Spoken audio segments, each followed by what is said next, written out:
This story begins with a brutal betrayal. An Suho, our protagonist, a skilled swordsman, was on his knees in front of a group of people he once called comrades. His body was trembling, and his arm showed clear signs of being poisoned. He coughed violently, his breath shallow and rough, and it didn't take long for him to realize this wasn't just any normal poison. It was something far more dangerous, possibly fatal. In front of him stood two of his teammates, and instead of helping him, they laughed. They actually found joy in watching him suffer. One of them, a warrior, sneered and said Suho should have joined their plan. But Suho had chosen a different path. He remained loyal to his duties as a public servant, stubbornly holding on to his morals instead of giving in to corruption. This team had just finished conquering one of the notorious 5 disaster gates, a place from where terrifying monsters emerged. But now, these bastards wanted to leave that gate open. They didn't want to finish the job.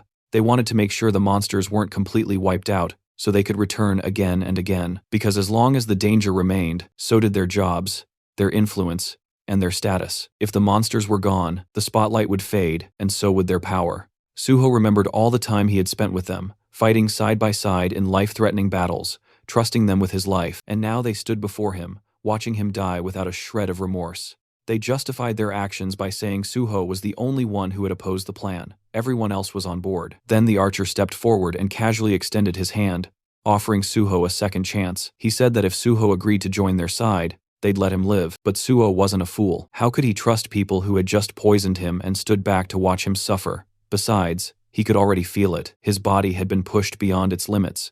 The poison had spread too far. There was no coming back from this. His survival was impossible. But even if he couldn't live, he could still do one thing: take at least one of these traitors down with him. With that, Suho began gathering all the energy he had left. A powerful aura erupted from him, sharp and overwhelming. A couple from the group was immediately paralyzed with fear, backing away in terror. But the woman in the group, even more frightened than the rest, tried to calm everyone down, insisting they shouldn't panic. The archer, clearly on the verge of losing control of his bladder, could tell this was bad, and then Suho moved. In a single swift motion, he charged forward. His blade slashed through the warrior's arm, and in the very next second, he beheaded the dark mage woman with deadly precision. The archer barely managed to retreat, dragging the healer with him. Their smug expressions, once full of arrogance, had completely vanished. In an instant, they were replaced by sheer horror. The healer quickly tried to save the wounded warrior, casting healing spells desperately, but nothing worked. To her shock, she realized she couldn't heal him at all. Her eyes turned to Suho.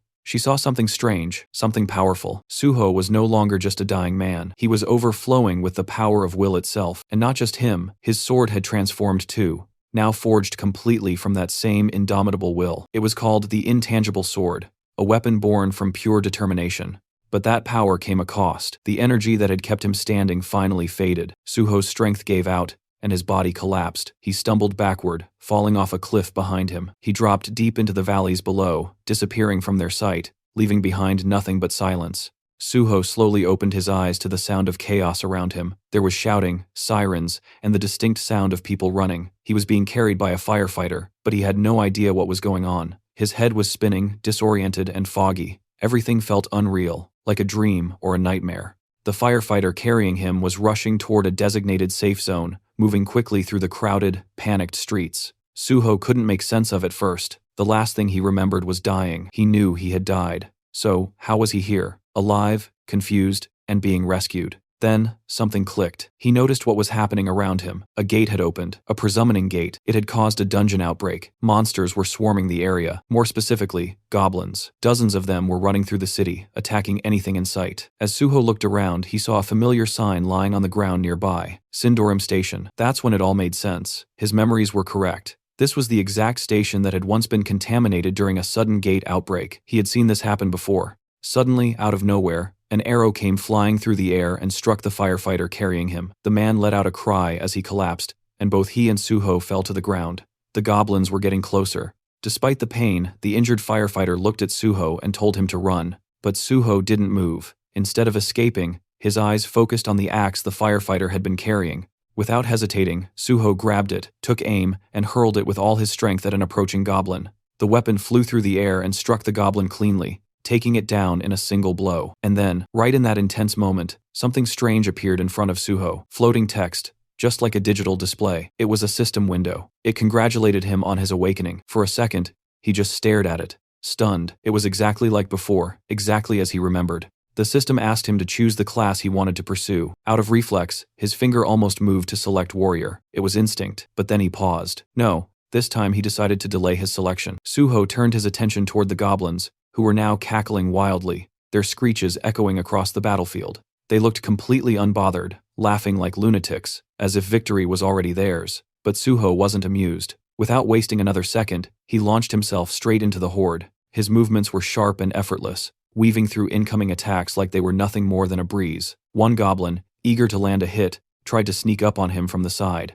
But the moment its eyes locked on his Suho, it froze in horror, because right in front of it, Suho had just retrieved the same axe he had hurled earlier. The goblin recognized it instantly, its face twisted in pure panic. And honestly, if goblins wore pants, that one probably would have pissed itself right there. But Suho didn't care. He wasn't here for theatrics. Before the creature could even let out a scream, Suho slashed it down in one clean motion, cutting it off before it could make the area even more disgusting than it already was. He didn't stop there. Grabbing one of the goblin's sword from the ground, he kept moving. He knew exactly what he was dealing with. Goblins were dangerous, sure, but only to beginners. To someone like him, a veteran who had seen far worse, cutting down goblins was no challenge at all. For Suho, it was easy as fuck. Suho continued slashing through the goblins, cutting them down one after another with a speed and precision that was even sharper than before. In just a few minutes, the entire wave of goblins had been completely wiped out.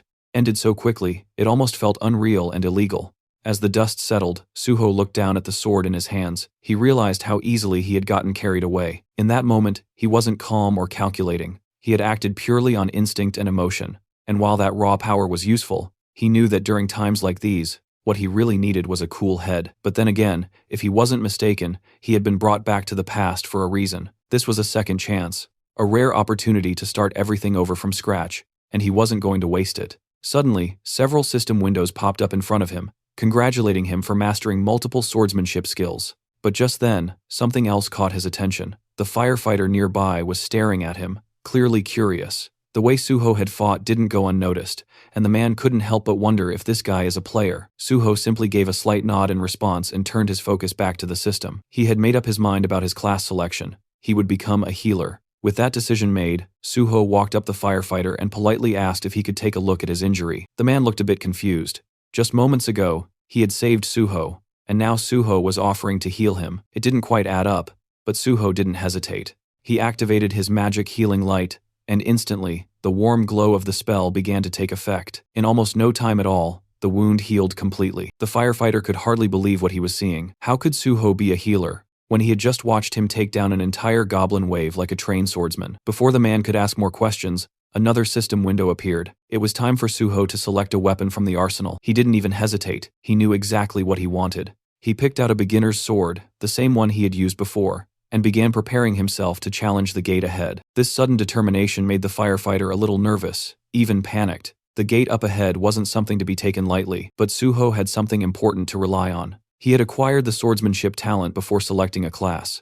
This was a key detail. Skills obtained based on innate talent could be used regardless of which class a player chose, and as the player leveled up, those skills and class skills also would continue to evolve and grow stronger. Suho recalled something. Isabella's Holy Spirit had been the top-tier upgrade of healing light. If only he'd possessed that kind of power back then, maybe things could have turned out differently. But this time, he was going to do things right. He had a clear plan. He would walk the path of both a swordsman and a healer. And as he remembered the faces of his former teammates, those scumbags who had betrayed and abandoned him, his resolve grew even stronger. He stepped closer to the gate, the one that had nearly killed him in his past life. Back then, he was weak and unprepared. But now, with the fundamentals of swordsmanship engraved in his very being, he knew he could handle it. Without a trace of hesitation, Suho began walking forward and stepped inside the gate. As Suho stepped through the entrance, he suddenly found himself standing in the middle of a dense, shadowy forest. Almost instantly, the system window appeared in front of him, displaying the name of the area, Green Red. A strange name, but there wasn't much time to think about it. After walking for a short while, Suho stumbled upon the gruesome sight of multiple goblin corpses scattered across the forest floor. Judging by their positions and expressions, it looked like they had been running from something or someone far more terrifying than themselves. Their twisted bodies suggested fear, not just defeat. That's when Suho heard something, a low guttural sound from nearby. He turned his head toward the source, and just like that, he recognized what was behind it. Two towering hobgoblins dragging along the corpse of a creature they had hunted. These weren't the weak, annoying goblins he'd seen before. Hobgoblins were a whole different beast. Bigger, meaner, and more dangerous. And when they spotted Suho, their eyes lit up with excitement. To them, human meat was a rare treat.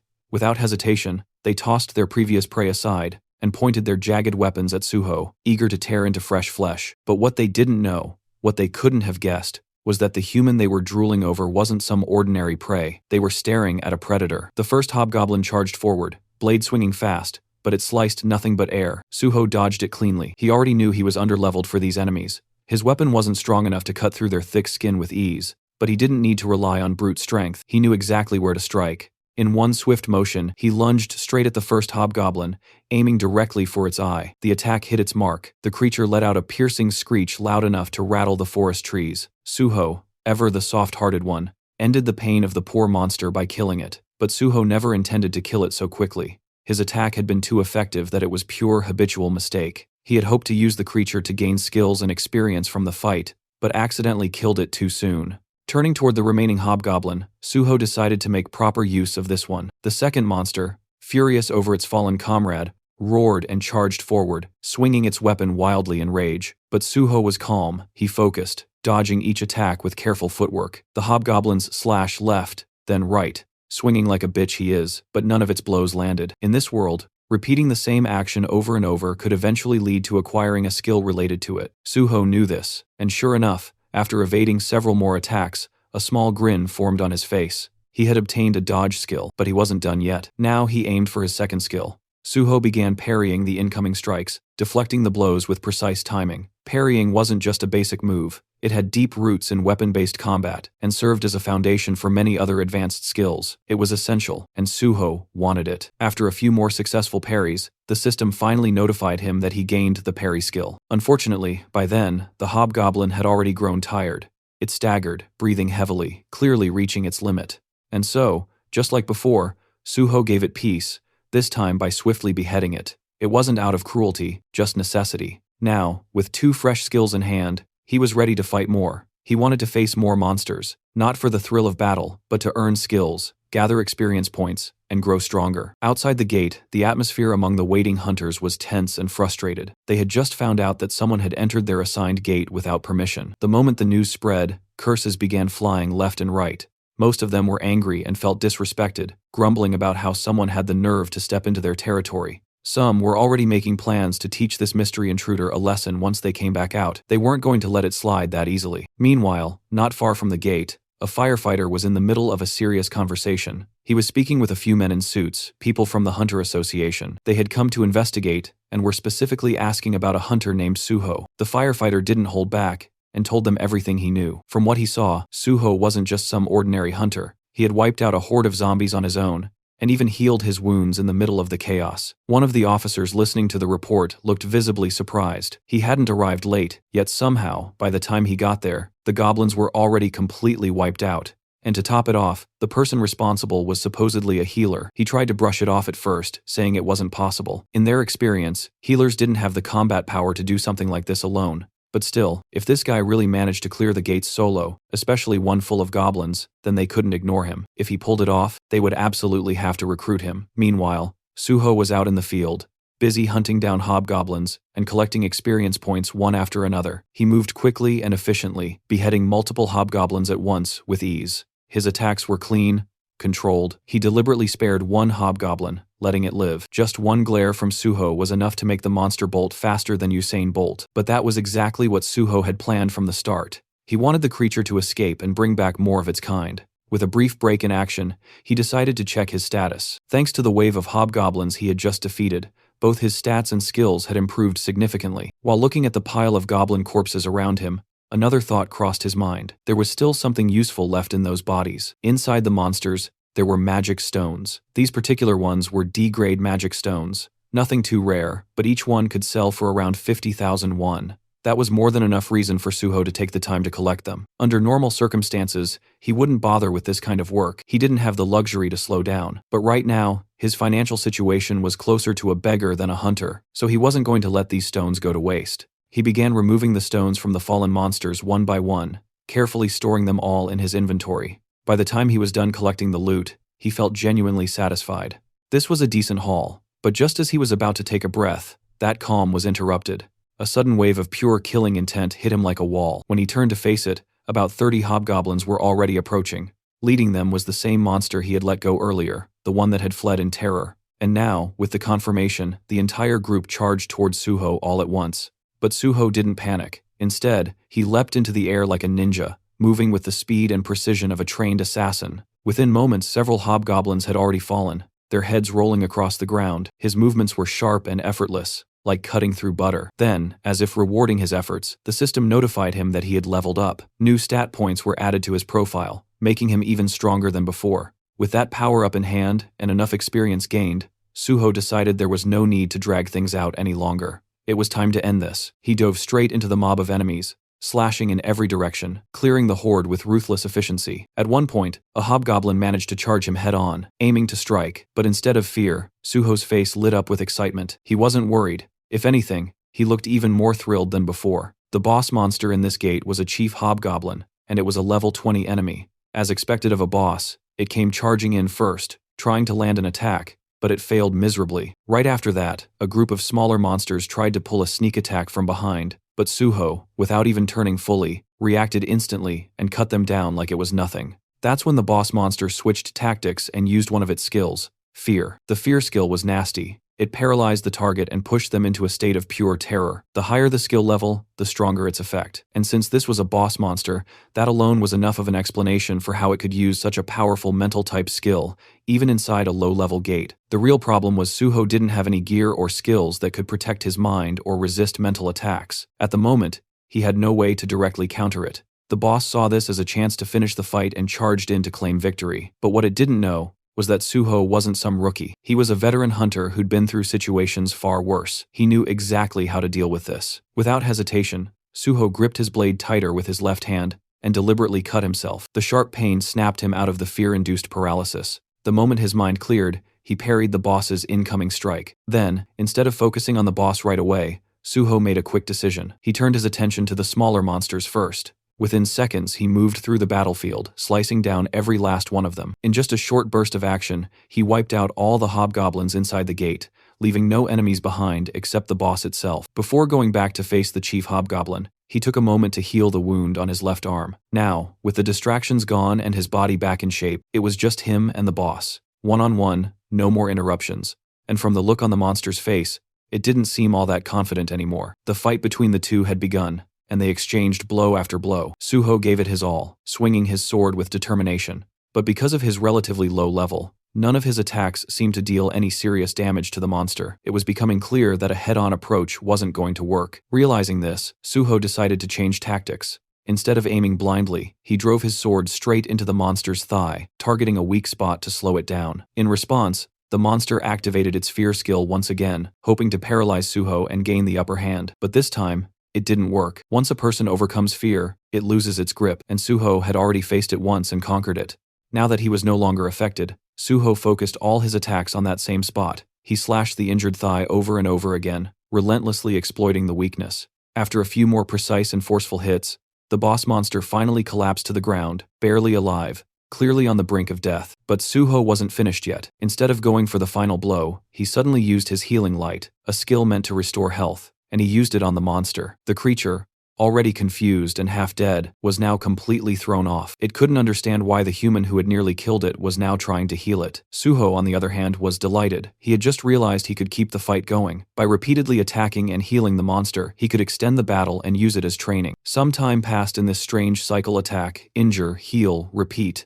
And with every round, Suho grew stronger. His skills steadily improved, and eventually he upgraded several of them to A and B ranks. Meanwhile, the boss monster, once proud and terrifying, was now covered in pure fear. It couldn't even bring itself to look at Suho anymore. Now that Suho had learned everything he could from this place, there was nothing left to gain. The monster's role in this trial was finished. It had served its purpose. With a calm expression, Suho ended it all, beheading the monster without hesitation. Just like that, the gate had been conquered. Suho stood victorious. He was declared the MVP of the gate, gaining bonus experience on top of everything else. His level had now reached 10, a significant milestone for any hunter. Even his healing skill, Healing Light, received an upgrade, advancing to E rank. And along with that, he acquired a brand new skill, Cure. It might not seem like much now, But if his skills continued to develop at this pace, it wouldn't be surprising if one day he could neutralize even 10,000 types of poisons. It was only the beginning, but the path ahead was clearly promising. With everything wrapped up, it was time to move on. Suho turned toward the exit of the gate. Outside,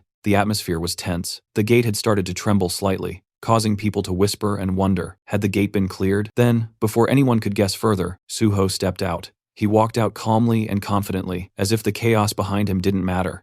There wasn't a hint of exhaustion or discomfort on his face, just quiet composure. People around him stared, unable to figure out who he really was, or what exactly he had done, and Suho didn't bother explaining. He simply let their curiosity grow. Soon after, multiple guilds rushed over. They had all come looking for the mysterious man who had conquered the gate alone, but Suho ignored every offer, every scout, every invitation thrown his way. He wasn't interested. Instead, he walked past them and landed right in front of a man in a formal suit. With a calm and confident tone, Suho greeted him. This man was no ordinary official. He was the team leader of the South Korean Hunter Association, Young Chulmin, and judging by the confused look on his face, he clearly wasn't expecting to be greeted by the person behind the gate's conquest. The scene shifts to the South Korean Hunter Association, where team leader Yang and Sujo were sitting across from each other. On the surface, it looked like a standard registration meeting, but Chulmin's mind was elsewhere. His thoughts kept drifting back to their earlier encounter. He remembered how they had first met, shaking hands casually, and how Suho had mentioned that he was already on his way to the Hunter Association. Anyway, at first Chulmin had assumed it was just for a license renewal, something experienced hunters did all the time.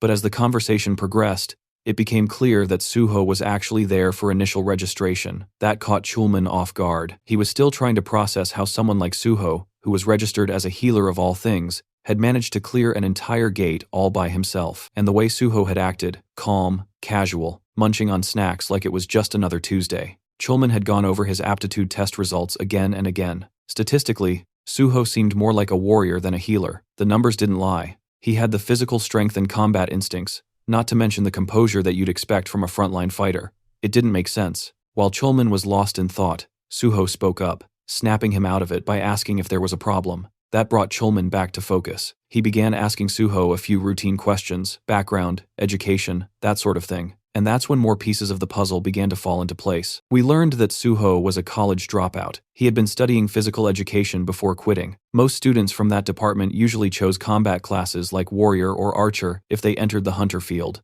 But Suho had gone in a different direction. He had selected the healer class, and the reason he just hated getting hurt. Then he went on to explain what had happened inside the gate. He described the sequence of events in a straightforward, almost detached way. Though he left out one key detail, the fact that it had all been far too easy for him. He simply said he fought to survive, and that was that. But when Suho casually mentioned Chief Hobgoblins, Chulmin stiffened. Something about that didn't sit right with him. Gates that produced Chief Hobgoblins weren't supposed to be easy. So Suho, noticing his discomfort, calmly opened his inventory. In the next moment, he dropped all the loot he had collected from the gate right onto the table. The items hit with a heavy thud, and Chulmin was caught completely off guard. His eyes widened in shock, and for a second, he almost panicked. These were the magic crystals Suho had collected after hunting hobgoblins. The smaller ones were from regular hobgoblins, while the larger, more refined one had come from the hobgoblin chief. Since Suho didn't really know their actual value, he politely asked the team leader if he could help get them processed. Even while trying to stay composed, Chulmin couldn't take his eyes off the loot. It was a good haul. Regaining his composure, he looked at Suho seriously and asked if he truly wanted to become a hunter. When Suho nodded, that simple agreement sparked real excitement in the team leader's eyes. Trying to steady himself again, Chulmin asked whether this decision was just made on impulse, but Suho responded with a calm smile and said, no, it wasn't impulsive at all. While Chulmin was still riding the wave of happiness from hearing Suho's answer, Suho shifted the tone slightly and began explaining his real reason. It wasn't about power or money, it was personal. He hated monsters, and he hated the gates they came from. As a child, he had lost his entire family during a gate shock. After that, he grew up in an orphanage completely alone. At first, he thought that killing monsters would help ease that deep frustration and pain inside him. But even after defeating several monsters, that knot in his chest never loosened. No matter how many he killed, the ache never went away. That's when he made a decision. He couldn't undo the past, but he could choose the kind of future he wanted to protect. He didn't want anyone else to suffer the way he did. He wanted to fight, not for revenge, but for safety, for people. He wanted to be out there on the field, doing real work. And that's why he decided to become a hunter, not for any guild, but for the South Korean Hunter Association. Chulmin was genuinely impressed by this answer, but as someone with experience, he also felt the need to explain the downsides. He told Suho honestly that the pay scale of the Hunter Association was significantly lower compared to what private guilds usually offer. But Suho didn't seem bothered by that at all. As long as he had free access to multiple gates, priority in entering them, and the authority to punish hunters who committed crimes, that was more than enough for him. Chulman could barely believe what he was hearing. You see, even though the Hunter Association technically has gate priority, they often end up auctioning those rights off to private guilds. And the reason is simple. No official wants to put their life on the line for a small government salary. Most people claim they join to help others, but the reality is, they aim for stable, safe positions where they can earn quietly without ever having to step into a gate. That's why so many aim for administrative roles instead of field duty. But in Chulman's eyes, Suho felt different. He wasn't chasing safety or comfort. He was a rare type, a true patriot, who wanted to be out on the front lines protecting people, someone who genuinely believed in civil service. The happiness was so overwhelming that for a moment, Chulman felt lightheaded, but he quickly snapped out of it and got back to the task of handling the magic crystals. Now, to take the official hunter exam, one has to first pass an aptitude test, with both a written and a practical exam. Unfortunately for Suho, this year's registration period had already ended, and the exam was scheduled for tomorrow. But fortunately for Suho, he had brother Chulman on his side. Since Suho had managed to conquer an entire gate by himself, there was a good chance they could pull some strings and get special approval from the higher-ups. That part wasn't a problem. What had concerned Chulman, though, was the written test. Clearing that with only one day of preparation almost impossible for a regular person. But Suho, being Suho, was confident. To him, if you ever get the chance to do something, you take it. No matter the circumstances. The only issue, our boy was practically a beggar at this point. He didn't even have enough money to pay the exam registration fee. So, swallowing his pride, he asked if team leader Chulman could take care of the magic crystals for him. And Chulman, being the dependable guy he is, immediately took the task without a second thought. Right now, the only person Suho could fully rely on was his big brother Chulman, and he was genuinely grateful for that. After some time, they completed all the aptitude tests. Team leader Chulman then sent Suho the money they got from selling the crystals. In the next cut, Suho was munching through Chulman's food stash like he owned the place. Thanks to the magic crystals, he received 3 million won. And on top of that, since he registered as a civil servant hunter, he also got some tax exemption benefits. Still, that wasn't enough for him. He had one more request. He had heard the association had a library, and he wanted to cram a bit for the written test tomorrow. He politely asked if the team leader could allow him access. And of course, Chulman said yes, with a smile. He even personally showed Suho the way to the library, and told him he wouldn't need an employee card to enter. Before parting ways, Chulman wished him the best of luck for the exam. Suho watched him leave, quietly, thinking how kind and reliable his brother still was. Deep down, he knew that one day Chulman would definitely become the president of the association. And with Chulman out of the picture,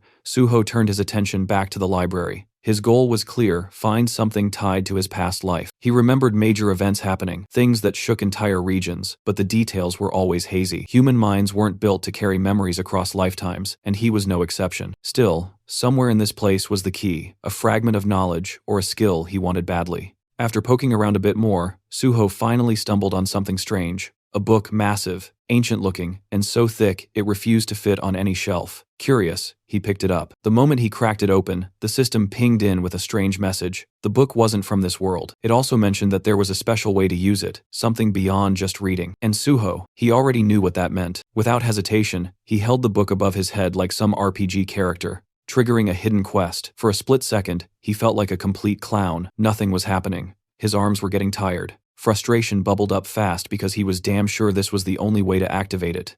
Then, just before he could start cursing the book, the system spoke again. The book, Library of Memories, had taken an interest in his story. That's when the magic kicked in. The book shimmered. Reality shifted, and in the blink of an eye, Suho was no longer standing in that dusty room. He now stood before a massive, otherworldly tree, its roots deep in glowing stone, its branches reaching into a sky that wasn't even real, a spiral staircase wrapped around it, leading upward into the unknown. And this is the Library of Memories.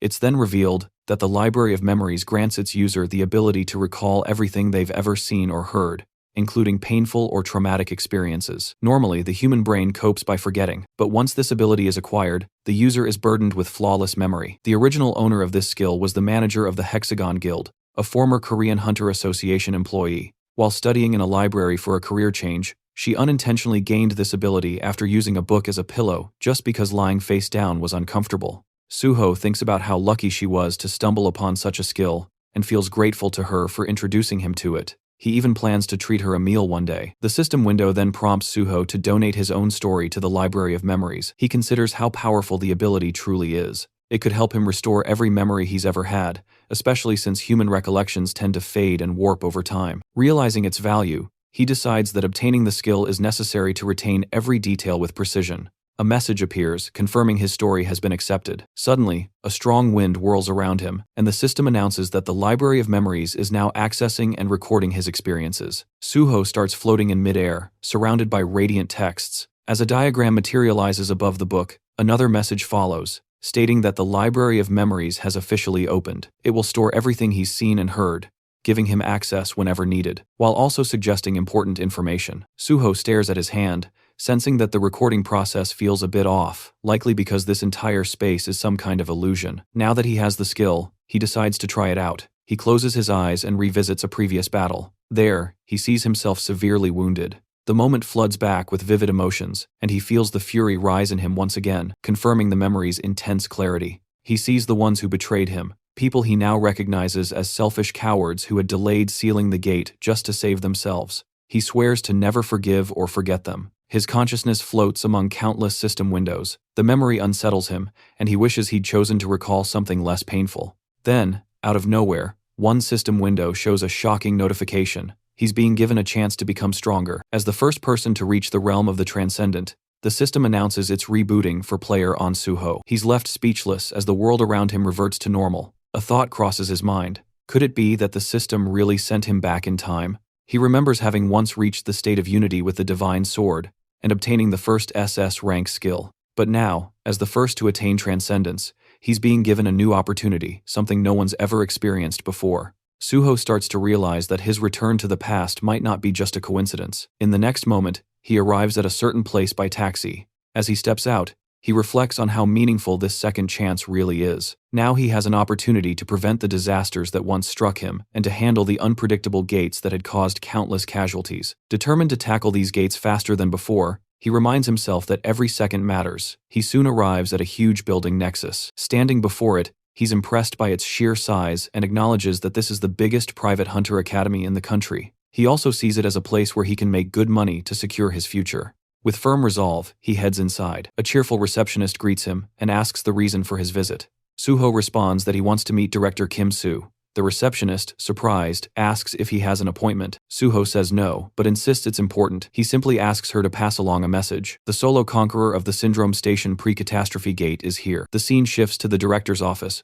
where a calm woman introduces herself as Kim Soo, the director of Nexus Academy. Suho introduces himself as On Suho. Director Kim invites him to sit and acknowledges his achievement at the Syndrome Gate. She then asks why he came to Nexus. Suho explains that he's here to apply for a scholarship. The director is clearly surprised by the request. Suho confirms it and mentions that he also plans to take the hunter license test scheduled for the next day. Still trying to wrap her head around the situation, Director Kim asks how long it's been since he awakened. Suho calmly replies, "It happened today." Shocked even further, she checks her documents and repeats in disbelief. An unregistered hunter who awakened just today wants to take the test tomorrow and has already solo cleared a catastrophic level gate. Suho confirms everything. He adds that a connection within the Hunter Association helped him secure a spot in the exam. His goal is simple: to rank first. His confident declaration leaves the director even more surprised. Then Suho states his condition. If he ranks first, he wants to be officially granted Nexus Scholarship student status with full financial support. Suho knew full well that for an unknown newcomer,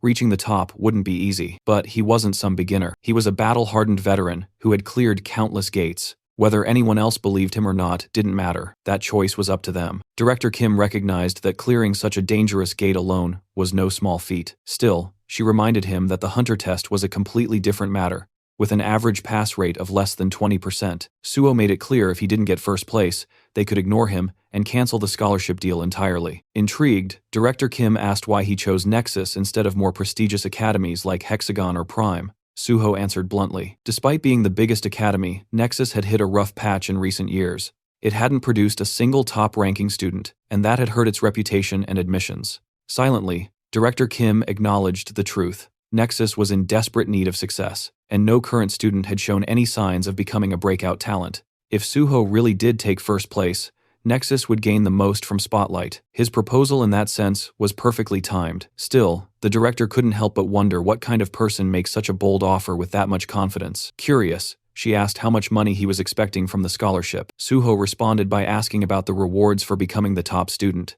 She explained that the prize included a full refund of tuition, and additional bonus of 30 million won, and the opportunity to immediately join the Nexus Guild. Suho nodded. It seemed fitting for the country's largest academy. But then, with a grin, he added that 300 million won would be even better. The number stunned Director Kim, but Suho kept going, saying that considering the advantages that came with being the top student and the scale of the academy, the amount was fair. For Nexus, 300 million wasn't much anyway. Deep down, Director Kim knew he wasn't wrong. Reluctantly, she agreed and told him that if he ranked first, she would pay him the 300 million. Later, Suho wandered around the campus. The more he explored, the more he realized just how enormous it was, bigger than most amusement parks.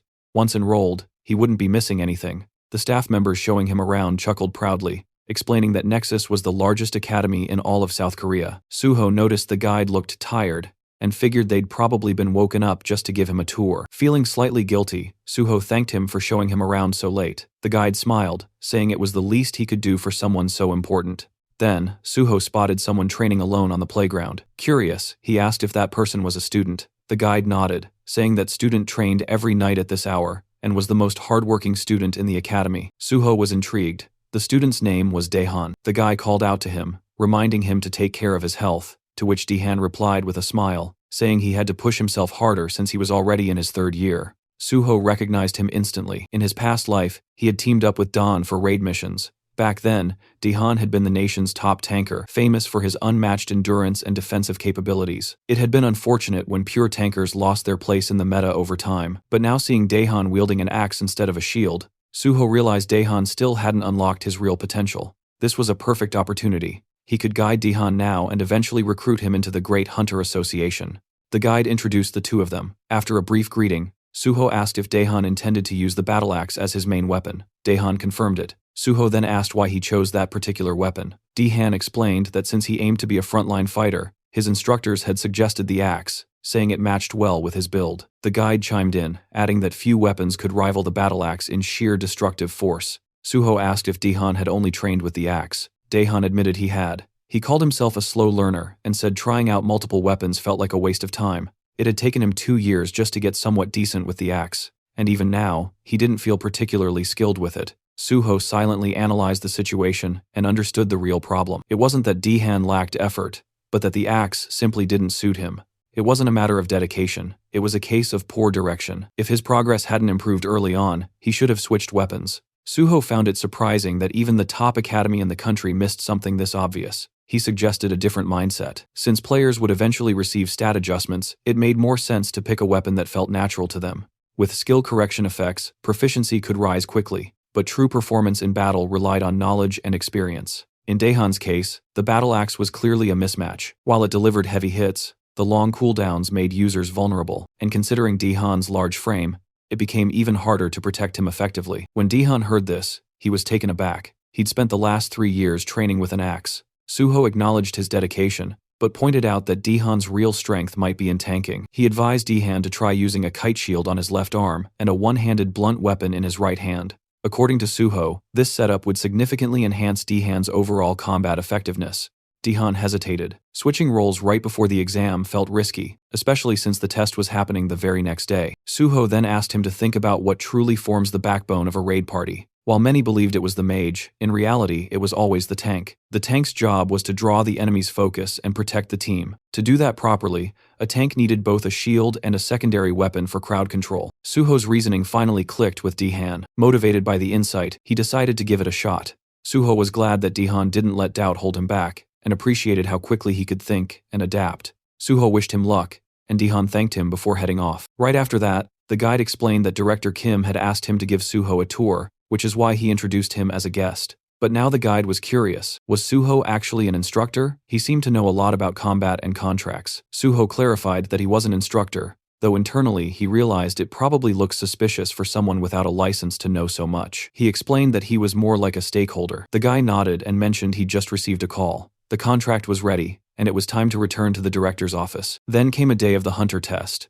The area in front of the association building was packed with examinees, all armed with swords and ready to earn their hunter licenses.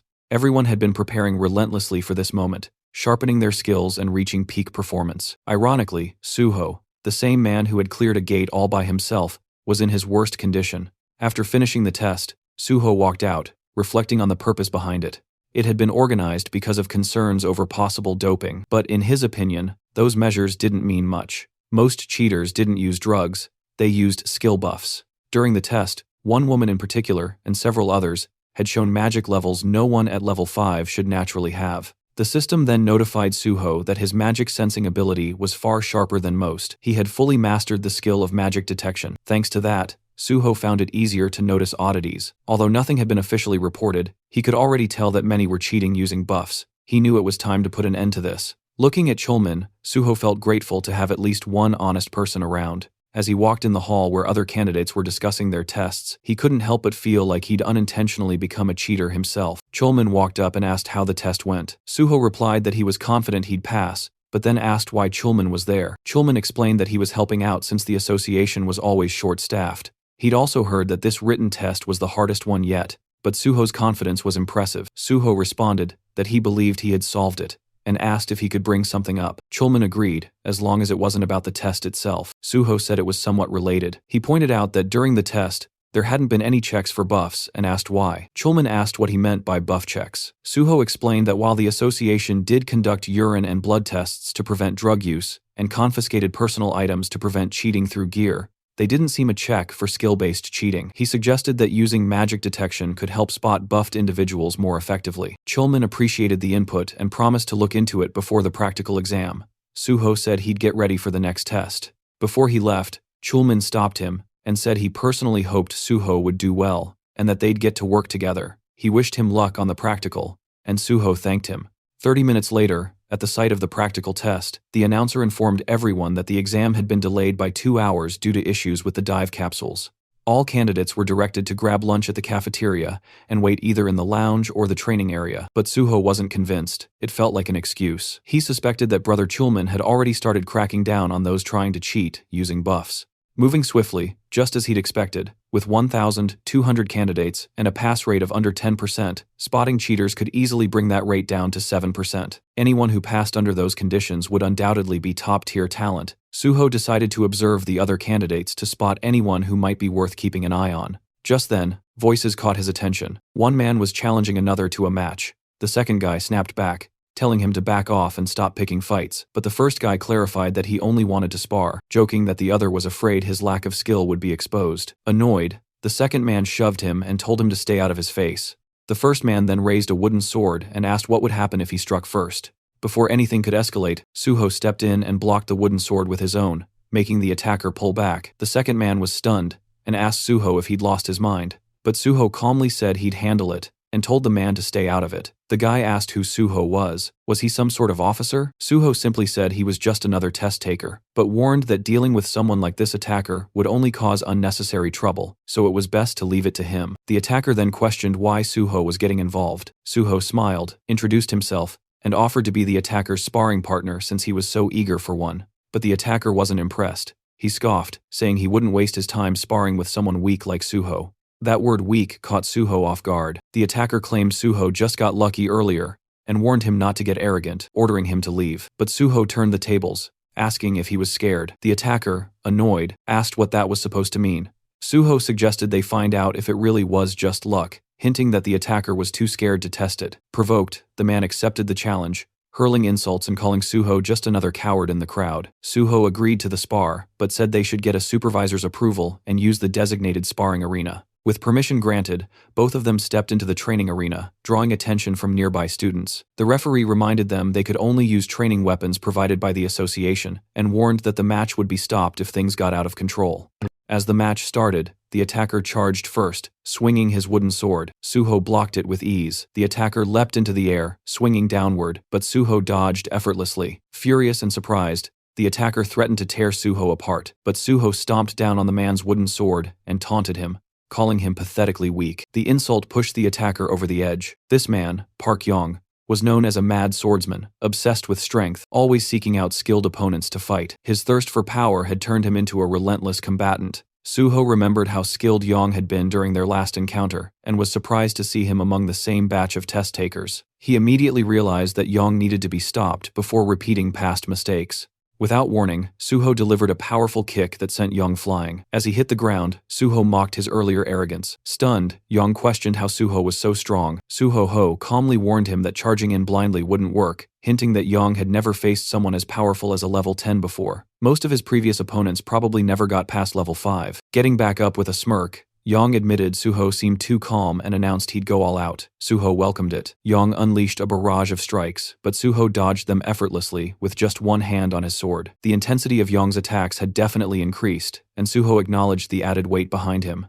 Then, Yang went all in, using his signature dragon sword technique. A flash of blinding light erupted as the swords clashed. Yang thought he had finally landed a decisive hit and began to celebrate, but when the light faded, Suho was still standing, completely unharmed. He blocked the attack. Shocked, Yang trembled and demanded an explanation. Suho smirked and said the attack was too slow. In reality, Yang had only managed a basic version of the dragon sword technique. Without a hunter's license, it was impossible to master the real thing. Enraged by the humiliation, Yang charged again, but Suho dodged every attack with ease. At one point, Suho dropped into a crouch, baiting Yang into one last reckless charge. Just as Yang shouted that the match was over, Suho landed a powerful upward strike to his chin, knocking him out cold. Yang hit the ground, defeated and dazed, struggling to understand what had happened. Suho calmly repeated that his attacks were simply too slow. Though Yang was seething, all he could do was lie there, muttering Suho's name under his breath. Watching this, Suho realized that Yang's obsession would now revolve entirely around defeating him, ignoring everyone else in the process. With that distraction taken care of, Suho figured the testing center might finally quiet down. Meanwhile, the supervisor who had been observing everything were left stunned, snapping them out of their daze. Suho casually spoke up, reporting that he'd accidentally knocked out Park Yang and asked them to take care of him. In the next scene, Suho sat inside a room filled with various machines.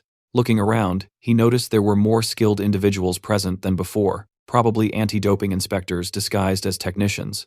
As the room grew noisy, Suho became visibly irritated, clearly wishing they'd all just leave. A technician walked up to him and instructed him to lie down. He then explained how the emergency button worked in case anything fell off during the dive process. Suho confirmed he understood. Once the system powered up, Suho lay down, and cables were attached to both sides of his head. A system window appeared indicating that the Hunter Practical Test program had been activated. As Suho's consciousness connected to the simulation, the dive progress steadily climbed 5%, then 40%, then 77%, until it hit 100%. The connection was successful, and the healer class test scenario began. When Suho opened his eyes, he found himself in a different world. Right away, he could tell this test wasn't going to be easy, especially considering how few people passed the healer exam. In front of him were wounded individuals calling for help, and some were trapped under rubble. One girl in particular was desperately trying to lift a huge stone. As Suho took in the chaotic scene, he silently criticized the Hunter Association for being too ruthless with the scenario. The whole situation already felt traumatic. Before continuing, let's understand the context of the practical test. It's considered the centerpiece of the Hunter exam. The main goal is to evaluate how well a participant fits into their chosen class. Every year, the simulation scenarios change, and the criteria for passing also vary. Typically, these tests involve one-on-one fights or surviving waves of enemies. A participant's score depends on how long they last and how many opponents they defeat. But for healers, it's different. The focus isn't just on how strong their healing powers are. While healing ability matters, the most valued quality is sacrifice. Healers who put their own lives on the line to save others earn higher scores. As monsters began to approach, Suho reflected on the nature of the test. In this scenario, the healer is expected to die protecting the patient. The issue, his own stats were still active. Walking toward the monsters, he spotted a sword on the ground. Looking at it, he realized he'd have to take a serious beating before dying. Unlike the others, he questioned the logic of letting himself be beaten to death. Dying once had already been enough for him. Nearby, others screamed for help at the sight of the monsters, but Suho knew those screams were illusions. In reality, he was surrounded only by corpses. He approached a terrified girl and asked if she was okay. Shaking, the girl warned that the monsters would return and they had to run, but Suho knew the real mission. He had to protect her until the end. Reassuring her, he promised that the rescue team would come and that he'd keep her safe until then. With resolve, he stood his ground, ready to fight the oncoming monsters. Back in the observation room, players started exiting the simulation pods one by one. One of them stepped out, thinking he could have done better. A woman thanked him for his efforts and instructed him to gather his belongings and head outside. She then moved to another pod and checked the screen. It displayed the details of a participant, Kang Jin-young, archer class, with a recorded time of 9 minutes and 4 seconds. She commented that this season's scores were particularly low due to the test difficulty. Curious, she asked Director Shin how long Suho had been inside. Shin replied, 30 minutes. Shocked, she repeated the number, unable to believe it was that long. Rushing over to Suho's machine, she checked the display herself. 30 minutes. Still in disbelief, she asked if Suho was a warrior. Shin corrected her, saying Suho was a healer. Refusing to believe it, she accused him of lying, but Shin pointed to the sword Suho had been holding and urged her to look closely. Together, they reviewed the simulation footage. Watching Suho in action, the woman asked again if he was really a healer. Impressed by his combat ability, she wondered aloud if he might be disqualified for not dying. But Director Shin clarified there was no rule requiring death. The test's real purpose was to protect the patient until the end. She nodded in agreement. Shin explained further. Suho was meeting all the conditions. He never abandoned the patient, fought near her, and continued healing her throughout. He was risking his life to protect her. As long as all conditions were met, disqualification wasn't an option. Hearing that, the woman concluded that the top score for this exam had already been determined. Meanwhile, Suho was still battling inside the simulation. With incredible skill, he sliced through the monsters in a single blow. But even after his victory, Suho felt it wasn't enough. He needed to be faster. As more monsters appeared, he eliminated them one after another, showing unwavering focus. Eventually, he wiped them all out. A system message popped up. Your understanding of the skill footplay is very high. Congratulations, you've mastered footplay. Suho read the message and realized that although this was a simulation since it was based on real-world mechanics, the system could still recognize his physical control. The system acknowledged that he was directly controlling his body, making it possible to master physical skills, that is even here. Though the experience gained was less than in real combat, it was still a great way to train. In addition to swordsmanship, he had picked up various skills and upgraded all basic sword techniques to a rank. There were no experience points or item rewards, but the results were still satisfying. If he could eventually raise all his sword skills to a rank or higher, he might be able to develop a technique like Park Yong's dragon sword technique. Another message appeared. Great achievement. Your understanding of swordsmanship surpasses everyone else's. The system is impressed by your unique style and wishes to register it. Would you like to create a new swordsmanship skill by combining your basic sword techniques and footplay? Suho smiled, finally ready to create his own style. Guardian sword.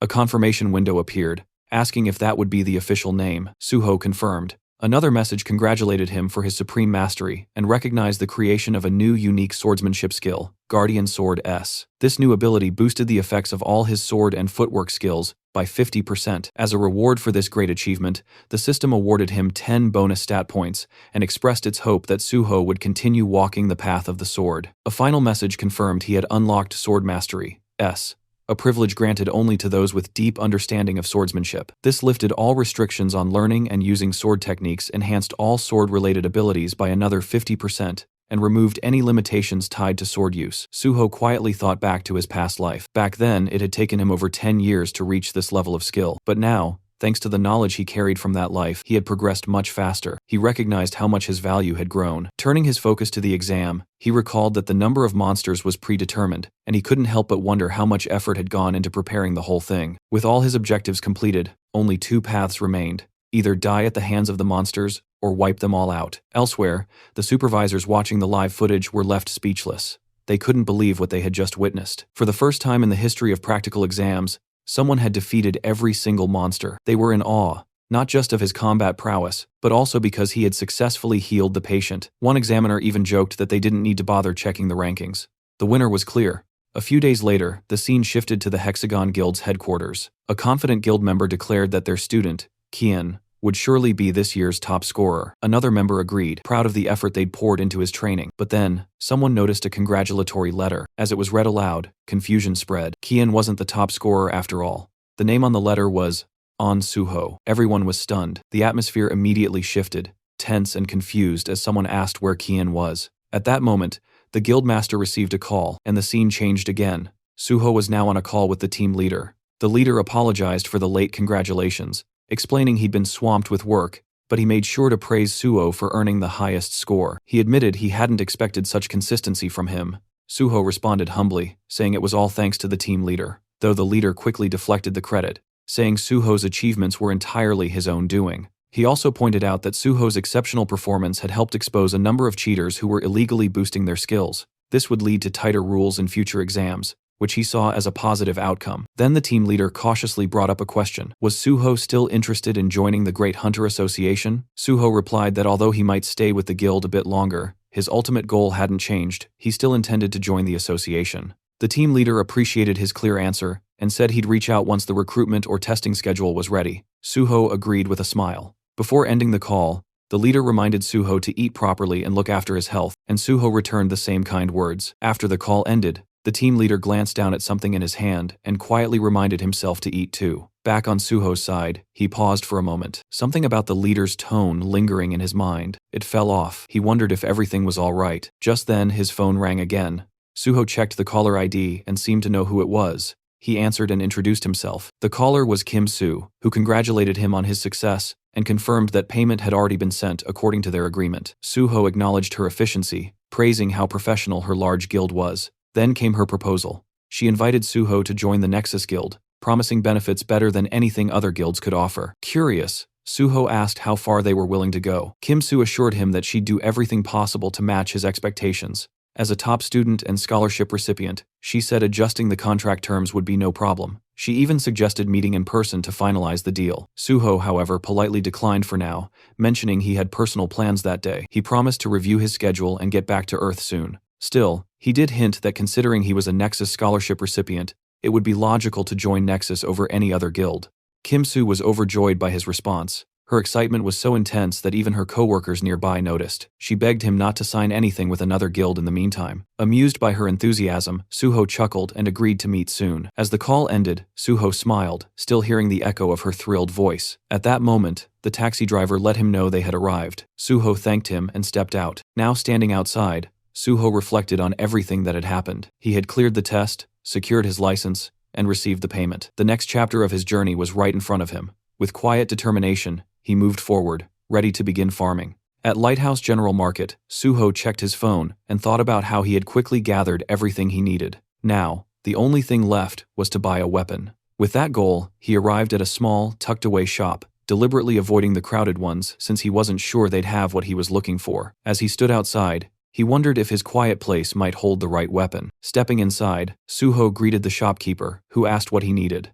Suho explained that he had just become a hunter and was looking for a lightweight weapon. The shopkeeper directed him toward a section with cheaper items. When Suho glanced at them, he noticed thick layers of dust and realized most low-grade weapons came without verified data. But that didn't mean every unverified weapon was useless. Some weapons needed to go through a process called liberation before revealing their true potential. These special weapons usually gave off a subtle aura, a kind of signal, though most players in places like this wouldn't recognize it. Suho picked up one of the weapons and activated his magic detection skill. A faint smile appeared on his face. He had found it. After walking out with the weapon, Suho thought to himself that if the owner ever found out the spear's true worth, he'd regret letting it go so cheaply. But for now, it was time to begin. Suho closed his eyes, focused, and began pouring his magical energy into the weapon. The spear absorbed his power at a fast pace, draining his energy quickly. Realizing how much it was taking out of him, Suho stopped and collapsed to the ground, completely exhausted. He understood that if he'd pushed just a bit more, he might have passed out from magic depletion. To awaken the weapon,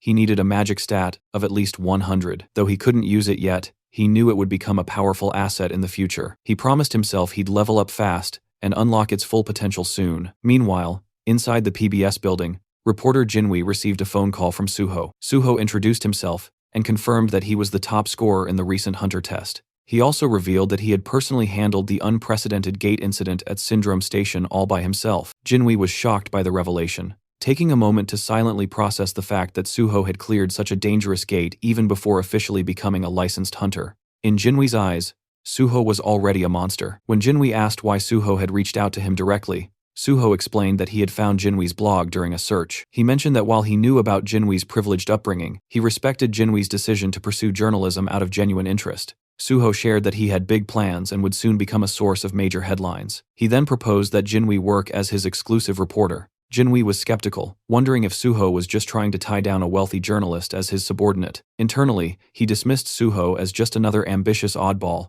with delusions of grandeur. Even though he understood what Suho was suggesting, Jinwei was uncomfortable with the idea. He admitted he craved exclusives, but he had no desire to work under anyone. Suho clarified that he wasn't looking for a subordinate, but a reliable partner. Jinwei responded bluntly, suggesting that Suho's offer seemed like a tactic to boost his own market value before joining a guild. Suho admitted there was some truth to that, but not entirely. He wasn't doing this to increase his worth, but to gain fame. His ultimate goal was to become a civil servant. Jinwei was caught off guard. Did Suho mean joining the Hunter Association? The idea of chasing fame to become a public official seemed absurd to him, but Suho was serious. He wanted to work in the field as part of the Hunter Association. That made Jinwei question his background. Was Suho another rich kid treating hunter work as a side quest? Suho revealed he was actually a gate orphan, and that past was what drove him toward public service. It shaped his purpose in life to conquer gates. As Jinwei glanced at his laptop, he questioned whether Suho was really being serious. With so many strange people emerging lately, it was getting hard to tell, but in the end, he decided it didn't matter much. He acknowledged Suho's point of view, but declined the offer. He preferred choosing his own stories to cover. Still, Suho didn't give up. He suggested a bet. Curious, Jinwei asked what kind. Suho proposed to earn Jinwei's trust by proving himself as a hunter. He announced he would attempt to clear the Tower of Challenge alone that very day. Jinwei was stunned. That tower was infamous. Clearing it was considered impossible even for a full party. Doing it solo sounded downright insane, but Suho was confident that if he pulled it off, it would be enough to convince Jinwei. If he succeeded, he wanted Jinwei to become his personal and exclusive reporter. Suho remembered the Jinwei from his past life, a top-tier broadcaster from PBS, famous for his pride and elite background. He'd gained popularity as a journalist who never took requests. Yet, in Suho's previous life, they had teamed up many times thanks to Jinwei's sharp reporting and rare influence over public opinion. But that same brilliance made him dangerous to others, like a thorn, always in someone's side. Eventually, Jinwei got caught up in political conflicts, was forced into early retirement, and eventually disappeared from the scene. This time, Suho silently vowed to prevent that fate. During the call, Suho made his proposal. If he could conquer the Tower of Challenge solo, Jinwei had to become his personal reporter. Though stunned, Jinwei agreed. If Suho truly managed to do it, Jinwei promised he'd support him with everything he had as a journalist. The call ended with Suho confidently declaring, it was time to begin. After the call, Jinwei starts feeling irritated, thinking Suho is seriously driving him nuts. He keeps dwelling on Suho's sudden and unexpected request, confused about where it even came from. Even though he's clearly annoyed, he doesn't completely hate the idea. Something about the proposal feels genuine, and Suho doesn't seem like the type to scam anyone. Caught between frustration and curiosity, Jinwei mutters to himself that he's really losing it. Still, he shrugs it off, thinking it's a harmless gamble. If it turns out real, great. If not, no big deal. The scene shifts to the Tower of Challenge. Suho stands at the entrance showing his hunter license to the gatekeeper. The man notices Suho came alone and warns him. Solo entry is allowed, but it's risky. Judging by Suho's license number, he assumes Suho just passed his test. The gatekeeper suggests teaming up since even the lower levels often lead to injuries or worse. But Suho insists on going in alone. Respecting his choice, the man informs him of the 70,001 entry fee, and tells him to pay once he gets the invoice. Suho nods and thanks him. As he steps forward, the gatekeeper shouts after him to be careful and retreat if things get too dangerous. Suho simply gives a nod and walks inside. While walking, Suho reflects on the Tower Challenge. It's widely known as a training ground for players below level 20. This public gate is government-maintained and meant to help players grow stronger. Now that his level has been reset, there's no better place to start over. As he pushes the door open and steps in, the system immediately announces his entry. It tells him that he can give up any time, and if he declares withdrawal, he'll be teleported back to the entrance instantly. Suho summons his sword just as the system triggers the beginning of the first floor challenge. A slime monster appears and launches an attack. While fighting, Suho notices the monster's large size and surprising speed, which momentarily catches him off guard. Despite being just a level 1 creature with barely any attack power, its movements are annoying, and getting stuck with it could slow him down. Wanted to finish it quickly, Suho drives his sword through the slime's core, destroying it. But then he realizes something. This slime can multiply. That irritating trait means that when its core splits, it regenerates into several smaller versions. Even though there's a limit to how much they can divide, there's still a threat. This regenerative ability is one reason why most players enter the tower in parties. Monsters usually show up in groups on almost every floor. Not wasting time, Suho begins wiping out the multiplying slimes. He leaps into the air, stabs one mid-jump, and then hurls his sword to take down another. As he falls, a slime swings its tentacle at him. Suho grabs at mid-air, preventing a hard fall, and uses that grip to catapult himself upward with clean and precise strikes. He slashes through the tentacles and clears the rest of the enemies. The system notifies him that he's conquered the first floor, and asks if he wants to move on. Suho looks up, full of resolve. With 48 more floors to go, there's no time to waste. The system then signals the start of the second floor challenge. Suho thinks back to the Tower of Challenge, remembering that in his past life, the highest official record reached was the 48th floor. At present, the record only goes up to the 29th floor, both milestones achieved through party play. Typically, challengers enter the tower in groups, and the number of participants determines the difficulty level. The more people in a party, the less experience each person earns, but it's a safer way to progress. Most hunters aiming for top records form parties of level 20 members. With these thoughts in mind, Suho clears the 18th floor and looks upward, realizing he doesn't need to follow the usual methods. Without hesitation, he accepts the challenge for the 19th floor, activating the next stage. Unlike the earlier levels filled with multiple enemies, this floor has only a single powerful monster. While that makes the opponent stronger, it also means that defeating it alone is enough to pass the stage. As soon as the monster appears, Suho charges in and defeats it with a single sword strike. The system announces the completion of the 19th floor and gives him the option to proceed to the 20th. Instead, Suho decides to pause the challenge and examines the monster's body. He notices something strange. Unlike other defeated monsters that vanish immediately, this one leaves behind a red gain. It's a clear hint from the tower that there's something more to uncover. Suho retrieves an item from the remains, realizing it has a specific purpose, even though it can't be used on its own. Using his magic detection ability, he finds a hidden space linked to the Red Gate. This hidden area turns out to be the subspace fortress of the Fortress King, Jiang Pyong. This subspace is unique because, unlike others created using items, it allows living beings to enter and leave freely. Inside, Suho finds himself in a place that looks like a cave. A glowing object appears, and the system informs him that the fortress's previous owner is dead.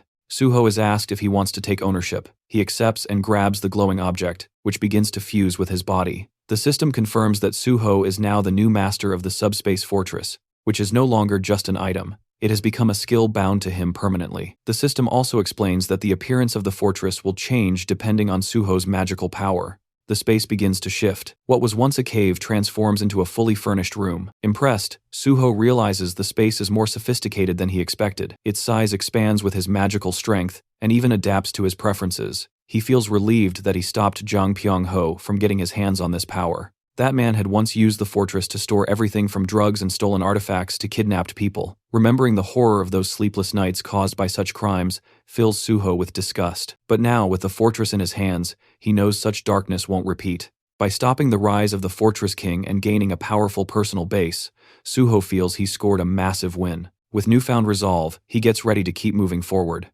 Jinwei was scrolling through his phone reading an article with growing interest. He noticed that a lot of students had started gravitating toward Nexus lately. Suho had once talked about wanting to join the Great Hunter Association, but this exclusive media coverage suggested that Nexus was confident Suho would end up with them. Jinwei felt uncertain. Only time would tell. Still, he couldn't stop thinking about how many floors Suho had already cleared. Right then, a system alert popped up. The 30th floor had just been conquered. The Tower of Challenge record had been shattered, and someone was already advancing to the 31st floor. The nearby crowd went silent in disbelief. Murmur spread. Was a new record, a team raid, or something even more insane? Their shock deepened when the system immediately announced the 31st floor had also been cleared. Just moments after it began, Jinwei froze. If this really was Suho, then he'd completely misjudged him. Until now, Jinwei had chalked up Suho wins to luck and theatrics. But if this insane pace was real, then Suho was a rival he'd be stuck competing with for a long time. Inside the Hunter Association, Director Kim heard the news and was visibly rattled. She quickly confirmed the reports.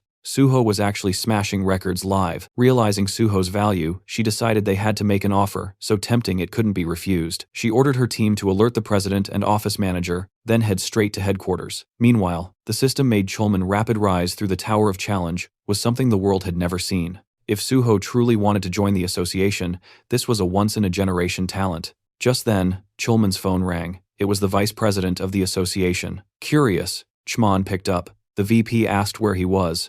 Upon hearing that Chulman was near the tower in Pango, he jumped on the opportunity. He told Chulman to bring Suho in. Chulman lit up, thinking he'd been given the chance to recruit Suho, but the VP quickly shut that idea down. He didn't want a recruitment, just a photo of Suho with the association president. Then he hung up, leaving Chulman stunned and bitter. He thought to himself, how these power-hungry executives were exactly why the public saw them as corrupt and incompetent. In his mind, only hunters deserved to be in charge of the association. He stared at the tower, trying to think of a way to convince Suho to come in. Inside the tower, Suho had just cleared the 48th floor, updating the tower record again. Exhaustion was starting to weigh him down. Constantly pushing forward was draining. He wondered when this madness would finally end. Still, when he opened his status window, his spirits lifted. Hitting level 39 felt like a real reward. With every floor cleared, he earned 5 bonus stat points, and each one felt like a gift. Knowing the system inside out made it feel like he was building a game character, a second self, and honestly, it was kind of fun. With his stats set, Suho prepared for the final challenge. The 49th floor had begun. A glowing crystal appeared in front of him, and from it emerged the final boss, a tower dragon, level 49. Suho stared at it, immediately recognizing how broken this thing was. Even without pure blood traits, just being a dragonborn made it absurdly powerful. It made him question if this floor was ever even meant to be beaten, but Suho knew why he was here. He wasn't going to hesitate. Gritting his teeth, sword in hand, he charged at the final boss with full resolve, ready to end this. Suho moved in to confront the dragon, ready to attack. In response, the dragon launched its own assault, forcing Suho to leap into the air to evade it. While airborne, he quickly noticed something important. For a beast of its enormous size, the dragon was shockingly fast. Suddenly, a dark aura leaked from its claws, creating a powerful pulling force that dragged Suho straight toward its jaws. Right before he was sucked in, Suho grabbed the dragon's mouth, hoisted himself over its head, and slammed his sword down with all his strength. The dragon roared furiously and tossed its head so violently that Suho was flung away, forcing him to retreat to safety.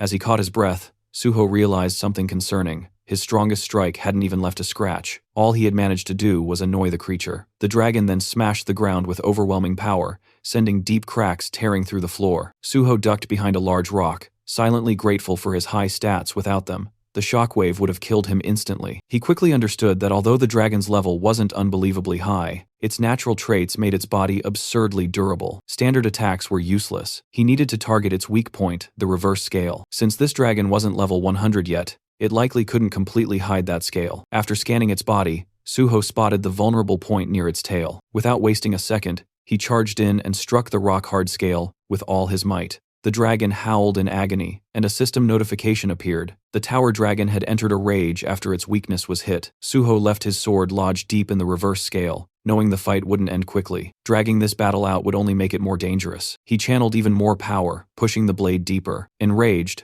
the dragon unleashed its fear-based ability. Suho's body froze as he slipped into a hallucination state. The system confirmed he had fallen under fear. He tried to cure himself, but the system informed him that such a high-level fear couldn't be removed. Before the dragon could crush him with its tail, Suho opened the entrance to his subspace and vanished inside. He immediately chugged a purification potion. The system confirmed the potion's effects as the hallucinations vanished. Relieved, he reminded himself that only people he allowed could enter this subspace. He had bought the potion casually from the general market, unaware that he would need it so soon. The fight was far more intense than he had expected. Even after removing the fear status once, he wouldn't get immediate resistance, and cure spells were useless. That meant he would have to repeatedly retreat into his subspace and rely on purification potions, something clearly unsustainable. He needed another plan. Searching through his inventory, he briefly considered calling the mad pulverization scholar. Before he could decide, the system notified him that he had learned a basic combination formula from a skill book, and a combination jar appeared. Understanding its significance, he placed 3 unusual items into the jar: the unknown thief's socks, the unknown minstrel's instrument, and the unknown cleaner's broom. The jar began its fusion process. Suho knew that combinations using absolute formulas always succeeded. Many so-called trash items actually held hidden value. The process ended successfully. A rare treasure had been created. First Mumu, a ring formed from a basic level formula. Suho also gained 10 bonus stat points for creating a first-ever item. He understood that first-time items were usually S grade or above, and this one was S+ because it was a growth-type item. He equipped the ring, and the system instantly bound it to him. Suho remembered that in his previous life, he had missed the chance to obtain first Mumu because the mad pulverization scholar discovered it first and made the recipe public. This time, Suho had claimed it for himself. With the extra stats, he opened his status window and added 4 points to his magic stat, raising it to 100. The system congratulated him. His magic stat had turned red, an achievement he had never reached before level 50. Earlier, he had thought purple status would take forever, but now, it felt fully achievable. Purple required 700 points. Still a long journey, but he was confident he could reach it. After finishing his stat allocation, Suho summoned his familiar old spear and began infusing it with magic. The weapon absorbed power at an incredible rate. Once the required amount was reached, The system acknowledged the successful awakening. The spear had transformed, it was now the Shadow Spear. Round 2 was about to begin. The system revealed the weapon's origins. It was one of the Shadow Lord's treasures, forged from the bones of a shadow beast, and it had acknowledged Suho as its first awakener. The spear could now be summoned from his shadow, and regenerated using magic and shadow energy. Suho understood the weapon's value immediately. Just as Zhang Pyong had the subspace fortress, the Shadow Lord, a monarch-level being, had wielded this spear. If that entity existed within the gate, Suho was now holding its signature weapon. He felt relieved he had secured it before anyone dangerous could claim it. Time to test it. He summoned the spear again, appreciating its convenience. Since he couldn't attack from within his subspace fortress, he would need to step out and hit the reverse scale while the dragon slept. Suho exited the subspace and climbed to a rocky ledge overlooking the beast. Raising the shadow spear, he hurled it straight into the stone embedded in the dragon's tail. The spear pierced through, and the dragon writhed in pain. Suho jumped down as the system announced the dragon had entered another enraged state. It unleashed dragon fear, but Suho instantly retreated back into subspace, avoiding all status effects. His hit-and-run tactics continued.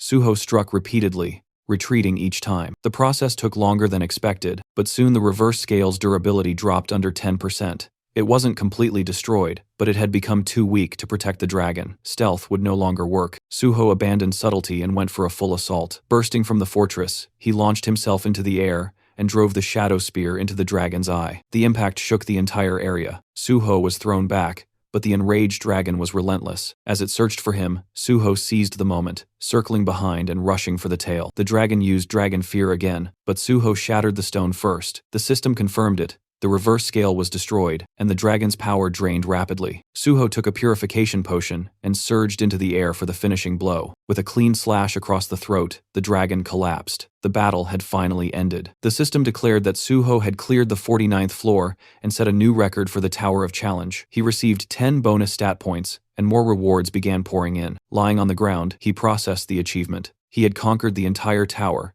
something neither past nor present versions of himself had ever done. For reaching level 40, he gained a new skill, Healing Spirit, an area of effect healing ability that, once mastered, could cover an entire battlefield. The evaluation wasn't done yet. Recognizing the difficulty of his feat, the system rewarded him with dragon blood. Suho was shocked. This was the signature power of Yoma, the monster player. So this was where Yoma had obtained it from the Dragon Mountains. The system explained that inheriting dragon blood granted a dragon's power depending on how far the user pushed themselves. Before Suho could summon the Shadow Spear again, the system alerted him. The weapon was reacting to the tower dragon's shadow. It absorbed the shadow entirely, undergoing another transformation, Shadow Spear Plus. A hidden function called Shadow Devour, not even listed in the original description, had grown stronger. Part of the weapon's consciousness had awakened. Suho checked the updated stats and was stunned. Shadow Binding and Shadow Regeneration had both risen from A rank to S rank. Shadow Binding could now rip out a target's shadow and immobilize them, while Shadow Fangs tore the shadow apart,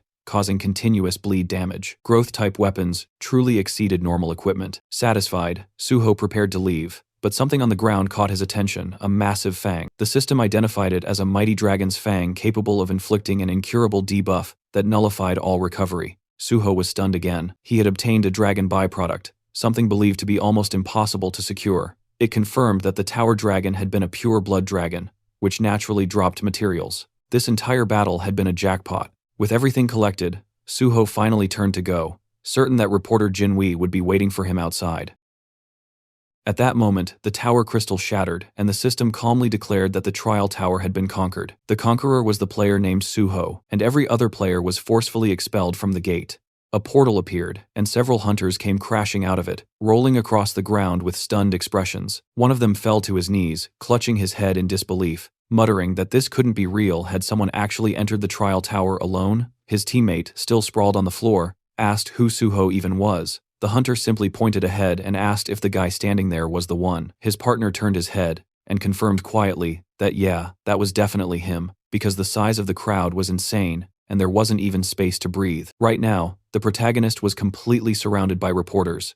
Cameras were flashing non-stop, and everyone was shouting at him, asking for comments and reactions to the conquest. But Suho silently thought about how exhausted he was. He'd taken a lot more damage from the tower dragon than he expected, and all he really needed now was rest, definitely not a screaming media mob. He hadn't expected reporters to swarm him like this. His attention shifted when he spotted reporter Jinhui, who was sitting dramatically on the hood of his own car, looking genuinely stunned. A psycho that was probably the first thing running through his head, because someone conquering that tower solo was unreal. Suho casually walked up behind him, placed a hand on his shoulder, and greeted him. Jinhui screamed, fell to the ground in panic, and then widened his eyes in disbelief as he realized who it was. He stuttered Suho's name and asked how he even escaped the crowd. Suho smiled lightly and said he slipped away. He explained it like he'd just executed some secret ultimate stealth technique and vanished without leaving a single footprint. Extending his hand forward, Suho asked why Jinhui still didn't trust him. The reporter slowly reached out, looking at him like he was insane, and asked if he knew he sounded crazy. Suho calmly answered that if Jinhui really didn't trust him, then he should just tell him, and Suho would adjust accordingly. Jinhui got up, dusted himself off, and said that if he didn't trust him, he wouldn't have helped him this far, then hurriedly told him to jump into the car before the press noticed. Inside the moving car, Suho received a call from team leader Chulman. He congratulated him for clearing the trial tower, and admitted he wanted to thank him face to face, but Suho had disappeared too fast for that. Suho thanked him politely, and said he had been hiding because he was tired. Chulman laughed and said Suho always exceeded expectations. He asked if Suho was still in Pangyo and if he wanted to meet up. Suho explained that a friend picked him up, then asked if there was anything specific he wanted to discuss. Chulman admitted there wasn't anything particular unless Suho could stop by the association,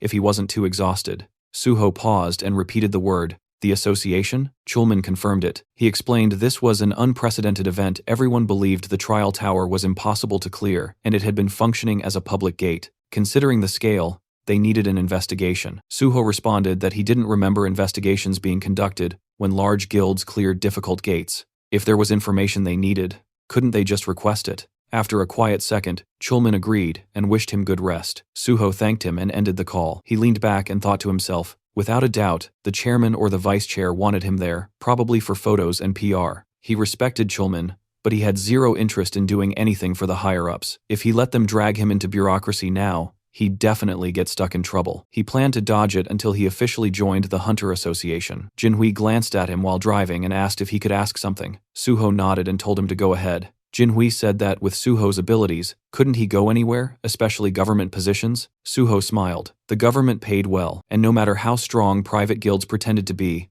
the government had more actual power. Jinhui blinked, reminding him that private guilds had fame and influence. Suho responded calmly. Fame was temporary, nothing but a staged spotlight. Right now, private guilds looked like heroes, but eventually the public wouldn't admire them, they'd fear them. Jinhui nodded slowly and said Suho had a point. Suho sighed and continued. If he wanted to end the gate crisis, he needed support. He couldn't do it alone. That was why he chose the government association. Jinhui smiled, saying Suho would have massive advantage among players because no one had that level of duty and conviction. Suho thanked him while healing his arm with a small healing spell. Then Jinhui asked if he planned to apply through normal general recruitment. He said it would be a waste for someone like Suho to take a level 9 field position. Suho answered that he wasn't applying for that. Jinhui then guessed level 7, but Suho replied he wanted level 5. Jinhui almost shouted, was he serious? Suho told him to stop asking if he was serious every 2 seconds. Jinhui looked at him curiously and said of course he wanted to know why it was natural. Suho smiled lightly and said he'd explain it, but Jinhui better not write it in the article. And also, he should keep his eyes on the road. After some time telling the story, reporter Jinhui was stunned by Suho's plan and said it was a great idea, and the protagonist calmly replied that yes, it was, but it must not appear in the article yet, because he wanted to officially announce it through him later, and when that time came, it would naturally shake everything, which meant Jinhui would have exclusive access before anyone else in the company. Jinhui stared at him and asked if Suho was planning to squeeze every drop of benefit out of him, and Suho simply replied that if he's friends with a reporter he should obviously use that fact to his advantage. Jinhui laughed and said fine.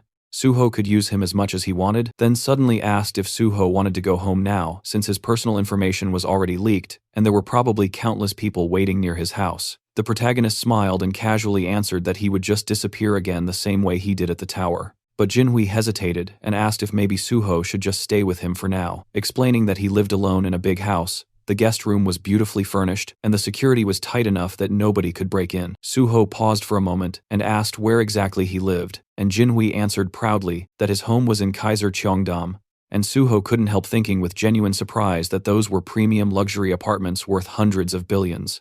Once they arrived, Suho stepped inside and froze for a second, not because he was impressed, but because the place looked like the final boss of rich kid housing, the kind of luxury that doesn't brag, it just exists and expects you to stare. Jinhui welcomed him like it was nothing, and told him to treat the place like it was his own house, and Suho just nodded, mentally noting that this was exactly what life looked like when someone was born with premium DLC enabled at birth. Jinhui pointed toward a device sitting neatly on the table, a convenience function pad. Through the community app installed on it, Suho could order food, shop, call support, and even summon an emergency healer if needed. Jinhui added that Suho looked way better now compared to when he first got in the car. Suho replied simply that he was a healer. Jinhui blinked and asked again, and Suho repeated it, a little annoyed, because yes, he was really a healer. The journalist apologized, admitting that even though he had read it everywhere, his brain still refused to believe it. After all, healers normally entered a guild first, then leveled safely. They didn't just casually solo clear the Tower of Challenges. Picking up his bag, the rich guy said he had to return to the office for work and reminded Suho of the password.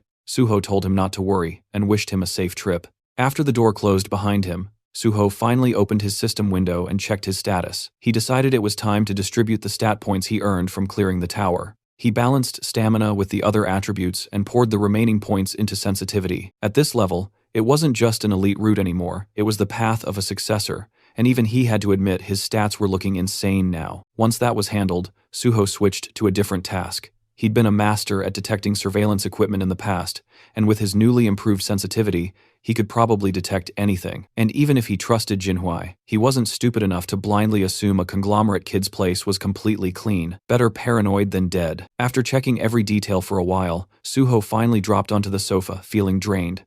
The house was huge, way bigger than most subspace-grade houses he'd seen before. Honestly, finding hidden cameras felt harder than slaying that dragon earlier. With no devices detected, he finally let himself relax, but his phone wouldn't stop buzzing. Notification after notification kept flooding in. When he checked, Suho realized his personal information had been leaked. Someone had exposed his number and the messages just wouldn't stop. Accepting the situation, he decided he needed a new phone and a new number. Remembering the community app Jinhui mentioned, Suho tried using it, and to his surprise, it was extremely efficient. He transferred important things to the new device and designated it for private use. Even though the messages kept flooding his old phone, he planned to switch numbers soon. He glanced at the time, a little past 5 p.m. He figured he had time for a short break before heading out again. Meanwhile, somewhere else that night, inside a quiet building, a mysterious gate appeared. Several masked individuals stepped through it. They scanned the area carefully. No witnesses, no surveillance, nothing. Then they opened the bags they carried and began placing bombs with practiced precision.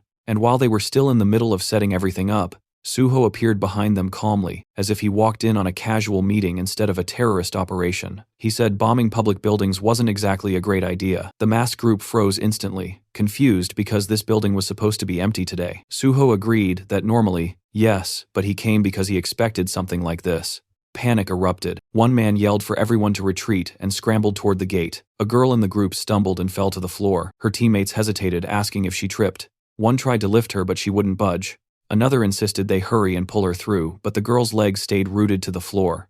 They didn't know yet, but Suho had already used Shadowbind, chaining her with dark energy. Still struggling, the man shouted that something was wrong, and the girl muttered one cold word: abandon. The man refused, unwilling to leave her behind, but the girl insisted and ordered them to kill Suho. The remaining 3 charged together, fueled by panic, but before they even finished the first step, an invisible force crushed them to the floor. Suho's intimidation skill smothered them instantly. With them subdued, Suho asked if they were members of Banshee. The narration clarified, Banshee, a notorious terrorist group responsible for bombings and chaos. Even though they were eventually caught in the past, the damage they caused was massive, and only 4 members did all of it. The group was shocked. Someone recognized them and demanded to know how Suho knew their name. Suho calmly stepped toward the man closest to him and removed his cap. He identified him as Kwak Duho, the muscle, who worked day labor, jobs, and handled heavy tasks. Then Suho pointed to another Seo Kiawan, the bomb maker who worked as a middle school science teacher. Next, Kim Hyunmin, the transporter, an everyday delivery driver using a movement skill to vanish after attacks. Lastly, Suho turned to the girl Ku Yeonhwa, a university student and the true leader of Banshee. Her EMP ability erased electronics and magic supports with ease. Stunned, Yeonhwa demanded how Suho knew everything. Suho smiled and said anything could be uncovered if someone tried hard enough, and she already knew that. Still refusing to believe him, she demanded again to know who he was. Suho acknowledged her quickness and reminded her she already knew the answer, and said out loud that if she still didn't trust him, he could prove it by handing her over to the authorities right now.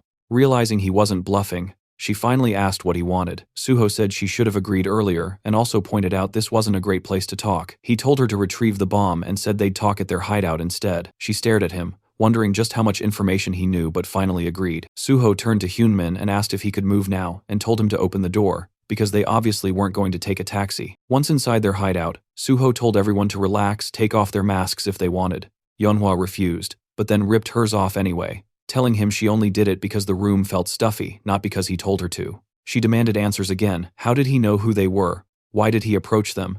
And why would someone known for conquering gates go after a terrorist cell? Suho smiled and admitted she asked so many things at once that he didn't even know where to start. He said he used his own skills he didn't reveal publicly, to track and identify them, the same way they had hidden theirs. Finally focused, she asked again, what did he want? Suho extended an offer. He wanted them to work with him. He mentioned the recent PBS interview and the future plans he shared there.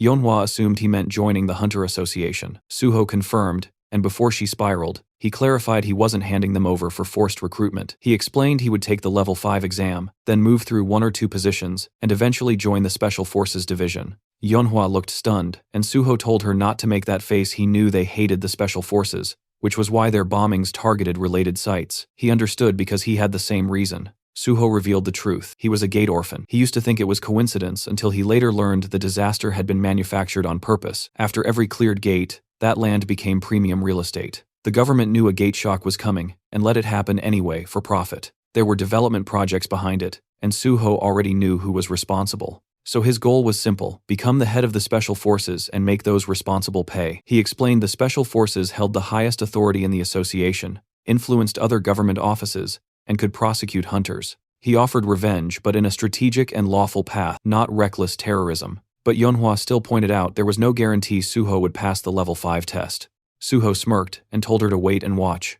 And with one last warning that another attack would mean he would personally hand them to the government, he finished the conversation. Inside, Suho knew they must be beyond shocked. In his past life, Banshee had remained an untouchable ghost. During interrogation, he realized they were people like him, victims twisted by revenge into villains. If someone had guided them sooner, maybe things wouldn't have spiraled. So this time, before they crossed the line entirely, Suho planned to redirect them. No matter how long it took, he was certain Yeonhwa would accept. His offer was too tempting, and his competence was undeniable. He told them to think carefully and make a wise choice. The scene shifted to the South Korean Hunter Association, where the vice president was already in a sour mood, lecturing team leader Yang Chulman for failing what he called a simple task, and reminding him that even the president cleared his entire schedule just to meet An Suho. Though he let it slide for now, he made it very clear that if the same mistake happened again, there would be consequences.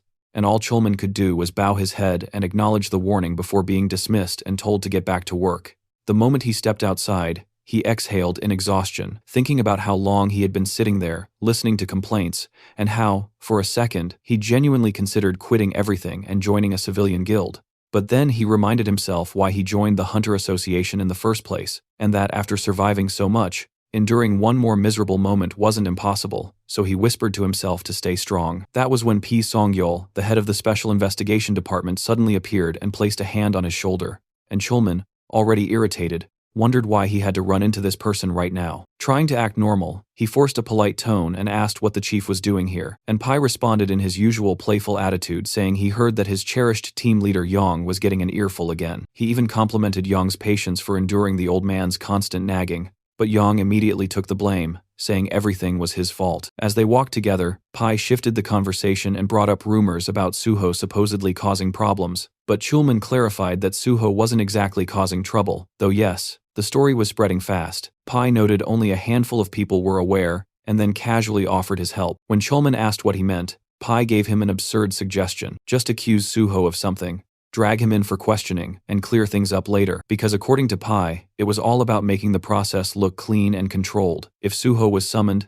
then the president would be pleased, the issue would look handled, and Suho would be released afterwards, with the association looking authoritative. He added that since Suho wanted to join the Hunter Association anyway, it would benefit everyone involved. Yang stared and cautiously called Pai's ideas mischievous, because interfering with someone as successful as Suho could backfire spectacularly. But Pai didn't flinch, and instead admired Yang's morality, questioning why someone in his position was so nervous over a single hunter. Yang responded politely, But Pai wasn't done. He reminded him that prosecutors still had the authority to investigate and charge hunters, and that hunters once feared them for a reason, hinting that Yang should be more flexible instead of clinging to protocol. After a tense pause, Yang nodded and said he'd keep it in mind.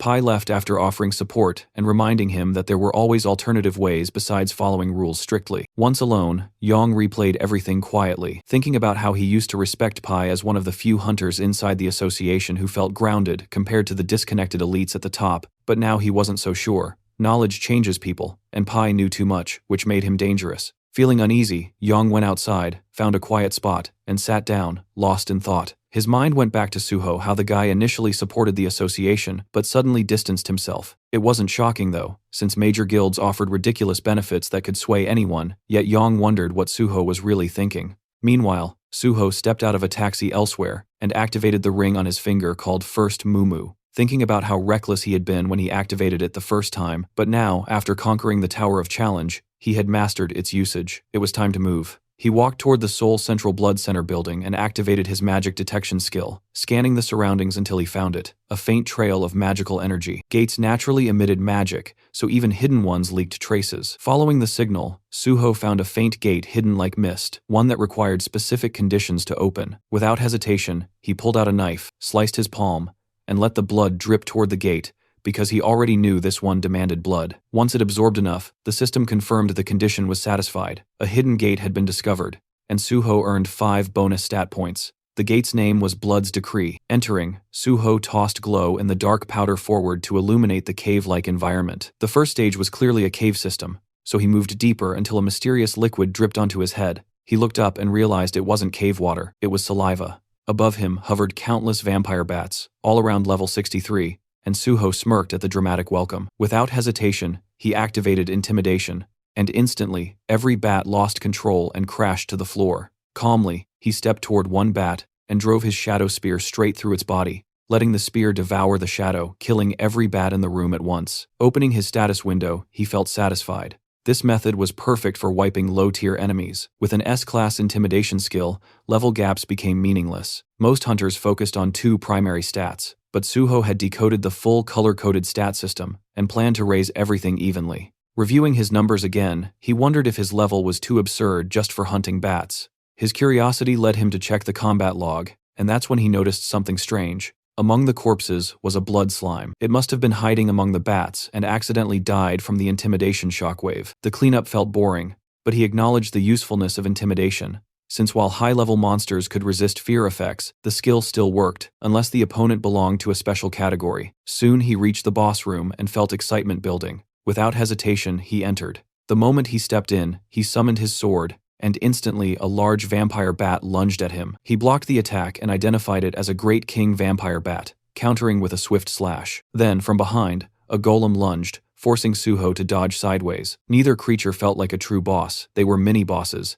He fought both at once, slashing the golem and spinning to counter the bat's attacks. When the golem attempted to punch, Suho slid backward to avoid the hit, then rammed his sword into the ground, unleashing a shockwave that exploded through the room and hit both monsters. He thought the fight was finished until the dust cleared, and both monsters were still standing. The battle intensified, and Suho quickly realized physical attacks alone wouldn't finish high-level targets. It was time to use what he prepared. Just then, both enemies attacked at the same time, one from the front and one from behind. Suho summoned another sword, and when the explosion settled, he had driven one blade into the bat and the other into the golem.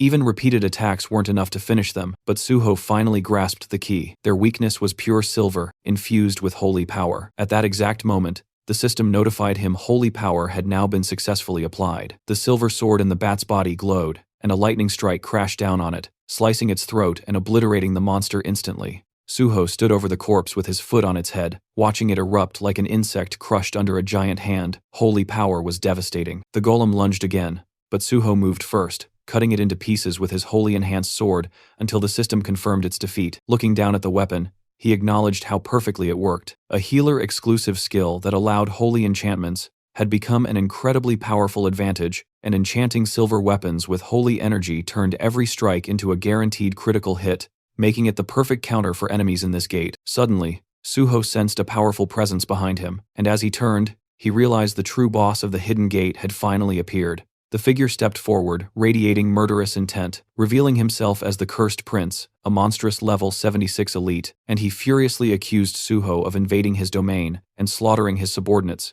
before demanding he kneel and confess his sins. But Suho had come here to capture him, not bow down. That confidence enraged the prince, and with a furious roar he unleashed his power, calling Suho unbearably arrogant. The first strike slammed forward, but Suho blocked it with ease and calmly asked if the prince was done with his dramatic entrance. Instead of answering, the prince drove his hand into the ground, and suddenly the battlefield transformed, as blood-veiled mist erupted everywhere, obscuring visibility completely. The dense aura made it impossible to detect movement normally, so Suho braced himself knowing the prince could attack from any direction. He sensed something behind him and reacted instantly, just as the prince lunged, blocking the strike perfectly, shocking the boss, who couldn't understand how Suho predicted his attack. Suho retaliated with a confident slash, thinking he'd landed a clean hit, but the prince only laughed and mocked him, saying such weak attacks could never harm him. Then, a system alert flashed. The Cursed Prince had activated Blood Scream. Suho immediately stabbed his sword into the ground and activated Healing Spirit. A cleansing aura burst outward,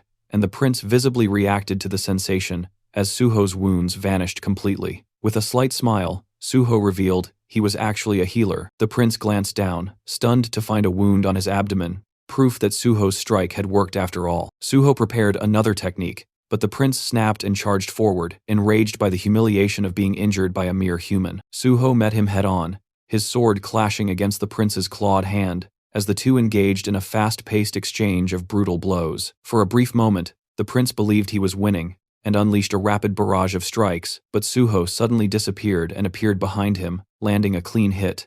Blood poured from the prince's mouth as he stumbled backward, and Suho immediately rushed in to continue the assault. Refusing to retreat, the prince activated more power and charged directly back, and the two collided with massive force, sending shockwaves across the battlefield. When they landed, the scene changed instantly. The Cursed Prince's head separated from his body and rolled across the ground. Suho approached casually and crouched next to the severed head, mocking how easy the win was until the head suddenly lunged forward and bit his hand. The still-living prince cursed Suho inside his mind, demanding his blood, and promising to enslave him. With pure disgust, Suho ripped the head off and threw it aside, thinking the prince was basically a mosquito biting without warning. Then the system announced the start of kin conversion. Suho collapsed to the ground as blood rapidly drained from his body, dizziness and a pounding headache overwhelming him, while a violent thirst clawed at his throat. Inside his mind, the prince declared it was already too late, but Suho told him to shut up, refusing to listen. As the conversion continued, Suho reminded himself that to gain the vampire trait,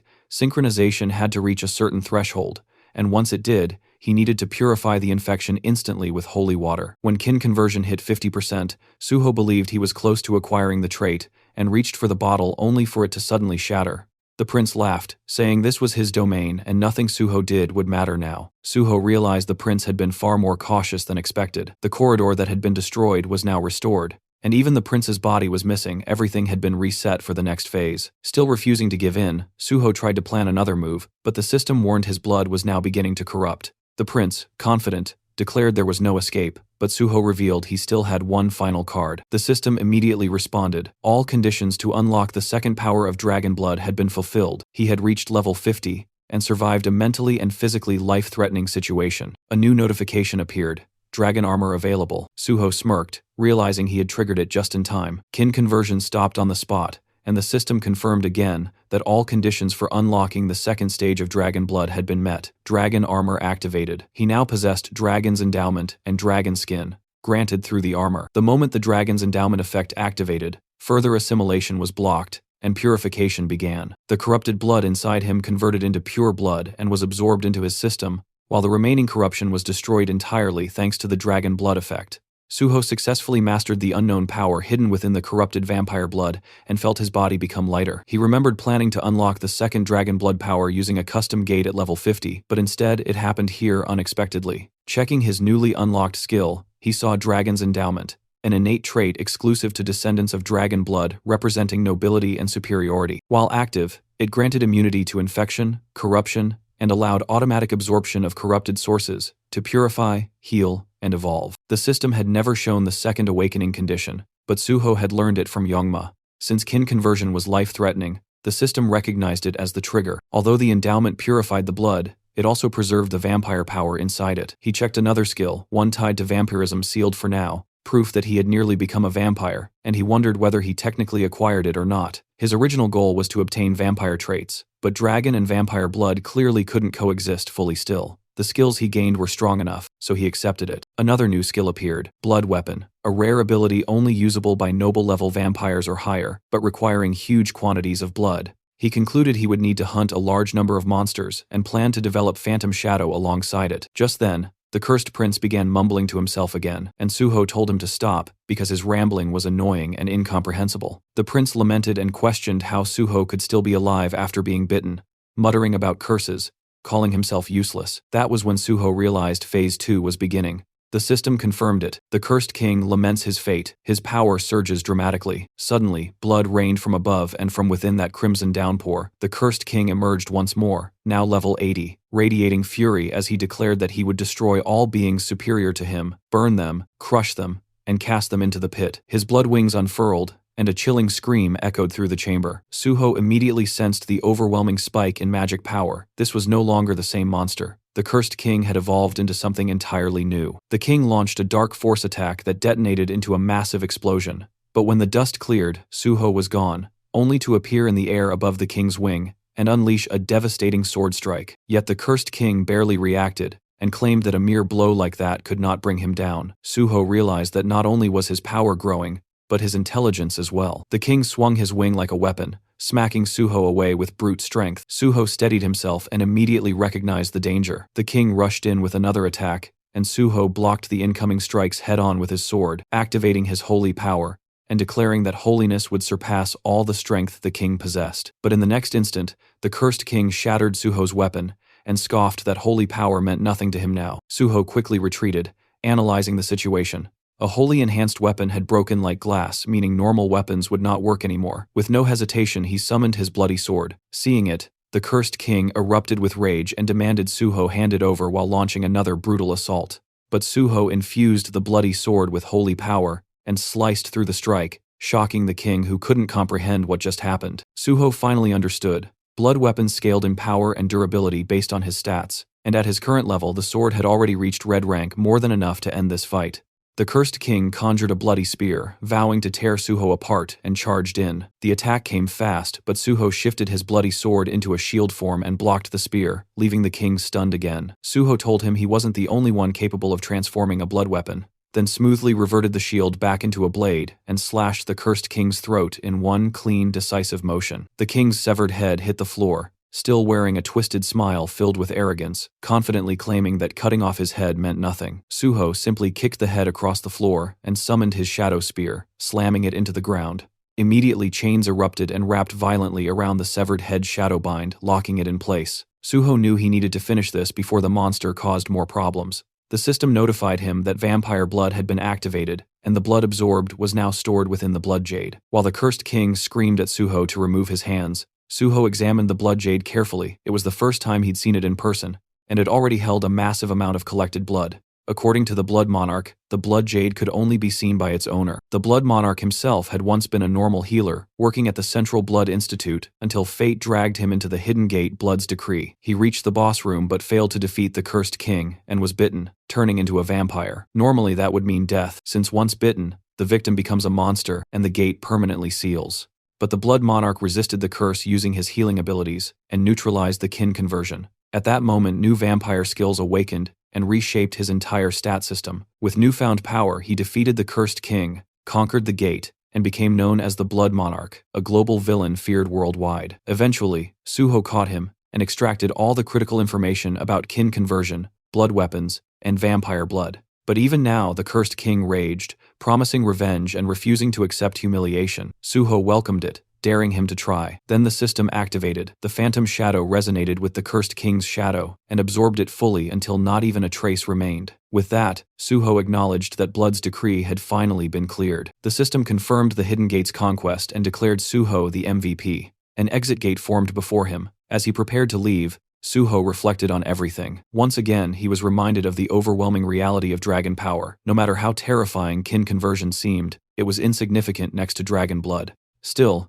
He was annoyed that the vampire managed to escape. Then the system announced a special reward. After analyzing Suho's talents, it granted him a skill perfectly suited for him and awarded 10 bonus stats for his achievement. The new skill, New Blood. Suho had never heard of it. As he scrolled through the system window, he realized its value. It was an absolute jackpot for his future. Not only that, he had also obtained an S-rank original vampire skill, something even the Blood Monarch never possessed since his vampire traits were only A+ rank, and none were labeled royal or original. Suho concluded that this must be due to the unique effect of New Blood. Originally, he planned to monopolize powerful existing skills, but reality turned out far better. Still, he reminded himself not to get careless. Just because things were going well now didn't guarantee they always would. With the gate conquered and his objectives secured, Suho said exactly what needed to be said. He had gained what he came for, and now it was time to go big at Nexus. Tee scene then shifts to this big tall building, Nexus, and people moved steadily through the corridor while Miss Sui led the group forward. Through open doors, a man could be seen sitting calmly in a chair, who turns out to be the guild leader and tells Miss Sui to come in. She informed him that Hunter An Suho had asked her to deliver a message. Tomorrow, he would be coming to join the guild. The man repeated the statement in disbelief, almost questioning whether he heard correctly. The back of his chair faced them as he processed the news, and then he finally spoke, stating that proper preparations needed to be made. When his face finally became visible, as he turned, he added that no one knew what this An Suho was planning, and everything needed to be handled carefully before he changed his mind. Outside, tall buildings stretched toward the sky before the scene shifted inside an elegant, well-furnished room. Suho stood at the entrance, looking in, and found Jinhui sprawled across the couch, drooling in his sleep. Suho stared for a moment and finally asked why he was sleeping there. The reporter weakly sat up on the couch, explaining that Suho had conquered the Tower of Tests today, and even if temporarily, they were now living together, and to top it all off, Suho was his partner. While speaking, the young man clutched a bottle happily, declaring that such a milestone absolutely called for a celebration. He explained that when he returned home, Suho wasn't there, but he couldn't just ignore such a historic moment, so he started drinking by himself. Suho watched him for a moment, then remarked that handling everything at once must have been exhausting. He assured him that in the future, there would be plenty more reasons to celebrate. Still clutching the bottle, the drunken reporter blinked and asked if Suho was absolutely sure about that. Suho simply told him to relax, the future would reveal everything. Looking at the food laid out on the table, Suho asked the surprised and slightly tipsy reporter whether he still wanted another drink even at such a late hour. With a big, satisfied smile, Jinhui immediately agreed. Next to the plates of food sat a glass of wine, and Suho commented that he had tried the community app Jinhui recommended and found that it worked perfectly. He also added that he genuinely liked the apartment itself. While eating, Suho mentioned that he had read the reporter's blog and could tell the young man was doing quite well, leading him to assume that his companion must be incredibly wealthy. They continued drinking wine together, and with a cheerful tone, Jinhui explained that he wasn't just rich, he was the youngest son of a Chaebol family, meaning he couldn't simply be considered normally wealthy. Surprised, Suho asked if he truly belonged to a Chaebol family, then took another sip from his glass. Jinhui continued speaking, saying that since Suho had shared one secret, he wanted to share one of his own in return. He revealed that he was the youngest son of the president of the Daisen Company. Suho responded that if he was the president's son, then he was likely also the heir. But the reporter shook his head and explained that his father had many children from different women, and his own mother had been just a mistress, meaning he was merely an illegitimate son. He admitted he had never told anyone that, but since he would likely be working with Suho for a long time, he felt Suho should know everything. Suho looked at him with surprise and asked if that meant journalism was just a hobby for him. Jinhui answered that it was partially true, and he genuinely enjoyed the work. He added that his father gave him anything he wanted, yet he had no right to inheritance and no influence within the company. He had even been offered the opportunity to run a subsidiary company, but he refused, admitting openly that he was a good reporter but knew nothing about business. Suho lifted his glass again, remarking that at the very least, Jinhui was an excellent journalist. Smiling brightly, the reporter replied that it meant a lot to hear that, and confessed that he had never met a hunter like Suho before. Both men slowly stood up, and Jinhui suggested a toast for the two of them. Suho agreed without hesitation, and their glasses clinked lightly together. The next morning, Suho walked through the apartment, yawning, and from the kitchen, Jinhui greeted him with a cheerful good morning while pouring boiling water into a cup. Suho asked if he really planned to work on the weekend, and the reporter replied that he had a lot to do. Standing in front of the window and rubbing the sleep from his eyes, Suho commented that maybe they shouldn't have drunk so much last night, but Jinhui laughed and said everything was fine. He actually had a great time. Suho then asked why he was already going out hunting for new material, and the reporter answered that he couldn't live off articles about him forever. Hearing that, Suho casually admitted that this was exactly why he respected him, which made Jinhui pause in surprise at the unexpected compliment. After taking a sip, he asked what Suho planned to do today, and Suho reminded him that today was the day he had mentioned before. Realizing it, Jinhui asked if he was going to Nexus, and Suho nodded, explaining that last night he reached level 50 and received several upgrades, so it was time. Those words made Jinhui freeze, and he burned his hand with the water, startled because just yesterday Suho had been level 40. He turned to stare at him in disbelief and demanded to know how someone could jump 10 levels in one day. Suho shrugged like it was nothing and clarified that to be exact, he was now level 51. The reporter stared at him like he was some unresolved riddle, mumbling that the more he got to know him, the more mysterious he became. Suho commented that the way he said that sounded strangely suggestive, and as Jinhui scratched his head, Suho asked why he was looking at him like that. Without warning, the reporter pushed him toward the hallway, saying that if he was going to walk into such a serious organization, he needed to look like he belonged there. Suho protested, saying he didn't need anything fancy, and was fine with casual clothes, but the reporter insisted, saying he'd gladly lend him proper clothes and a watch. When Suho continued resisting, the reporter declared that appearances mattered at places like Nexus, and reminded him that he could also pick any of his cars. If he walked in using public transportation or showed up in a taxi, everyone would stare. A quiet upscale district came into view as a sleek red car rolled to a stop, immediately drawing attention from the people waiting outside. The door lifted upward, and Suho stepped out, dressed in a sharp, elegant suit that fit him perfectly. For a second, he cleared his throat and thought that everything had turned out surprisingly well. A suited man approached, politely offering a business card while introducing himself as Bai Dongyuk, the head of Nexus. Suho accepted it with a polite smile, introduced himself as An Suho, and followed him inside the guild building. Soon after, he sat across from 3 representatives of Nexus. Dongyuk calmly stated that over the past few days, Suho must have raised his level significantly and wondered if that sudden progress made him reconsider his goals, especially since he previously mentioned wanting to become a government official. Suho explained that nothing had changed. His goal remained the same. The leaders exchanged surprised glances, prompting Sue to ask what exactly that meant. Dongyuk leaned forward and asked why Suho would want to join a private guild if his true intention was government service. Suho responded honestly, saying that joining Nexus would make reaching his goal easier. He announced that he planned to take the 5th rank exam this year. Someone asked whether he only wanted bonus evaluation points, and Suho replied that while technically yes, it was only one part of a larger strategy. If he only chased the Hunter Association, the association would assume he had no alternative. That was precisely why he intended to join Nexus, because once the association saw others offering better terms, they would improve theirs as well. He added that while serving Nexus, he would dedicate himself fully to the guild, making the partnership mutually beneficial. Dongyuk listened silently as Suho promised to give 100%, but the guildmaster eventually leaned back and said he understood. However, he wanted to ask one question. He pointed out that when Suho first approached them, Nexus was struggling, and the hero's abilities were a complete unknown. Hiring him back then was risky but still reasonable. But now, any guild in Korea would fight for him. So why out of all of them did he only approach Nexus? Suho smiled quietly while the guild leader continued, saying that Suho was clearly talented, but his true intentions remained unclear. Folding his hands,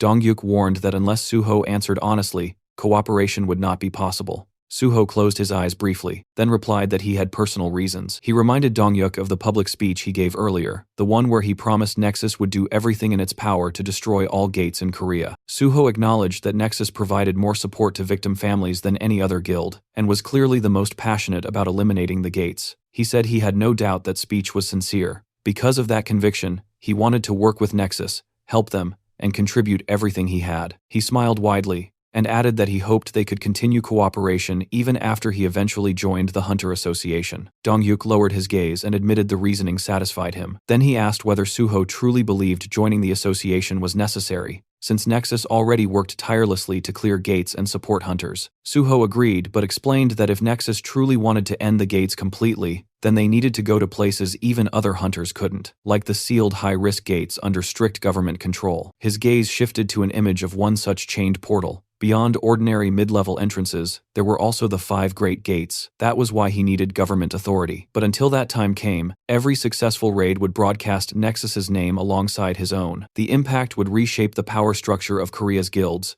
and Nexus would rise to number 1. Dongyuk rested his hands on the table and said all of this only lasted as long as Suho remained with them. Suho nodded, saying that was why he promised to give everything while he was here. Suho blinked in shock, suddenly asking if he had already found team candidates after their previous conversation. Suho confirmed it and revealed the first candidate, Kang Dae-han. Sue froze and asked again, as if she couldn't believe she heard it correctly. Suho nodded and casually mentioned that he was the one who convinced Dae-han to become a tank. Sue shot to her feet in outrage, demanding to know what Suho planned to do if tanking didn't suit him. Suho calmly lifted a hand and told her to relax. He made the decision after analyzing everything properly. He reminded her that Dae-han had passed the exam with exceptional scores. Sue frowned, reluctantly remembering the results. Dae-han had unexpectedly ranked second place.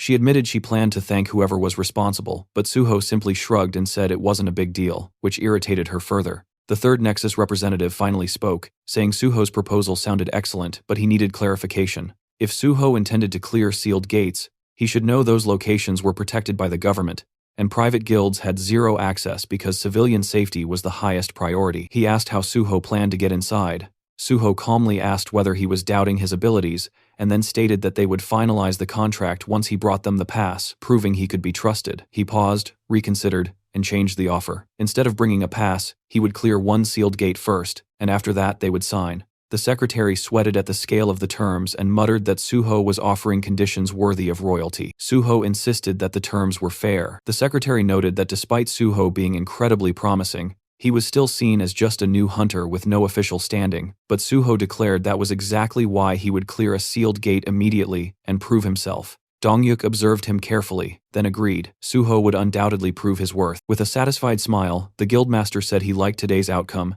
and that they would finalize details later after the gate was cleared. Later, Suho left the building and drove away. Dongyuk and his secretary stood by the window watching the red car disappear. The guildmaster quietly ordered preparations, assemble a special support team, and prepare all necessary documents for On Suho. The secretary hesitated and asked whether they should wait until Suho made good on his promise. Dongyuk replied with a confident smile that Suho would absolutely follow through, and supporting him early would only strengthen their alliance. Closing his eyes, he said he believed Suho would keep his word. The secretary, slightly overwhelmed, asked what made the guildmaster so certain. Dongyuk answered that it wasn't a guess, and the secretary already knew it. The man finally nodded, remembering Suho's determined gaze and the certainty in his voice. The scene shifted to the massive building of the Great Hunter Association of South Korea, where inside one of the offices, Yong Chulman sat slumped in front of a computer, clutching his head in frustration. He was desperately trying to figure out how to get Suho into the organization when the man showed absolutely no intention of coming willingly. Chulman considered offering him a reward for clearing the test tower, but immediately dismissed the idea, knowing full well that upper management would never approve it. They didn't want a picture of Suho receiving thanks. They wanted a picture where Suho stood, smiling beside the association president, making it look like they were already close. While Chulman hated the idea of using force or pressure, Chief Pai's earlier suggestion echoed in his head, a suggestion that basically amounted to dragging Suho in by force if necessary. Chulman groaned, dropped his head onto the desk, and wondered why he ever chose to work in this stressful place. As he cursed his life choices, his phone vibrated. The caller ID was an unknown number. With low energy, he picked up and introduced himself. "This is Yong Chulman speaking," trying to figure out who would be calling him from an unrecognized number. But the moment he heard the voice on the other end, his expression completely changed. It was On Suho. Chulman shot upright from his chair, eyes wide, barely believing he heard correctly. The scene jumped to a small gukbap restaurant, where steam rose from simmering pots.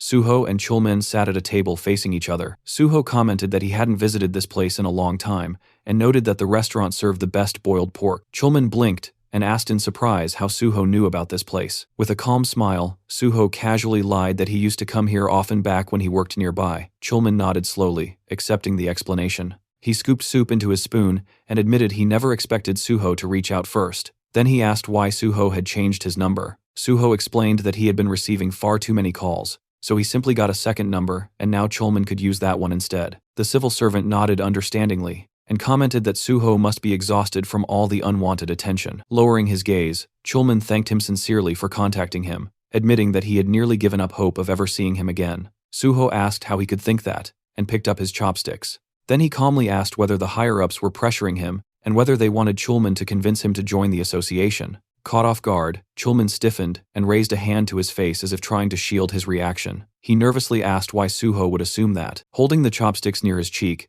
Suho explained that he found it odd that the association president suddenly requested a meeting after the tower clearing, because normally, no matter how difficult the gate, the association simply handled paperwork. They never actively tried to recruit someone. Speechless, Chulman stared downward with a nervous smile. Suho continued, saying that after thinking about it, he realized the executives only wanted to take photos for publicity. Hearing that, Chulman looked at him almost fearfully, but Suho reassured him that everything was fine. He just wished they had been straightforward about it, since there was nothing wrong with saying so. Chulman apologized, but Suho waved it off, saying there was no need. He had already understood the situation himself. In fact, he was even grateful to Chulman. The civil servant pointed to himself in confusion, unable to believe he heard that correctly. Suho continued, explaining that situations like this often involved blackmail or even force, yet Chulman handled everything professionally. Rubbing the back of his neck with embarrassment, Chulman admitted that it still felt wrong. Suho then casually mentioned that he had decided to visit the association.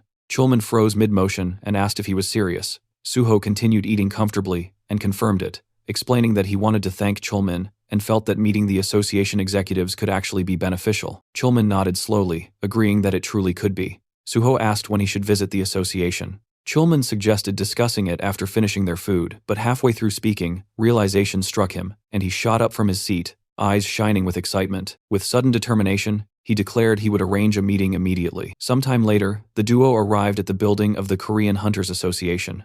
Suho posed for a photo beside the president of the organization. Jang Kyung-won smiled for the camera and then told Suho he was glad to finally meet him. He commented that Suho must be extremely busy, so he truly appreciated that he accepted the invitation. The vice president, Park Kyuman, added that it wasn't every day someone got to meet such a promising newcomer. Suho smiled politely and replied that meeting the leaders of the association was a great honor. Behind that expression, however, he could barely tolerate the sight of these people. It had been a while since he last saw them, but disgust immediately resurfaced. Kyungwon asked if Suho truly intended to join the Korean Hunters Association. Narrowing his eyes slightly, Suho answered that it was his dream, exactly what he said during the interview before the exam. The president asked why. With his gaze lowered, Suho explained that he became an orphan due to a gate outbreak, and he wanted to eliminate portals as soon as possible to protect humanity. But in his mind, Suho reminded himself that this was only one reason. The other was to prevent the president and his lackeys from destroying the association from within.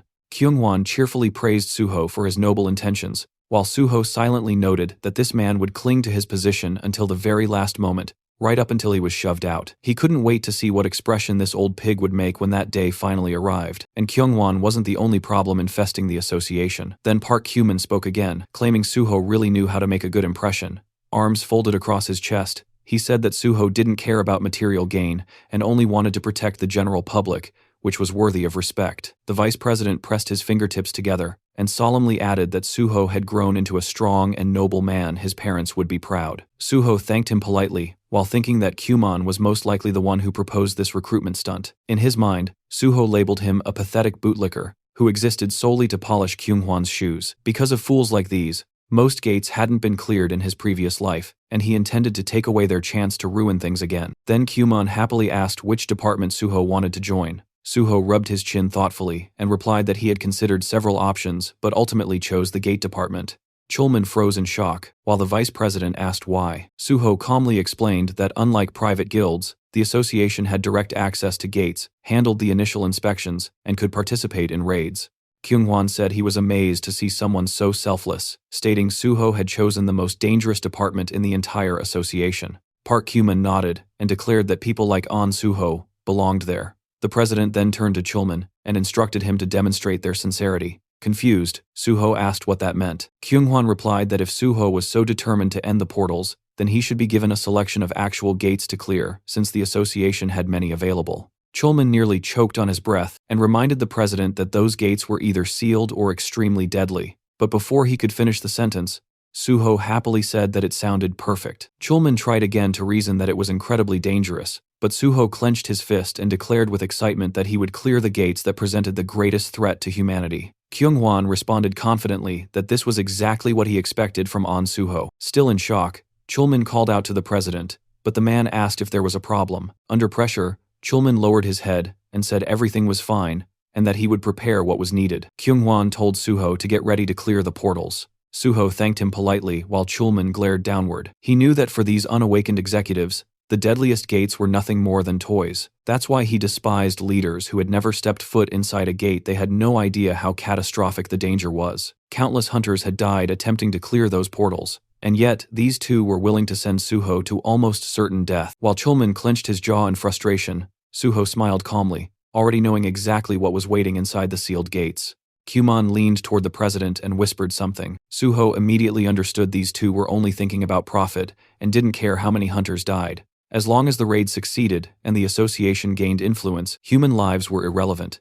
Kyunghwan looked at Suho again and asked what rank he planned to get during the exam. Suho smiled and answered that he intended to take the level 5 test by the end of the year. Kyunghwan asked if he knew how difficult that exam was. Suho answered that reaching that rank would give him more opportunities, and that he planned to join a guild to gain experience in the meantime. Kyunghwan raised his hand and said, "That was an excellent idea, experienced applicants were preferred." Then he asked how long private guild contracts usually lasted. Suho said the length wasn't his priority, gaining real field experience was. If a guild fulfilled his requirements, he would stay until it was time for the exam and the association. Kyunghwan yawned and said he hoped Suho could find such a place.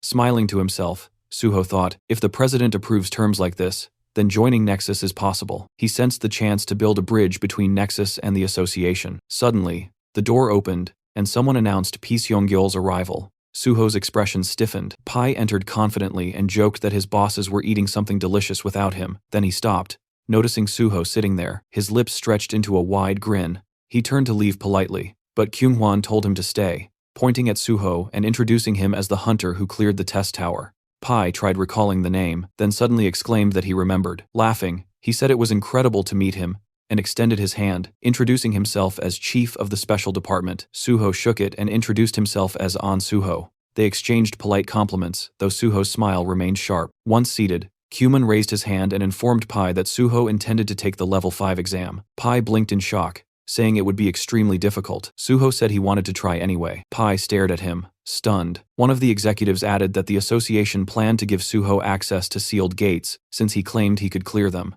Pai froze, eyes wide. Then he mumbled under his breath, covering his mouth in disbelief. Looking worriedly at Suho, he asked if he was really sure because those gates were extremely dangerous.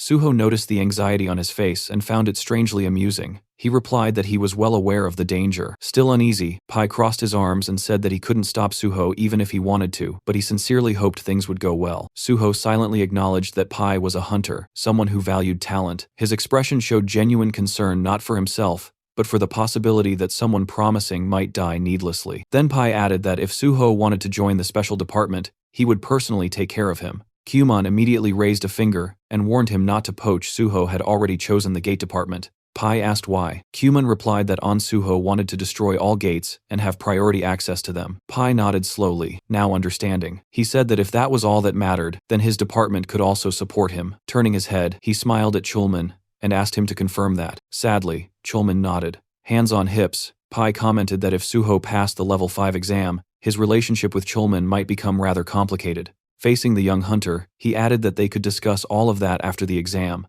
but for now, he sincerely wished Suho success. Suho thanked him politely, thinking privately, what a sly fox. Suho quietly glanced at Chulman, already realizing that if he passed the exam, he would outrank him, and that alone would put Chulman in a painfully awkward position. Suho let out a subtle sigh. That was exactly why dealing with Chulman felt complicated. He didn't want the man to feel cornered or overshadowed. After the meeting ended, the two walked side by side down the long corridor. Chulman kept his gaze fixed on the floor, shoulders low with worry. Suho stole another look at him before finally asking if he was troubled by what Chief Pai had said earlier. Chulman admitted that of course he was. He knew better than anyone how talented Suho was, but even with that ability, clearing a sealed gate was beyond dangerous. With a serious tone, he told Suho to be extremely cautious and said he could personally speak to the president so that the association would provide as much support as possible. Suho looked at him with genuine appreciation and said he truly valued that concern. But Chulman wasn't speaking out of politeness, he meant every word. He reminded Suho that he had only recently become a hunter and warned him again that the sealed gates were nothing like ordinary ones. Then he asked if Suho understood why the government trusted no one except the Hunter Association to clear them. Suho calmly replied that even top-tier guilds were rarely allowed into sealed gates due to national safety protocols. Chulman stopped walking and looked at him with confusion, asking why he would still insist on going there. Suho answered simply, he was absolutely confident he would succeed. He told him everything would turn out fine. Then, with a faint smile, Suho mentioned that among the sealed gates managed by the association, there was one called Nameless Sword. Immediately, Chulman stiffened and said that gate was among the most dangerous ones in existence. Suho's expression didn't change, he just smiled a little wider and said he already knew how to clear it.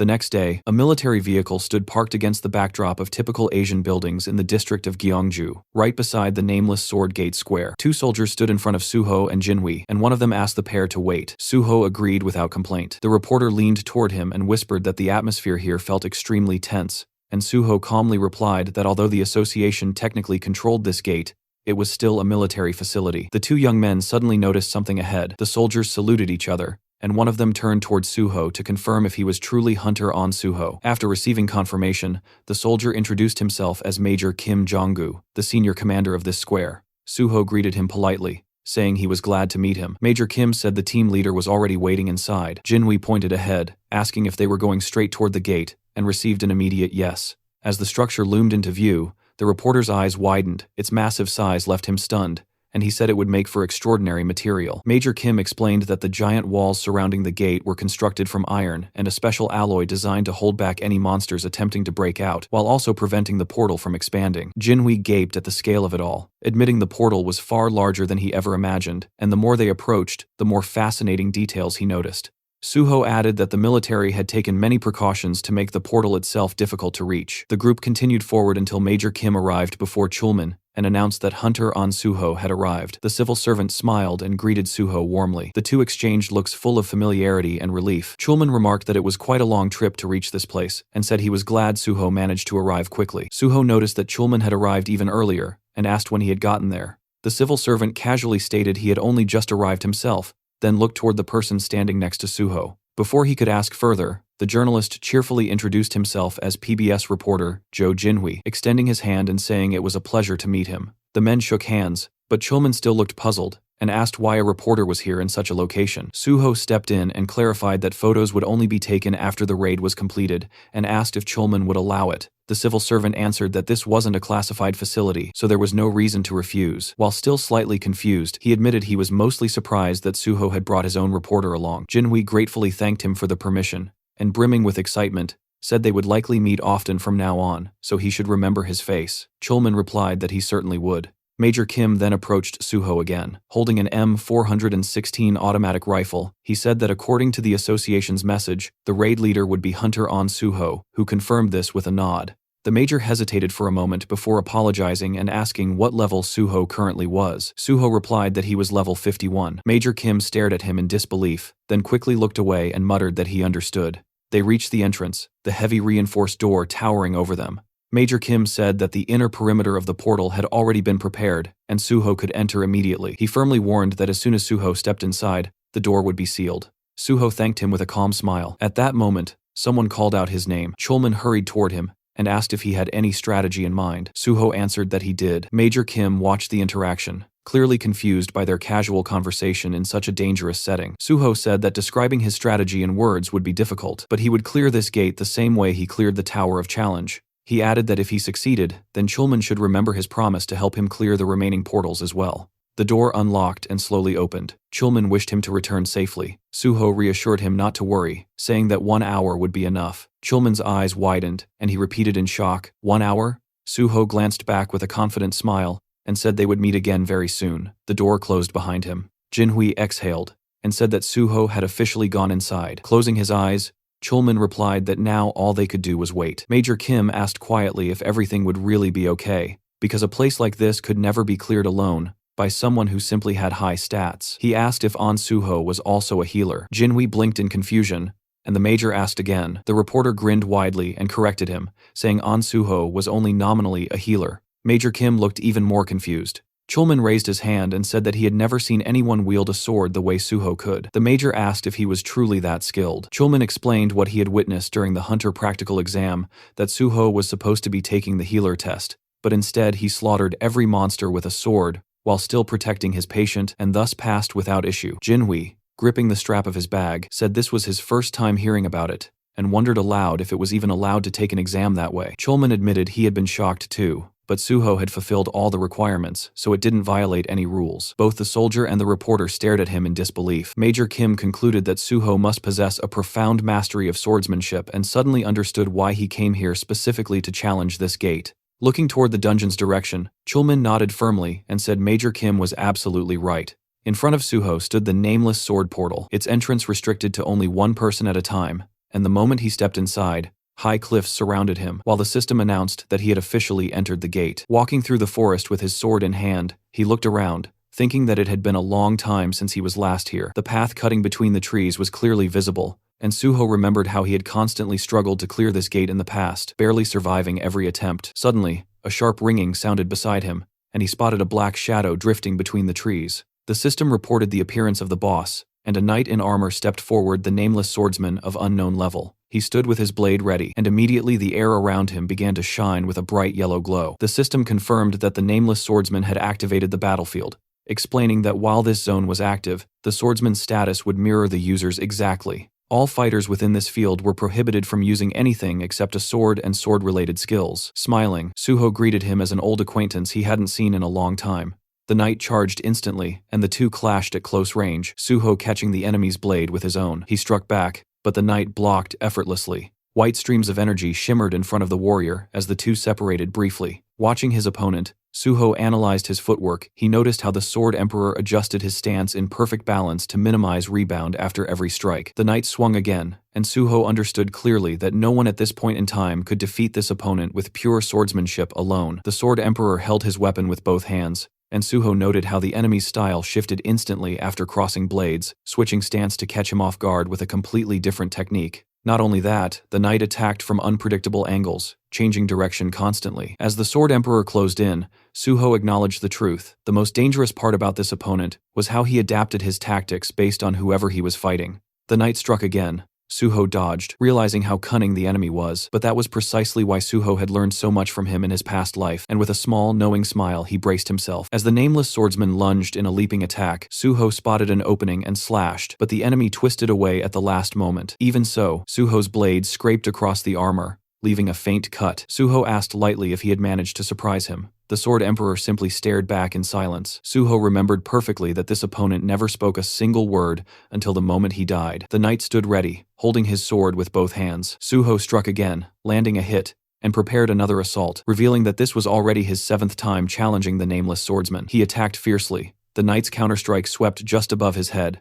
With a precise slash, Suho severed one of the knight's limbs and followed it with a kick, sending the Sword Emperor crashing backward into a thick bush. Standing before the thicket, Suho recalled how many people throughout history wondered who or what actually hid beneath the armor. The knight rose again, missing a leg. Suho asked if he knew how disappointed he had been the first time he discovered the truth. Calmly gripping his sword, he stated that everyone called this enemy either the Nameless Swordsman or the Sword Emperor, but the truth was simple. He was just the spirit of the Sword Demon. A ghostly limb appeared in place of the severed leg, and one of the Sword Emperor's hands also shimmered as a spectral form. The opponents clashed again, blades ringing violently as sword marks carved into the ground and rocks around them. Suho blocked a powerful blow, his sword glowing with vivid red streams of energy, and counterattacked his blade, punching a large hole through the enemy's chest armor. He struck the same spot again, and the purple cracks crawling across the Sword Emperor's form spread further. With another leap, the knight retreated, but Suho immediately closed the distance. Studying his enemy closely, Suho said that his own fighting style had been shaped specifically to counter every style the knight used. Smiling, he delivered another decisive slash. Large fragments of armor shattered and flew through the air. Finally, Suho stood over the fallen enemy. The system declared that the Nameless Swordsman had been defeated, and the sealed gate was cleared, with Suho recognized as MVP. Looking down with a faint sadness, he said he was glad to meet the Nameless Swordsman again, and that, in truth, he should thank him, because without this opponent, he would never have been able to reach such mastery in swordsmanship.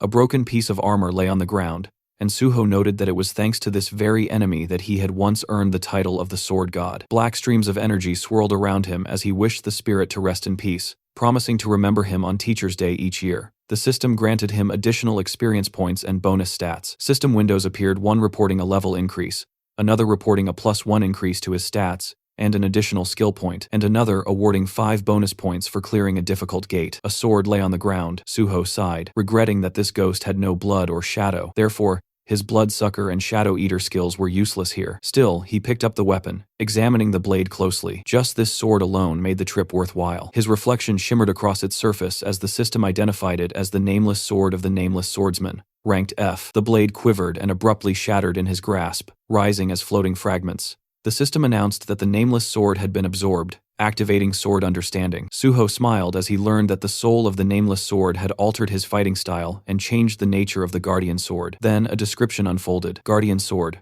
rank S+.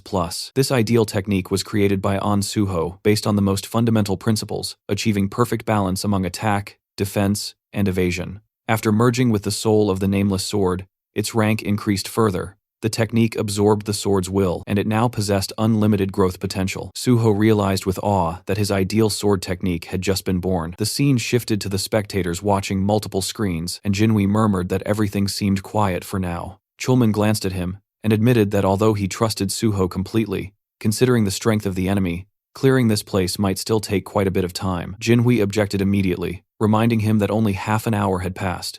Major Kim stepped forward and asked Chulman for permission to check the situation himself, and once he was allowed, he prepared to go until the reporter suddenly told him to wait. Confused, the major asked what was wrong as sweat dripped down the journalist's cheek. Jinhui pointed urgently at the portal, shouting that everyone needed to look. On the screen, Suho appeared, stepping through the now open door. Jinhui burst out, shouting that the gate had been cleared. Suho, still adjusting to the outside light, was stunned when someone called him Pro-On. And suddenly Jinhui and Chulman came sprinting toward him like overly excited kids running after candy. Jinhui even held his camera above his head, as if he were filming a festival. Suho told them to calm down, but the reporter's entire face was practically glowing with joy, as he demanded to know how they were supposed to calm down when Suho had cleared a sealed gate in under an hour. He yelled that it was insane. Chulman looked like he was caught between fear and happiness, as he reminded everyone that Suho had defeated the nameless swordsman, the very same monster who hadn't been beaten even after more than 200 attempts. He anxiously asked if Suho was all right. Suho smiled and said he felt great, casually adding that he'd taken care of it easily. The major stared at him in disbelief, as if trying to process the idea that the monster who slaughtered hundreds could be considered easy. Standing beside Jinhui and Chulman, Suho noted the major's expression. This soldier was desperately trying to understand what kind of person he was dealing with. Chulman then practically bounced with excitement, suggesting they take a commemorative photo since a sealed gate had been conquered. The major hesitated, but Chulman waved it off, insisting it was only a formality and that there was nothing to worry about. He reminded the major that he was just a regular soldier, so he rarely appeared in photographs, and that having a Korean army major in the picture would make the proof far more credible. Finally, Jonggu agreed to join the photo. Cut to another scene where the picture appeared on a laptop screen in front of the Nexus Guild leader. Suho explained that, as he had mentioned earlier on the phone, he had successfully cleared the nameless sword sealed gate. In the photo with him were a representative of the Hunter Association and Major Kim Jong-gu. He also pointed at the reporter beside him, introducing him as Jo Jinhui from PBS, explaining they agreed to take the photo together to prevent any manipulation of the news. Jinhui politely handed over his business card, introducing himself as Suho's personal reporter. Dongyuk pressed his thumb to his temple and said he didn't need the card at all, and had never considered manipulating anything in the first place. Standing before Suho, the guild leader asked how in the world he'd managed to pull this off. Suho blinked and asked what part he meant. Dongyuk gestured at everything and demanded specifics: how he'd gotten permission to access the sealed gate, how he'd cleared it so fast, how he'd survived something that had killed over 200 hunters. Suho calmly explained that he met with the president of the Korean Hunters Association to get permission, then simply went in and killed the monster. Dongyuk stared at him in utter confusion, running a hand through his hair as he tried to make sense of it. Suho then asked if, now that he had proven his skill level, they could finalize the contract. Holding up 2 fingers, he said that the guild leader could choose the salary amount himself, but he had 2 conditions. As long as he was in Nexus, he needed full support, and if he passed the Hunter Association exam, his exclusive contract must be terminated immediately. He added that he had already informed the association president about clearing the gate and that several guilds had contacted him, but he'd told all of them he would only accept an offer from the one willing to fully support him. Dongyuk eyed him with distrust at first, a strange expression flickering across his face, then suddenly burst out laughing and said the deal was accepted. He called for the secretary to bring the paperwork. The man returned Suho's confidence with renewed excitement, saying the hero had proven himself right after he doubted him. Suho extended his hand, and they shook firmly. The guild leader warned that there would be a lot of work ahead, and Suho replied he was ready. Later, on the road filled with evening traffic, Suho smiled and mentioned that since his friend brought him there, he'd be happy to drive him back. Jinhui chuckled, saying he was simply fulfilling his duties as Suho's manager. When Suho asked why he called himself that, Jinhui explained that since Suho kept feeding him exclusive content, the least he could do was pay him back somehow. He added that the sedan didn't shake nearly as much as the minivan he used before, so he bought this one specifically. Suho stared at him, stunned, realizing once again that this man truly was born with a golden spoon. As they drove, Suho asked if the reporter wouldn't get scolded for skipping work all day. Jinhui proudly replied that several exclusive articles had been published that very day, so no one would complain, especially since he promised the editorial office that he would bring Suho there eventually. Suho realized that there was no way this man would let such an opportunity slip. Jinhui said they could start by reporting the successful clearing of the sealed gate, and then gradually move on to covering his joining nexus. With the news spaced out, there should be no problem maintaining interest, though realistically, no one knew how long they could keep public attention. Suho closed his eyes and told him it was fine. He could handle things however he liked. Then Jinhui hesitated and asked something more serious, asking how Suho managed to read the strategy of the nameless swordsman. Suho explained that the monster had a very predictable pattern,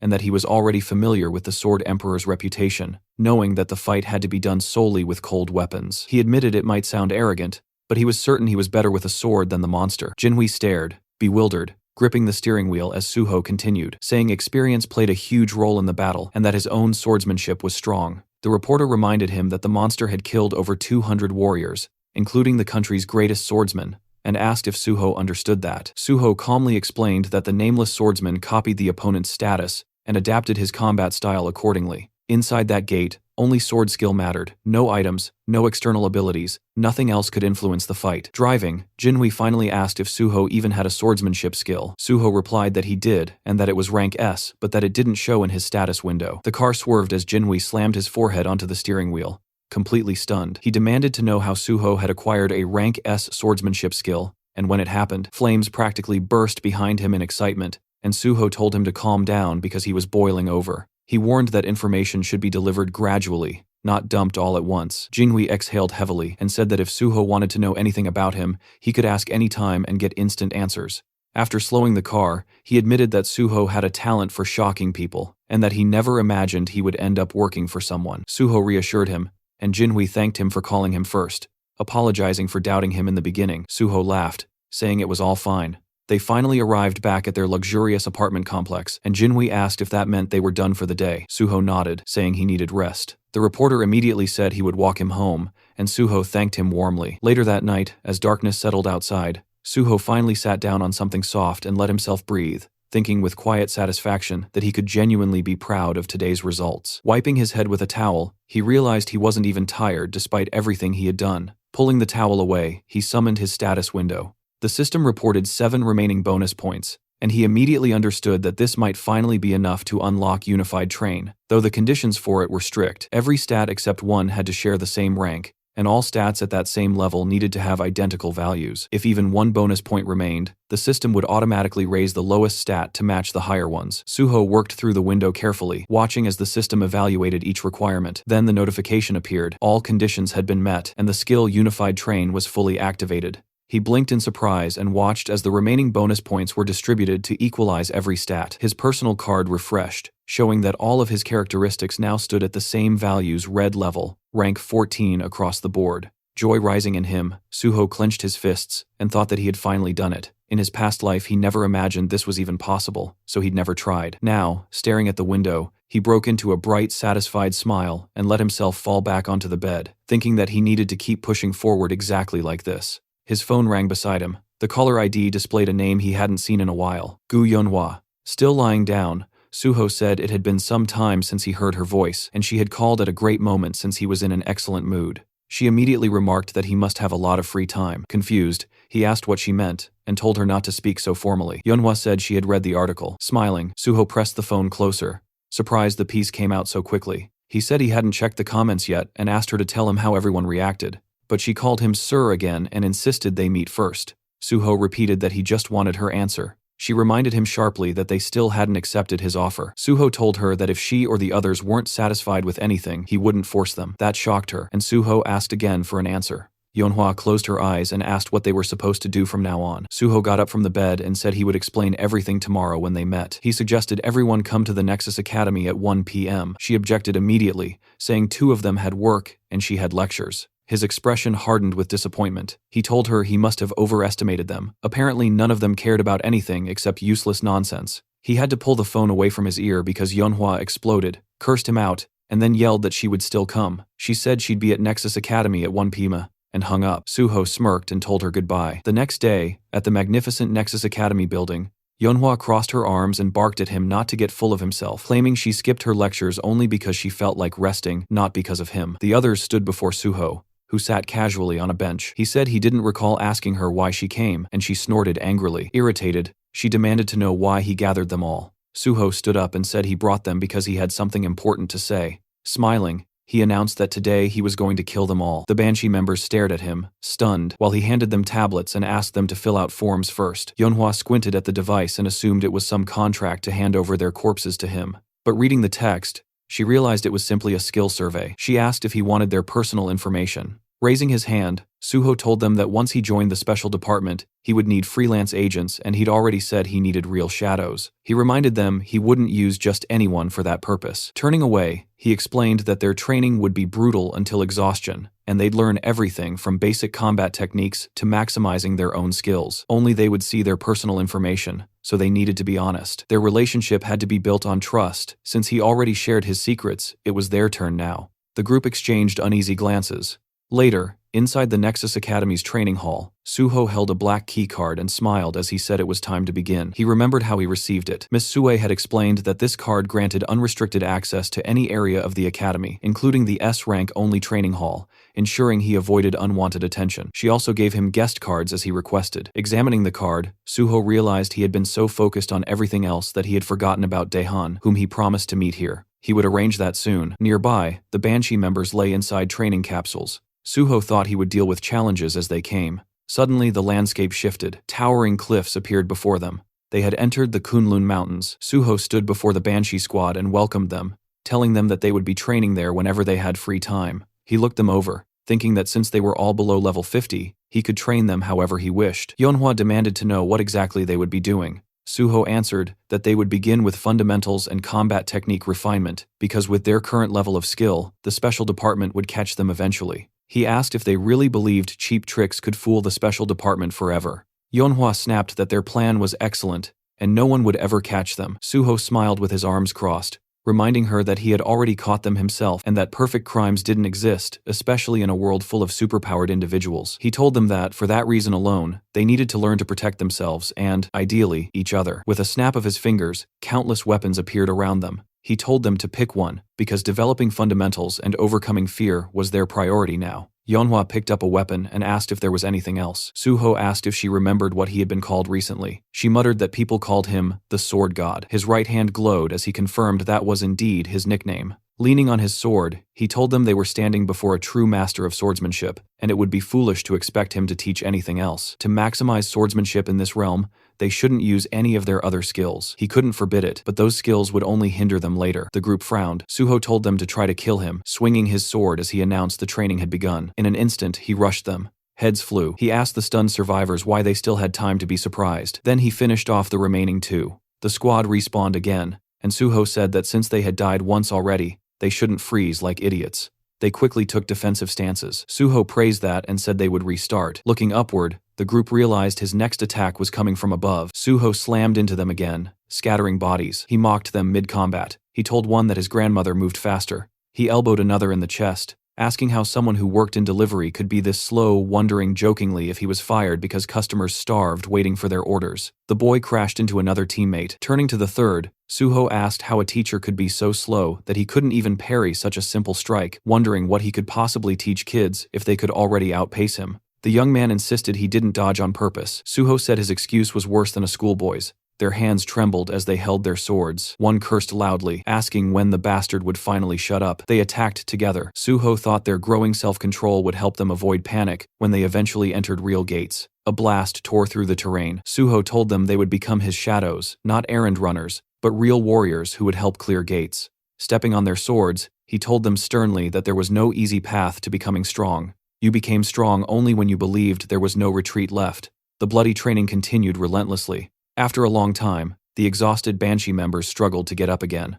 Raising his hand, Suho said he was satisfied with their effort, but he had other things to do. The group stared at him in shock as he told them that the simulation would automatically end at the right time, and they must continue training until then. Yeonhwa asked in disbelief if he was really just leaving. A digital clone of Suho appeared behind him. Suho told her not to worry, the clone had all the same abilities as him. The copy lifted its sword and insulted them, calling them pigs and trash and demanding they prepare to fight. Furious, the Banshee members, enraged, cursed Suho as a complete bastard. Suho stepped out of the capsule and glanced back at the 4 others still training. That was enough for them for now. He answered a call. Miss Sue's voice came through. She said an article had gone up about his recruitment into the Nexus Guild, and she called to confirm it. Suho asked if the author was Joe Jinwi. She confirmed it was his exclusive report, and the PR team wanted to publish additional info. Looking out the window, Suho said that was perfect, and in fact, another article should be prepared. Sue hesitated, saying it might be too soon. Suho explained that public reaction would likely be harsh, since he had previously stated he dreamed of joining the government, and then abruptly joined a private guild. There would be negativity. Sue assured him that following his plan would settle public opinion soon enough. Suho thought about the fact that he still hadn't publicly announced he was taking the Rank 5 exam at the end of the year, though it wouldn't remain secret for long. He told her he'd explain everything later and needed to make another call. He phoned Jinwi, who greeted him happily while working at his laptop. Jinwi asked what he needed. Suho said he heard the article about Nexus had been published and that public opinion was heated. He said he had an idea, he wanted another article. This time it would cover his next challenge, the clearing of another sealed gate. Smiling, Suho announced he was planning to take on the Swamp of Despair next. A new article spreads across the internet, announcing that Suho has successfully cleared the sealed gate of the Nameless Sword. People online explode with shock. How could he have just cleared the Tower of Trials, yet already moved on to conquering a sealed gate? One person wonders aloud if Suho is now the newest Sword King. Another corrects him instantly and says the guy should be called the Sword God. A second article follows, reporting that An Suho has joined the Nexus Academy. Immediately, users start reminding everyone that he previously said he wanted to work for the Hunters Association. Others accuse him of being corrupt and throw insults without restraint. Then a third headline drops. Nexus Guild Hunter An Suho intends to clear another sealed gate, the Swamp of Despair. Someone calls him a complete psycho. Another mocks the people who said Suho joined Nexus for money, asking what's wrong with their faces now. Someone else claims they believed in him from the start. Another declares Suho as his idol now, and threatens to personally deal with anyone who insults him. Suho reads all these comments on his phone. Most of them are exciting and positive. He smiles, thinking everything is going exactly according to plan. That's when Chulman walks in, looking exhausted. His head droops forward as he holds it with one hand. Suho asks immediately whether he was granted access to the Swamp of Despair. Chulman says he had been discussing exactly that. He remembers the president's expression. The head of the association had screamed that, of course, Suho should be given access, and called Chulman an idiot for not doing it immediately when Suho first asked. Chulman adds that now it seems the hero practically has automatic access to every gate he needs. While Chulman mentally prepares himself for endless paperwork, Suho thanks him for the effort. As they walk between the office desks, Suho explains that he plans to take the exam for the 5th rank at the end of the year, but it's a secret, so Chulman shouldn't tell anyone. Chulman immediately seals his lips with his fingers and swears he will remain silent like a fish. Suho laughs to himself, thinking he was only joking, but the guy's reaction was priceless. He tells him they should move toward clearing the gate now. The scene shifts to Yongjeongdo, Incheon, where the sealed S-rank gate known as the Swamp of Despair looms. Suho stands before the massive portal, while several cameramen record the moment. People whisper that no hunter has returned alive from this gate before. Even though An Suho is incredibly unique, some doubt whether he can truly overcome this place. Inside the security room, Jinwi watches the screen nervously. He tells a worried man beside him to relax and even suggests making a bet. Grinning, Jinwi says he'll bet 1,000,000 won that Suho will clear the gate. The other man, still anxious, agrees reluctantly, saying he hopes Suho comes out alive but is convinced it's impossible to clear this place. Meanwhile, Chulman stands frozen, horrified. He shouts that the gate is disappearing. Everyone stares at the screens in disbelief. Jinhui asks if Suho actually cleared it already. The other man yells that it's impossible. In panic, Jinhui elbows Chulman right in the face, demanding to know how many minutes Suho was inside. 10, 20. Chulman shakes his head and says it wasn't even 10. It's been less than 5 minutes. The moment Suho stepped inside, the truth becomes clear. The system informed him that the Swamp of Despair had no entry requirements, and any number of players could enter. Now Suho stands at the base of a colossal staircase, stretching upward into an eerie sky. He remembers well that this gate caused even more casualties than the Nameless Sword, and no one had ever returned from it. Outsiders never understood what actually happened inside. Suho knows, monsters don't appear here. To clear the gate, one must simply climb the stairs, but every step is a psychological nightmare, packed with terrifying mental traps. That's why horrific monsters surround the staircase victims turned into statues. Suho understands the real strategy for clearing this place. You need an item or skill granting S-rank mental protection. Otherwise, the endless despair kills you, and your corpse becomes another statue on the stairs. This gate is called the Swamp of Despair. For that very reason, no one has ever made it back. Smiling faintly, Suho steps onto the first stair. He thinks that none of this matters right now. Immediately, a crushing wave of despair slams into him. His legs barely stay steady. Purple streams swirl behind his head, but he smiles. The system announces that dragon blood has activated mental damage immunity. With dragon blood flowing inside him, the entire gate turns into nothing but an easy stroll. Suho climbs to the next step, terrible monsters lurking all around him. He keeps walking calmly. He notices fewer and fewer statues the higher he goes. Only a handful ever made it even halfway. Twisted faces look at him from the sides, forever trapped. He knows he cannot save them. In his past life, the hunter who cleared this gate spent hundreds of days strengthening his mind. That man attempted to save the victims, but when he touched the statues, they all turned to dust. In the end, he was left alone, unable to save anyone. Finally, Suho reaches the top. He looks at the lifeless forms below and says he knows how much they suffered. Pressing his palms together, he promises to free them. He knows he can only release their trapped souls. A white portal awaits him. The system declares him MVP and awards additional experience points and a skill point. It also announces he is the first person ever to clear this portal, awarding 5 more skill points. Then a level increase notification appears, more stats boosted, and another skill point added. Smiling, Suho says it's time for the final reward. The system grants him the Ring of Emotions. This ring lets him see emotions as colored auras, absorb white or black emotional energy, and reshape it at will. The duration is unknown. Suho remembers that, in his previous life, the only person who ever obtained this ring was the same player who cleared this gate. That man used it to heal emotional wounds, but it was later stolen by enemies. Suho lifts his hand, thinking that this time things will be different. He slips the ring onto his finger. Standing at the top of the stairs, the ring instantly begins absorbing the black emotional energy lingering in the corpses. Thanks to dragon blood, Suho takes no mental damage. He touches the ground, and the system reports that the ring reacts to strong emotions. Its color is black, and absorption begins. Black energy swirls. Suho raises his right hand. The ring has absorbed the maximum amount it can. It isn't enough to purify the entire staircase, but he has no other option now that he faces the exit portal. Turning toward the gateway, Suho says quietly that it's time to leave. The moment Suho stepped outside, reporters instantly surrounded him, their cameras flashing non-stop. He lifted a hand to cover his face as journalists urged him to look into their lenses. Before he could steady himself, Chulman and Jinhui rushed toward him, both overflowing with excitement. Chulman, practically punching the air, demanded to know how Suho had managed to clear the portal in exactly 4 minutes and 17 seconds, when this gate was said to be even more dangerous than the nameless sword. Jinhui shouted that he needed to write an article immediately. Suho told them to calm down, but with a smile, he invited them for a photo, and the two happily agreed. As news of the cleared gate exploded online, people questioned whether Suho had truly conquered the Swamp of Despair, a gate no one had ever returned from. The answer was yes, he really had. Dongyuk stared at his tablet in disbelief, overwhelmed that the completion time was under 5 minutes. He covered his face with his hands, unable to believe what he was reading. Just then, the landline rang. When he picked up, the caller introduced himself as Jang Kyung-hwan, the president of the Korean Hunters Association, who politely asked if Dongyuk had a moment to discuss something. Dongyuk immediately assumed this was about An Suho. When asked if he could come to the association, Dongyuk offered lunch instead, and the president agreed. After hanging up, a man entered the office to speak with him,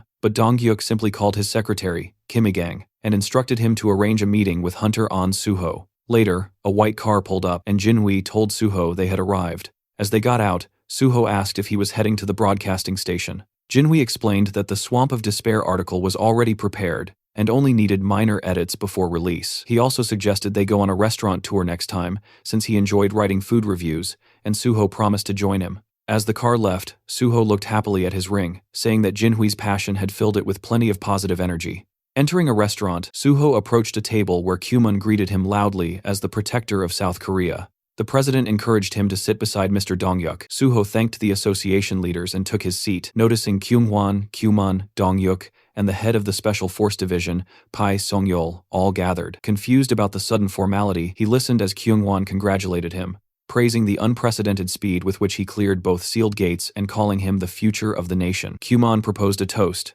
and Suho, raising his cup, chose to toast their shared success. Glasses clinked around the table. During the meal, the president mentioned hearing that Suho's guild contract had no fixed term. Dongyuk confirmed that while most contracts lasted 3 years, An Suho was a special case who could contribute greatly to the country, so he would not be restricted at all. Kyunghwan laughed, pleased that guild leader Dongyuk shared the association's goals, then asked Suho if he agreed with the arrangement. Suho said he appreciated the guild leader's consideration very much. Chief Pai added that he looked forward to Suho joining the Hunters Association, as it would boost not only their organization but the entire nation. With a strange smile, Cuman said the president wanted to present Suho with a special letter of thanks. Inside, Suho rejoiced this letter practically ensured he would pass the level 5 exam. Out loud, he said he was deeply honored. Kyunghwan explained that they had originally gathered to celebrate the nameless swordsman victory, but Suho cleared another gate so quickly that even they couldn't keep up. Suho humbly replied that it was only possible because the president granted him the access he needed.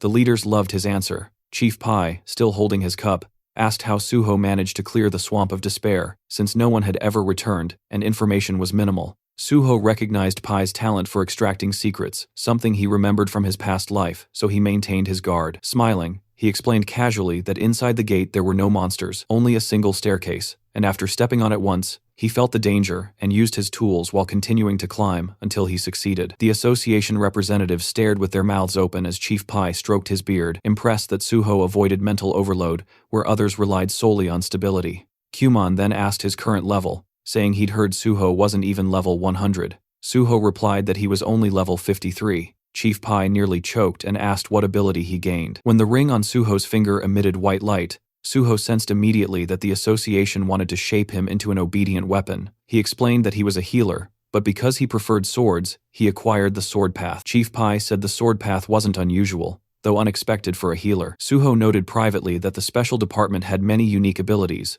so his didn't impress them much, yet he disliked the feeling of being treated like a hunting dog. Out loud, he added that while his main skill was swordsmanship, he wanted support developing his healer abilities because a hunter's lifespan was too short. Dongyuk and Kyungwon both agreed that hunters faced constant danger, and the Nexus Guild could support his development better. The leaders smiled as Kyumon declared himself a link between the guild and the association. Chief Pai said Suho could also rely on him. Feeling overwhelmed by so many offers of support, Suho raised his fist and promised to clear every gate in Korea. The leaders applauded, and Kyumon refilled his drink. As night settled, the meeting ended, and Suho and Chief Pai walked out, saying goodbye to the association leaders. Suho said he enjoyed the evening. Once the car left, Chief Pai reached under his jacket, offering Suho a cigarette. Suho declined, but the chief lit one anyway, saying he always smoked after a good party. He handed Suho his business card, saying he usually ignored calls, but would answer his. He then asked where Suho lived, and Suho explained that his old place was too crowded with fans, so he was staying in a hotel. Chief Pai frowned,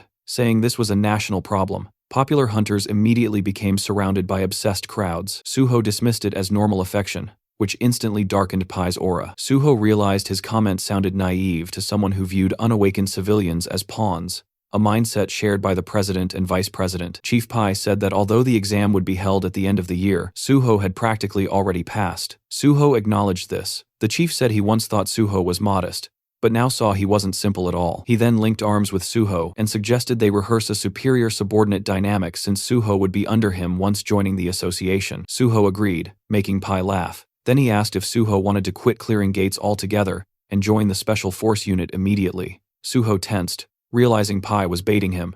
As Pai flicked his cigarette, Suho understood the real motive the chief had stayed until the end to recruit him personally, instead of simply gathering information through Donghyuk. The ring of emotions activated, releasing white light. Suho called on Pai internally to shape his intentions. Smiling, he reassured Pai that everything was fine and emphasized the importance of the special force unit. The ring amplified positive emotions, and white streams rose from Pai's eyes as he said, Suho actually had ambition, a trait he admired, since most hunters only had empty dreams. He asked how close Suho was with Chulman from the gate department. Suho replied that Chulman was close, but he also wanted good relationships with both Pai and the president, especially hoping for productive cooperation with the special force head. Pai, pleased, rested his hand on Suho's shoulder, complimenting his communication skills. Suho thanked him and expressed hope for joining the department through special recruitment. Pai rubbed his chin, thinking aloud that recruitment for level 5 hunters had already been announced for the end of the year, and there was no need for a special recruitment just for someone who would qualify anyway. Suho, meanwhile, knew the ring's influence had deepened Pai's interest into something closer to emotional loyalty. It wouldn't last forever, but was more than enough for now. Standing together, Pai said he was surprised Suho was so committed to joining the association, and asked about special recruitment. Pai explained it wasn't common but could be arranged if necessary. Suho praised him as an amazing person, prompting Pai to cover his mouth shyly. He explained that recruitment decisions came from higher authorities, But if there was a shortage in the special department, they could justify a special intake. Pai added that if such recruitment happened, they would need proof that Suho was valuable to the department. Suho asked if he meant clearing gates.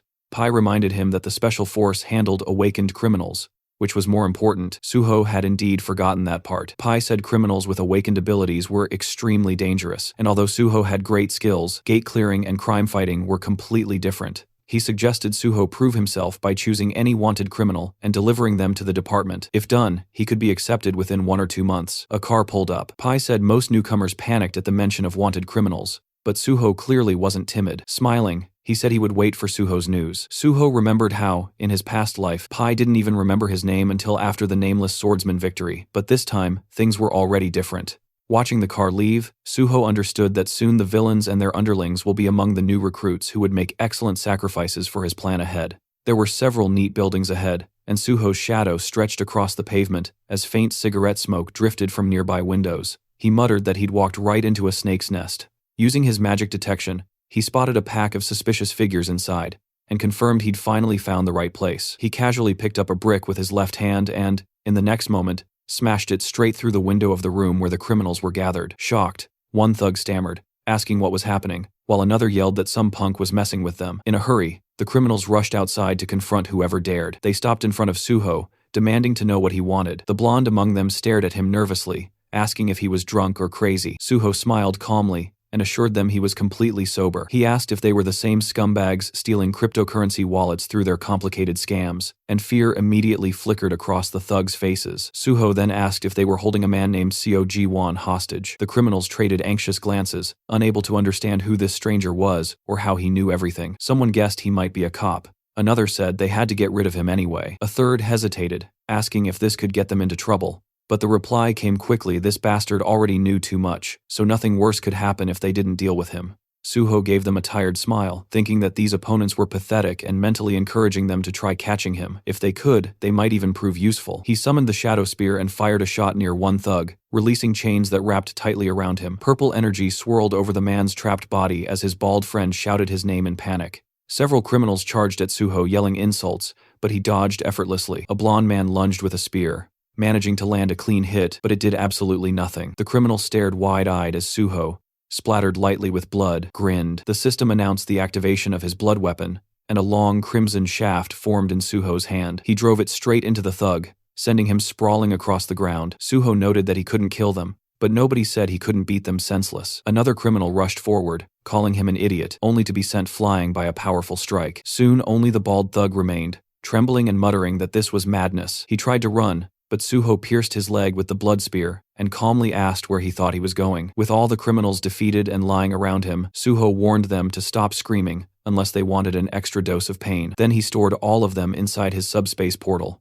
Dusting off his hands, he said the only thing left was to find Seo Ji-won. Inside the kitchen, which was a complete disaster zone, Suho finally found the man he was looking for. Ji-won was slumped on the floor, asleep in front of his laptop. Suho called his name, and the man blinked awake, staring blankly at the hero. When Suho asked if he'd finally come to his senses, Ji-won looked around shakily, asking what happened. Suho greeted him warmly and introduced himself. Ji-won froze and asked in horror if this was really the An Suho from the news. He couldn't understand how Suho ended up here, nor where the criminals who kept him hostage had gone. Still shaking, he looked terrified. Suho remembered reading in Ji-won's autobiography that he had been beaten and imprisoned for 6 months by these thugs. He saw that the man was too traumatized to speak normally right now, so he extended his hand. The ring responded to Ji-won's intense emotions, identifying them as black, and Suho pressed his palm gently to Ji-won's chest to absorb them completely. When Suho asked if he felt better, Ji-won stared at him in disbelief, unable to comprehend how the trembling had stopped. Suho knelt in front of him, explaining softly that he saw his condition was terrible and used one of his skills to help. Ji-won gasped, and then, hesitantly, asked what would happen to him now. Would he be going to jail? Suho asked why he would. Ji-won admitted he'd done many wrong things. Suho reminded him that he had been forced into everything, and people like that didn't belong in jail. Ji-won reluctantly agreed. Still suspicious,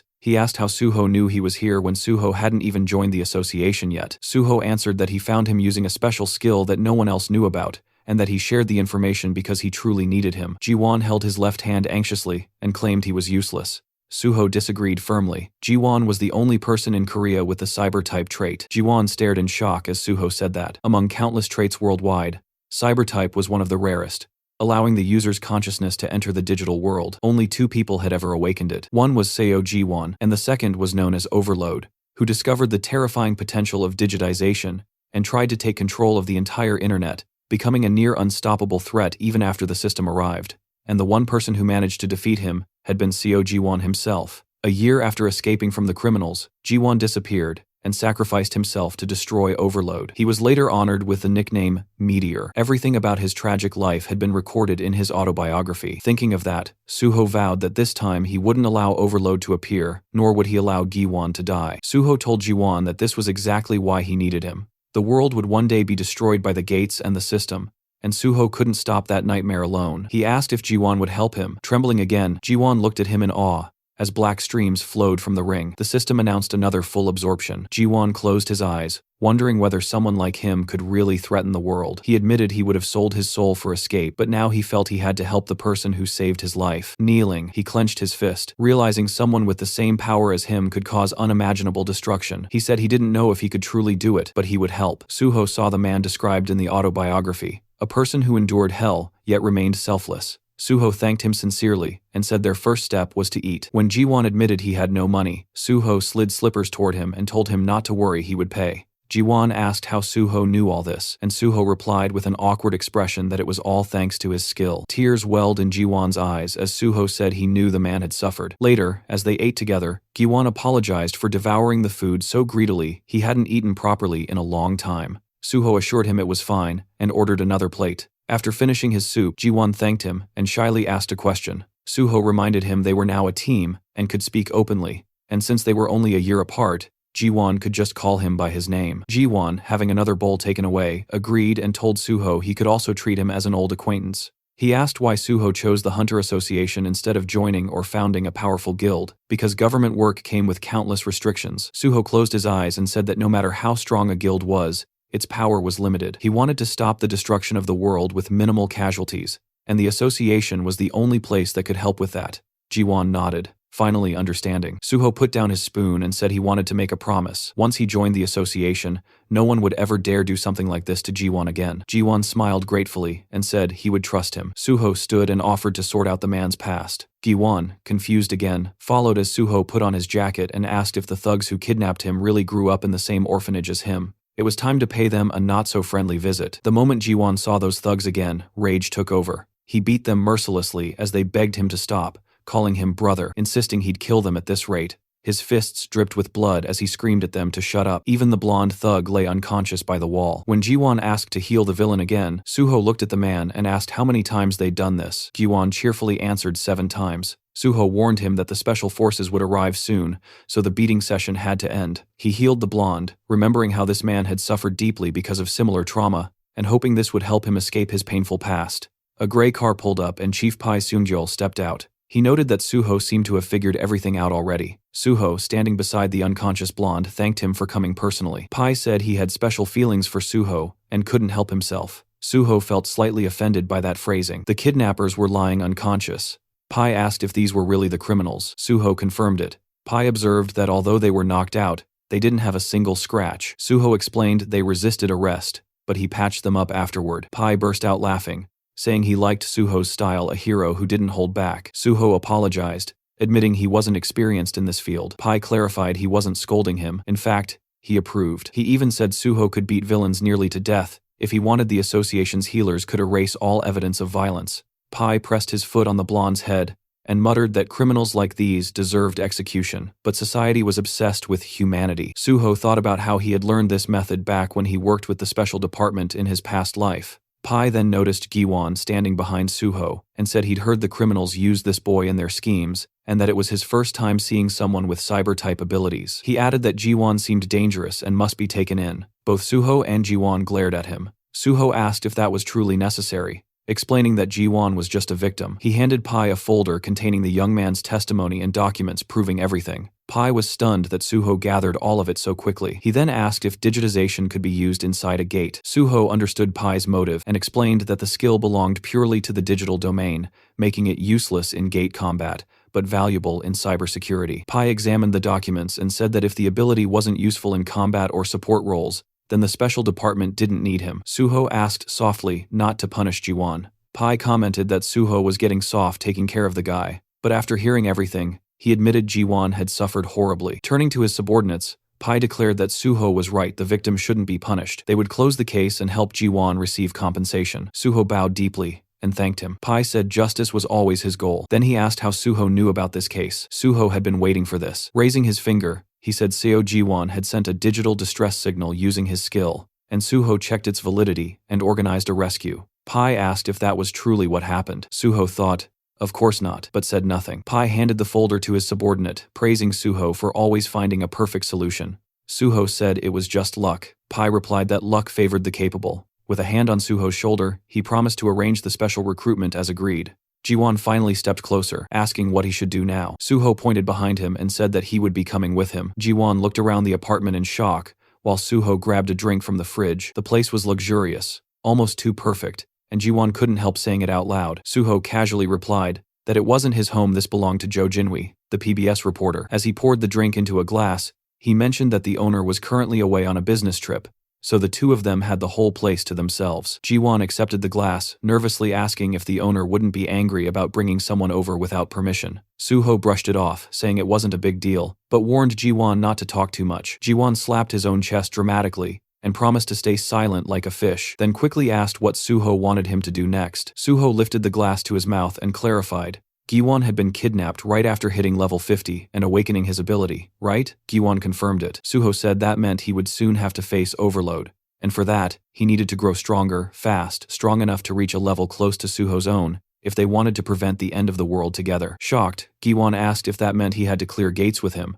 but Suho shook his head while typing on the laptop. They wouldn't level him up the traditional gate-clearing way. Instead, Ji-won needed to learn how to use his cyber-type ability with maximum efficiency. Turning the laptop toward him, Suho asked how he felt about going online together. Ji-won hesitated. Was that even possible? Suho told him to read his own skill description, but pointed out something the system didn't mention openly. Although Ji-won transferred his own consciousness into the network, nothing said he couldn't pull someone else inside with him. Ji-won stared at him in disbelief, but agreed to try. He placed his hand over the laptop and activated digitization. A glowing digital circle formed above his palm as the system notified Suho that player So Ji-won was attempting to transfer his consciousness into the digital world and requesting permission. Suho approved. The system then announced the transition process, and Suho's expression tightened in surprise. A moment later, he found himself standing in the middle of a massive vineyard under a bright sky. Realizing he had literally entered the laptop's home screen, the Windows wallpaper he'd always seen but never imagined he'd experience firsthand. Ji-won, running from behind, called out to him in excitement. He said it felt bizarre seeing someone else here because until now, he'd always been alone in this digital world. Suho admitted this was his first time too, and it felt amazing. Ji-won looked around at the endless fields and asked if they really were inside the wallpaper photo. Suho confirmed it was an actual winery image, complete with grapevines. He even plucked a grape and chewed it out of curiosity, earning a laugh from Ji-won, who reminded him that the digital world had visuals but no taste or smell. Suho spit out the illusion, admitting he wanted to test it anyway. They walked through the vineyard as Ji-won asked how they were supposed to increase his level here. Suho was surprised he didn't know. Levels rose based on experience points, and the system didn't care whether actions happened in the physical world or not. He even reminded him that he had increased his sword proficiency during his virtual reality hunter exam. Gi-won then asked if leveling in a virtual environment was really possible. Suho clarified that skills could be trained there, but not character levels. However, this digital world was different. Here, nothing resets after death. Here, everything was real enough to kill you, and that was what made it capable of affecting the system. They stopped in front of a pair of closed digital doors labeled File Cleaner. Gi-won asked what this folder was. Opening it revealed a cheerful computer window claiming to organize devices easily. Suho explained that it wasn't an antivirus at all, it was malware. When Ji-won asked if he really planned to level up using a virus, Suho confirmed it. Malware behaved like monsters, attacking and destroying systems. Therefore, Ji-won needed to risk his life and defeat them to gain experience. He warned him, again dying here meant dying for real. He also told him never to answer the guide's questions because that would unleash more viruses. As they stepped inside, a blue-haired girl greeted them sweetly, asking if they wished to use the free file cleaner. Suho smiled and said it sounded tempting. Ji-won nervously admitted he almost answered her. Suho handed him a weapon and told him he probably belonged to the magician class, so he should stay in the back, attack, collect bonuses, and let Suho tank the front line. The blue-haired girl reappeared with a much sharper tone, repeating her question. This time dozens of black, glitching monsters with glowing eyes emerged behind her. The system didn't even properly describe them. Only incomprehensible, corrupted characters filled the status window. Terrified, Jiwon pointed out how many there were. Suho manifested his bloody sword and reassured him that although they were stuck inside, the monsters could not escape through the door. If Jiwon couldn't escape either, he'd die, so he needed to use his magic well. A massive black skull monster lunged forward, but Suho decapitated it instantly. He reminded Jiwon to prepare his spell. A digital circle lit up around Jiwon's hand as he confirmed readiness, and Suho charged into the horde, cutting down wave after wave of corrupted entities. Eventually, after a tense battle, the monsters scattered into pixels as Suho finished them off. Jiwon collapsed onto one knee, exhausted and shaking, admitting he thought he was going to die. Suho told him he was still alive and now level 59. He asked how Jiwon was doing. Jiwon said he had reached level 55. Suho realized the guy was far more talented than expected. With the right guidance, he could work well alongside the Banshee group. He helped Jiwon stand and suggested they log out and rest. Jiwon agreed eagerly. Back in the real world, Suho chugged a Coke on the couch, relieved that there was a safe way to level up without entering actual gates. He then checked the public reaction to the news article about him clearing the swamp of despair. The internet was flooded with admiration, people asking the government to give him a medal, fans wanting souvenirs, and endless praise. Suho rubbed his nose proudly. As long as he kept clearing gates, the world treated him like a hero. And honestly, that kind of respect made life worth living. Seeing everything proceed exactly as planned, he decided it was time for the next step. Suho ended up on a late-night call with guild leader Bae. He went straight to the point, wanting permission to clear the S-rank gate under Nexus Guild's name, and throwing in the promise that every single piece of loot would go straight to the guild's pockets.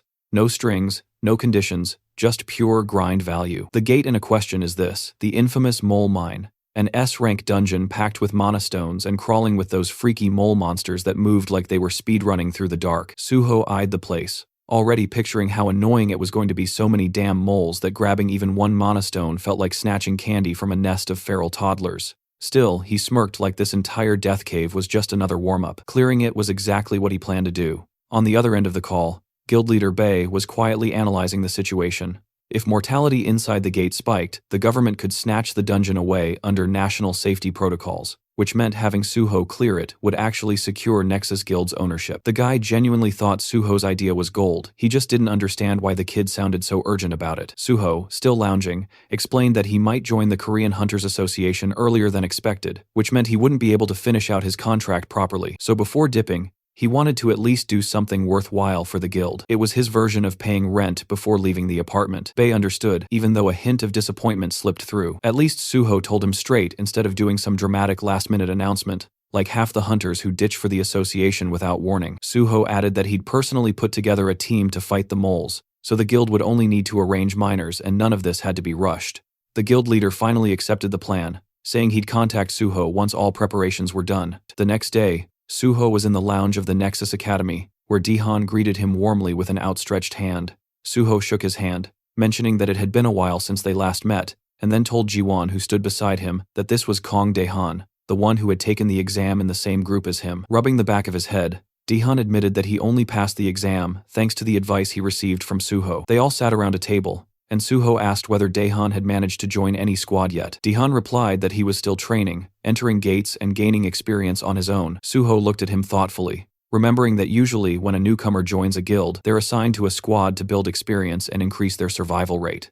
Smiling slightly, he asked Dehan if he would like to gain experience in his own squad. He explained that he planned to clear gates soon, and it would be helpful to have him. Dehan reacted in surprise, but quickly said that if Suho was interested in him, then he was ready to assist however needed. He even shouted happily that he was always ready to help. Suho smiled and said they would start right away, causing Dehan to stare at him in disbelief. Inside the simulator, the Banshee squad members were battling a digital copy of Suho. One shouted that they needed to flank from the other side as the fight intensified with cries of effort and pain. Yeonhwa stood with her fist clenched as the ghostly Suho rushed at her. In a single strike, the copy took off her head. The squad staggered in shock while Yeonhwa gritted her teeth, saying that one day she would kill Suho with her own hands. The real Suho, standing behind her, told her she was already doing much better. The squad turned toward him in disbelief, unable to comprehend that the real person had appeared suddenly. Working through the system window, Suho noted that the squad had become gloomy. Yeonhwa complained that they had died at least 100 times, and their morale was suffering. Suho smiled and remarked that judging by their eyes,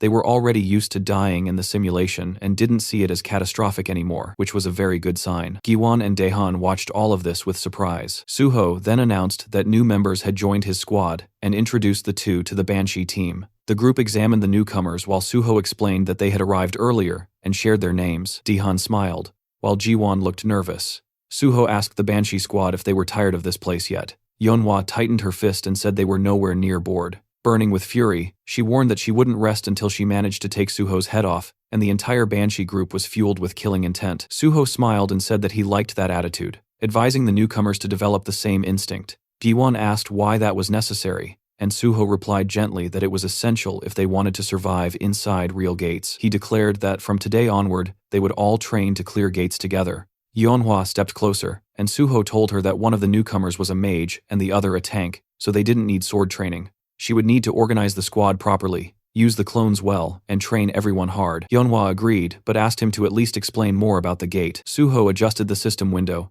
and said that he would have to change the clones' settings, but soon they would understand everything themselves, so they should be ready. When she asked him again about the type of gate, Suho simply said that it would be a very ordinary one. He added that it would be inconvenient to call each other with meaningless shouts in real combat, so they needed proper forms of address. Yeonhwa said she didn't know what to call him, but she would rather die than call him Appa. Suho, still working through the window, said that since they were one team now, she could call him team leader. She accepted that. Suho then said he needed to leave for other matters, and asked them to notify him once preparations were complete. Daehan and Jiwon watched in confusion as the digital Suho pulled a sword out of the ground. When they asked what they should do, Yeonhwa told them they would soon see for themselves. The virtual Suho pointed his sword at them, calling them trash, and asking why they were standing around like ducks. He demanded they attack instead of staring. Daehan was stunned, saying he never imagined Suho acting like that, while Yeonhwa remarked that he was always like this. She warned the newcomers to be ready if they didn't want their heads rolling. Meanwhile, Suho stepped out of a taxi outside. The driver explained that cars were not allowed any farther, so Suho would have to take a walk. Suho agreed calmly and continued forward, standing before tall buildings. He then activated his ring using First Mumu, and the system reported that the skill Monochrome Solitude had been activated to erase his presence. Walking down the sidewalk, he observed the neighborhood of Paju, once known as the Golden Land. Seeing the beggars nearby, he remembered how prosperous the place used to be. But after the appearance of multiple gates and too few hunters to clear them, the area had become desolate. If not for the gates, this place would never have turned into such a ruined district. Passing by the impoverished residents, he thought about how the area was now filled with crime, gangs, drugs, and hunger. He knew that he couldn't save everyone here. Still, he remained determined. He needed to clear the gate quickly, and when the right time came, this place could become useful. Looking up, he realized that the abandoned area had attracted a certain group of people who could be useful to him. He stopped before a familiar door, remembering that he used to come here often in his past life. A man peeked through a small window in the door and asked who he was. Suho said he wanted to purchase the mine. As First Mumu deactivated, the man immediately recognized him as An Suho. Smiling, Suho confirmed it. The man opened the door and invited him inside, pointing at a sofa. Sitting across from him, the man explained that, although they weren't officially open yet, he already had orders about how to treat Suho. He asked if Suho had ever been to Paju. Suho instead asked whether the man was uncomfortable. The man repeated the question in confusion, and Suho mentioned that he didn't look comfortable in the mask he was wearing. Surprised, the man asked how Suho noticed that. Suho told him not to worry, since they were alone. The man removed the mask, revealing a stunning red-haired woman underneath. She commented that she had expected someone capable of clearing 2 portals alone to have abilities like this. Suho recognized her immediately as Choi Yun, one of the most famous gate brokers in the country. In his past life, he had gained access to many portals through her, but now, at this time, she was barely known. Choi Yun crossed her legs and asked how Suho knew about this place, adding that she found it interesting he used the slang term mine instead of the official term gate. Suho thought to himself that Choi Yun only gained popularity later after joining the Union Korea's largest underground guild. Placing his briefcase on the table, he simply said that he always learned what he wanted to know and suggested they talk about gates. She asked which ones he was looking for. He asked if she had access to the Twisted Forest. Choi Yun stiffened in surprise, and Suho pushed the briefcase toward her, saying he wanted to buy a pass and would be entering alone. She explained that the Twisted Forest had appeared on the market less than 3 days ago, and very few people knew about it. She asked how he even knew she had access to it, and what the price was. Suho answered that explaining such things in the black market wasn't necessary. He reminded her that when dealing with gates, people didn't talk more than needed. There were 2 types of gate deals, buying the gate itself, or buying a one-time entry ticket. Ownership cost far more, but even single entry into a popular gate could be expensive. Choi Yun nervously apologized and said that a one-time entry into the Twisted Forest cost 100 million won, and clearing it alone was extremely difficult. She asked whether he was sure he wanted to attempt it. Suho held a thick bundle of cash, telling her not to worry, since it was his responsibility. He said she could take a deposit now, and he would give the rest once they reached the gate. Smiling, Choi Yun admitted he surprised her, hence all her questions. She agreed to take him. Their car crossed a bridge, and Suho noticed an emblem on the dashboard. From it, he realized Choi Yun had already joined the union. He thought that was good. Their influence would prevent trouble. Looking out the window, he listened as she asked whether he was surprised to be crossing into North Korea. He admitted it was unusual. He remembered how after the appearance of Gates, North Korea fell into chaos. China tried to take control, but failed because of the creatures near the borders. Meanwhile, South Korean hunters moved more freely. During the ride, Choi Yun commented that Suho was much more straightforward than she expected. She said that after reading about him in articles, she assumed he would be different. Suho replied that he simply wanted to leave a good impression. They stepped out of the car in front of a group of armed men. Choi Yun announced that she brought a guest who wanted to enter the Twisted Forest and said the payment had already been made. One scar-faced man said he expected a nobody, but seeing An Suho surprised him. The girl told him to mind his manners and asked where his boss was. A bald man stepped out of a tent, introducing himself as the leader here, and saying it was an honor to meet Suho. Suho examined him quietly, recognizing him as Bang Duek, also known as the Woodsman, a notorious human trafficker who had once kidnapped people, called them logs, and sold them like merchandise. In his past life, the man had been captured and sentenced to life imprisonment. Suho didn't remember him ever working with the union or owning a gate. They stood before a white vehicle, and Choi Yun asked if they could enter the gate immediately. Bang Duek replied that she could, but a hunter who cleared 2 portals alone shouldn't be allowed in. Confused, she asked why. Bang Duek removed his glasses and claimed that they only sold tickets to people who absolutely couldn't clear the portal. Someone like Suho didn't qualify for the condition though. Suho frowned, thinking that such a justification fit a human trafficker's twisted logic. Choi Yun challenged him, asking if he was trying to raise the price on the spot. She folded her arms, warning that he shouldn't expect her to accept such treatment. Bang Duek quickly smiled, turning away, saying it had only been a joke. Suho knew that even the woodsman wouldn't dare argue too much with a union broker. Bang Duek complained that no one let him joke anymore, then told them to follow him. Choi Yun gestured politely for Suho to go ahead, telling him she would ensure his safety. Meanwhile, several unpleasant-looking men stared at Suho with hostility. Suho knew that if he managed to clear the gate successfully, there could be an ambush waiting for him on the way out. That was why brokers were responsible for keeping clients safe, and why so few existed. When the shutter lifted, the glowing portal appeared. Bang Duek asked Suho whether he truly intended to enter alone and whether he thought he was invincible. Suho simply ignored him and stepped into the gate, Twisted Forest. A blue portal shimmered before him, and the system reported that entry had begun. It also stated the rules. Only hunters level 99 or below were allowed, and the maximum squad size permitted inside was 8. Suho stepped into the forest, lifting his gaze as he took in the twisted landscape. He hadn't expected to end up in this place. In his previous life, he had never entered this gate either, but he had heard enough about it to know what awaited inside. Calling forth his shadow spear, he decided to first search for anything useful. Closing his eyes, he activated magic detection, and purple streams rose upward. A massive yellow eye glared back at him as he realized that the trees themselves were monsters. The system identified them as Twisted Ents, level 93. Suho hurled his spear, striking beside the monster's eye. He considered that using an axe would be ideal, but he didn't have one at the moment. The Ent let out a deafening roar as Suho summoned his bloody sword, thinking that the mole mine boss had been far more troublesome than these creatures. Like with the nameless swordsman, he would need sufficient leveling before defeating something like this easily. He slashed forward, cutting the monster's attack in half as the system reported the activation of decapitation. Holding the weapon tightly, he acknowledged the clear difference 30 levels separated him from the Ent, so it made sense that he couldn't destroy it instantly. He decided to fight using only his skills as a swordsman. His blade left a trail of blood behind it as another roar echoed. Soon he stood over the chopped remains of the monster, his sword trembling slightly. Even defeating a single Ent was difficult, but he could feel that his level was slowly increasing. He pushed forward, thinking that the abundance of monsters made this place excellent for training. A gaping tooth-lined mouth opened beneath another Ent's eye as Suho launched himself upward, rising high into the air and promising to turn the creature into firewood. Later, fallen trunks formed a heap beneath him as he stood on top of the destroyed Ents, saying that he finally managed to do it. Opening his status window, he realized that despite the slow progress, he had reached the result he wanted. Surprise touched his expression as the system congratulated him. The light of healing had reached maximum level. It explained that F-rank healing now used mana more efficiently, increased healing effectiveness, and reduced regeneration time. It showed him the progression from rank 50 to 100, and he recalled how before level 40, he only had access to one class skill. At level 50, class skills rose to rank A. After level 60, they rose again.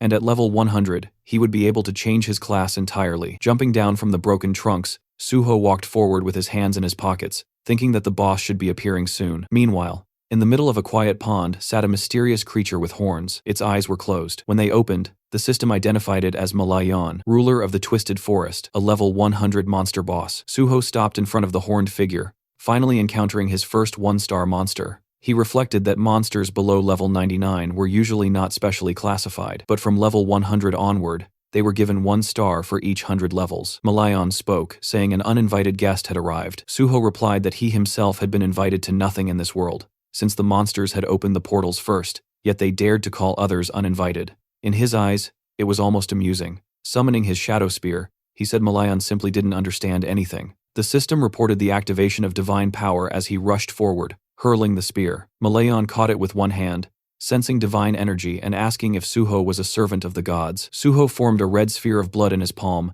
and acknowledged the boss's guess. The projectile shot forward, striking the spear and forcing it stab through Malayan's chest. Suho remarked that he expected more from a one-star boss. Malayan removed the spearhead, a predatory smile creeping across his face as he declared that Suho had made an unforgivable mistake. The system warned that the forest trembled with Malayan's fury, and his terrifying killing aura washed over Suho until the dragon blood inside him responded, activating the dragon's armor and shielding him from the intense aura. Suho noted that Malayan's aura was powerful, but the fight now was essentially between a deer and a dragon. Malayan demanded to know what kind of dark magic was protecting him. Suho said it was not magic, but simply a reward for effort. He summoned the shadow spear again. The boss scoffed and asked if that was all he could do. Suho replied that he could do much more if needed. The spear struck the ground in front of Malayan, and black chains coiled around the boss as the system activated shadow binding and shadow bleeding. Malayan tore through them easily, asking if Suho truly believed such tricks would work on him. He raised his arms,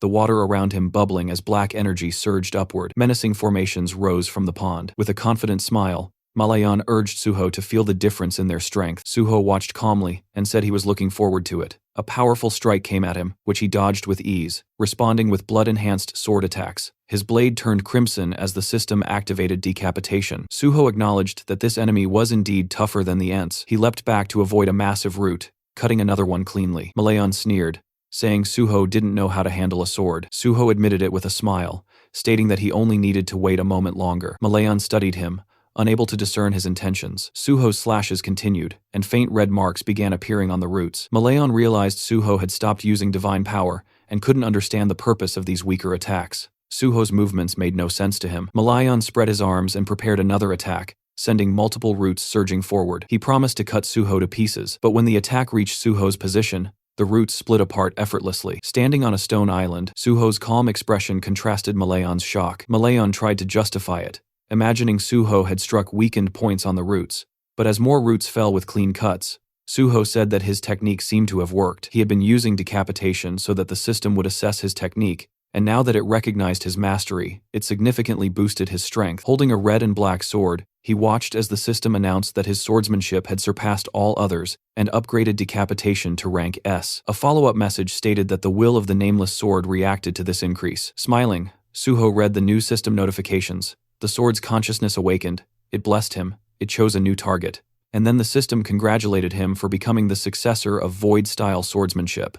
Malayan unleashed another swarm of roots, shouting that Suho could not stop this attack. Suho looked up, struck once, and split the massive root neatly in half. The system identified the technique as the first form of the Void-style / Malayan, enraged, demanded to know what sorcery this was. Suho replied that it was not magic. Holding his bloody sword forward, he said the real fun was only beginning. The system announced that Suho's understanding of swordsmanship surpassed all others and would now be added to the system's database. Suho thought back to when he first created the style, mistakenly believing he had reached the limit. Later, he had realized that there were monsters like the Nameless Swordsman, whose skills exceeded all human abilities. The first technique he learned afterward was Void-style, Steel Cutter, and he had achieved it in this life far faster. Malayan furiously promised to crush this dark magic, but Suho asked whether life taught him nothing. The system activated cutting steel. Suho slashed, and Malayan raised his hands in disbelief, unable to comprehend what he was seeing. Suho questioned whether the boss was blind in his old age and promised to finish him. Malayan refused to back down, summoning giant monsters behind him. The system identified them as Twisted Forest Golems, levels 96 to 98. Suho declared that Malayan had summoned pathetic creatures. Malayan smirked, ordering the golems to kill him. Suho charged forward, striking down one with a single blow as the system activated, cutting steel again. More golems collapsed, dropping green stones. Standing among the defeated monsters, Suho told Malayan that steel was no longer difficult for him to cut, so these creatures didn't stand a chance. Malayan snarled, sending more vines toward him. Suho sliced them apart and said the boss had exhausted all his strength. He jumped up onto a stone, then another, and declared that it was time to finish it. Leaping into the air, he kicked Malayan mid-flight, knocking the boss into the water. Streams ran down the monster's body as Suho summoned a shadow spear and wrapped him in chains. Malayan,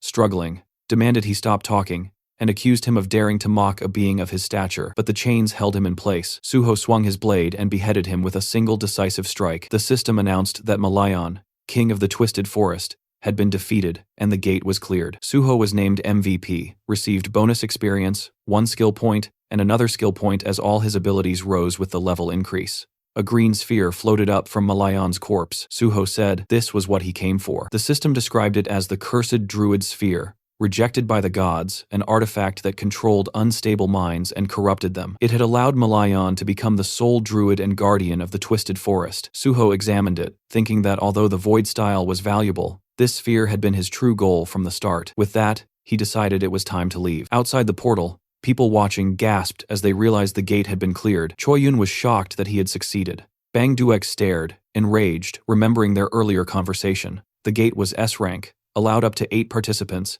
and was considered nearly impossible to clear. It had been his gold mine. He remembered the effort it took to obtain ownership of the gate, and now one boy had taken everything from him. Furious, he shouted at Choi-yun, asking if she knew how much he had invested and that even 100 million won wasn't enough compensation. His men smiled darkly as he ordered them to skin Suho alive. Choi-yun stepped forward and asked whether they understood the consequences of what they were attempting. Bang Duak cursed loudly, demanding to know what the Union had ever done for him. Before he could finish, the point of a shadow spear burst through his chest. Shocked, he stared at his own blood before collapsing as his followers screamed in panic. Suho stepped out of the portal, and he approached the frightened gang members, leaning over their fallen leader. Squinting slightly, he asked Choi-yun if they could leave now. The remaining men glared at him and told him to go. Suho asked if they intended to return the money he had paid. The tip of his sword landed against one man's shoulder, and pressing the red and black blood blade to his throat, Suho told them that since the portal owners had broken the rules, they should pay for it. He demanded the refund. The man quickly agreed. A car door slammed as they left the scene.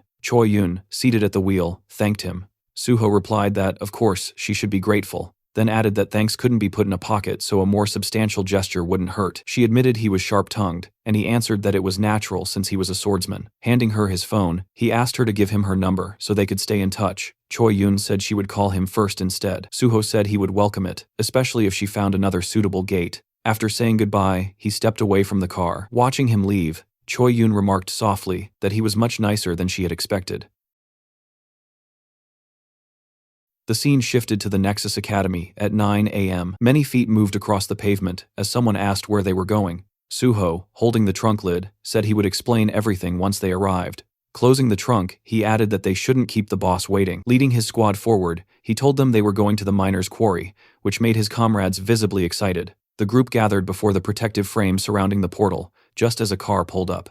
Bae Dongyuk approached and thanked Suho for coming, and Suho replied that he was fortunate to arrive without any trouble. Before them stood the walls of an iron barrier, and Suho asked if the landkeeper's mine was inside. Dongyuk explained that a safety zone had been built to contain the gate's energy, and behind him stood a team of workers wearing yellow helmets. He confirmed that he arranged the mining team exactly as Suho had requested. Suho thanked him, then suggested they begin the briefing. Dongyuk agreed that it was time. Inside the meeting room, Suho held a tablet. He explained that inside the mine lived creatures known as landkeeper kobolds. If they managed to eliminate them, they would be able to gather a large number of monastones. Their strategy, he said, was straightforward. Destroy every monster, collect as many monastones as possible, defeat the boss, and clear the landkeeper's gate. A guild secretary asked in surprise if it was really that simple. The group looked thoughtful, and someone wondered why no information about the portal boss had been shared during the briefing. Suho replied that he would fight the boss alone, so he felt it didn't require further attention. Raising his index finger, he reminded everyone that, as previously promised,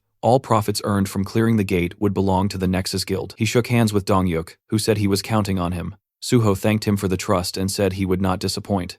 Then, smiling, he told the nearby miner that his squad should wait behind and only begin mining when they received the signal. The miner nodded that he understood. Turning back to his squad, Suho asked if they were prepared. Since this was their first time entering a portal, he asked if they were nervous. The illusion of a monstrous version of Suho hovered above them in their memories. With tears at the corners of her eyes, Yeonhwa admitted they were all remembering how he tormented them during training. Suho asked her not to exaggerate. Standing before his squad, he told them the mission would be long, so they needed to conserve their stamina. He assigned Daehan to cover Jiwon and instructed the others to maintain their positions. Their priority, he said, was the safety of the miners. Unlike the Kunlun Mountains, the dead here would not resurrect. They had to be extremely cautious. A red portal pulsed before them. Suho called for everyone to follow him, and the squad responded eagerly. The system announced their entry. Inside, they walked through a dark passage. The system displayed data for the Landkeeper's mine. Maximum level 88 allowed, maximum capacity 56. Soon we see a spear impaled on a kobold's head. Suho then rushed at another kobold,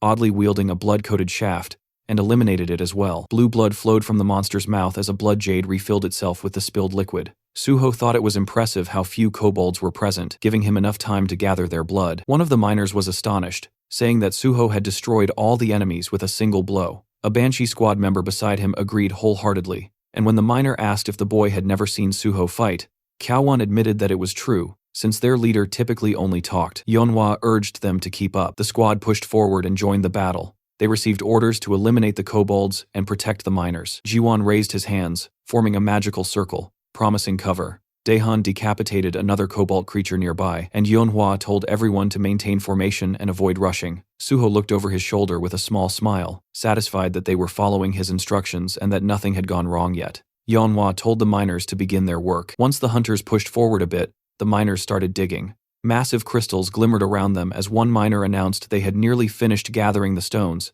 and requested they be taken to the surface. He also told his teammates to double-check for valuables and to remove any monster corpses blocking the area. A miner suddenly noticed something to his left. His companion asked what he was staring at, and the young man said he couldn't believe what he was witnessing. As monsters spat blue blood around them, Suho delivered another precise strike, then pierced a goblin to his left. Clenching his fist, he activated his bloody weapon. His eyes turned white as defeated enemies piled beneath him. Resting the blood sword on his shoulder, he stood amid the fallen creatures. The miners and his squad stared at him in stunned admiration. Several workers raised their arms joyfully, shouting that working with Suho was an honor. Suho suddenly sensed something and ordered everyone to gather. Yeonhwa responded immediately. In a section of the mine, he pointed out a branching passage. The squad confirmed they saw it. Suho said the Nexus Guild had abandoned attempts to clear this gate because endless hordes of kobolds overwhelmed them. Someone asked if they needed to split up.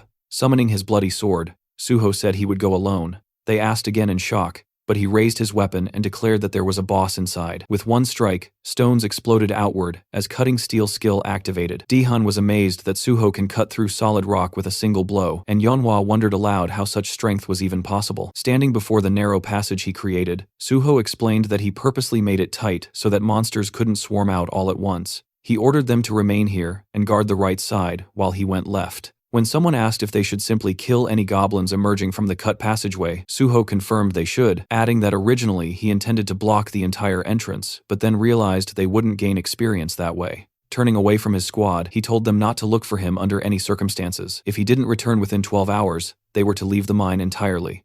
Yeonhwa agreed. Suho thought to himself that he would need all 12 hours to finish what he planned. Turning his head once more, he told them they would meet again soon. Duho muttered that Suho had blocked the entrance and questioned whether the man was sane. Hyunmin said that even though Suho was their leader, going alone would be extremely difficult, and he feared Suho might not manage. Jiwon countered that Suho would be fine, reminding them all that their leader had cleared 2 sealed gates and multiple dangerous portals single-handedly. Yeonhwa smiled, saying they all remembered that, so they simply needed to believe in him and do their part. One of the fighters agreed and said they needed to make sure Suho would be shocked at how much they had improved by the time he returned. The group clenched their fists with determination, ready to demonstrate everything they had learned in training. Large stones lay scattered before him, and Suho said that now nothing was holding him back. Ahead stretched a countless army of kobolds, and he declared that it was finally time to begin. Smiling slightly, he noted that there were indeed an overwhelming number of monsters waiting for him, yet he also remarked that their numbers meant nothing to him. The Landkeeper kobolds snarled as the system identified them as level 72 to 74,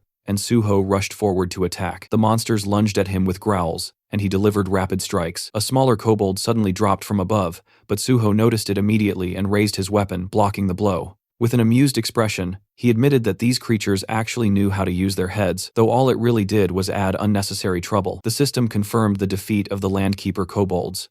Outside, Daehan delivered a finishing strike to an enemy and, smiling, turned to one of his comrades to announce that they had dealt with all the monsters. A Banshee squad member agreed, saying that as long as they remained alert, everything would be fine. A miner suggested they take a break and cook something to eat. The miners sat down tiredly beside the crystals, relieved that it was finally time for lunch. One of them was surprised that half the workday had already passed. A miner approached the squad, asking if the young hunters were tired, and praising them for doing an excellent job. Jiwon admitted that there had been difficult moments, but now everything was calm.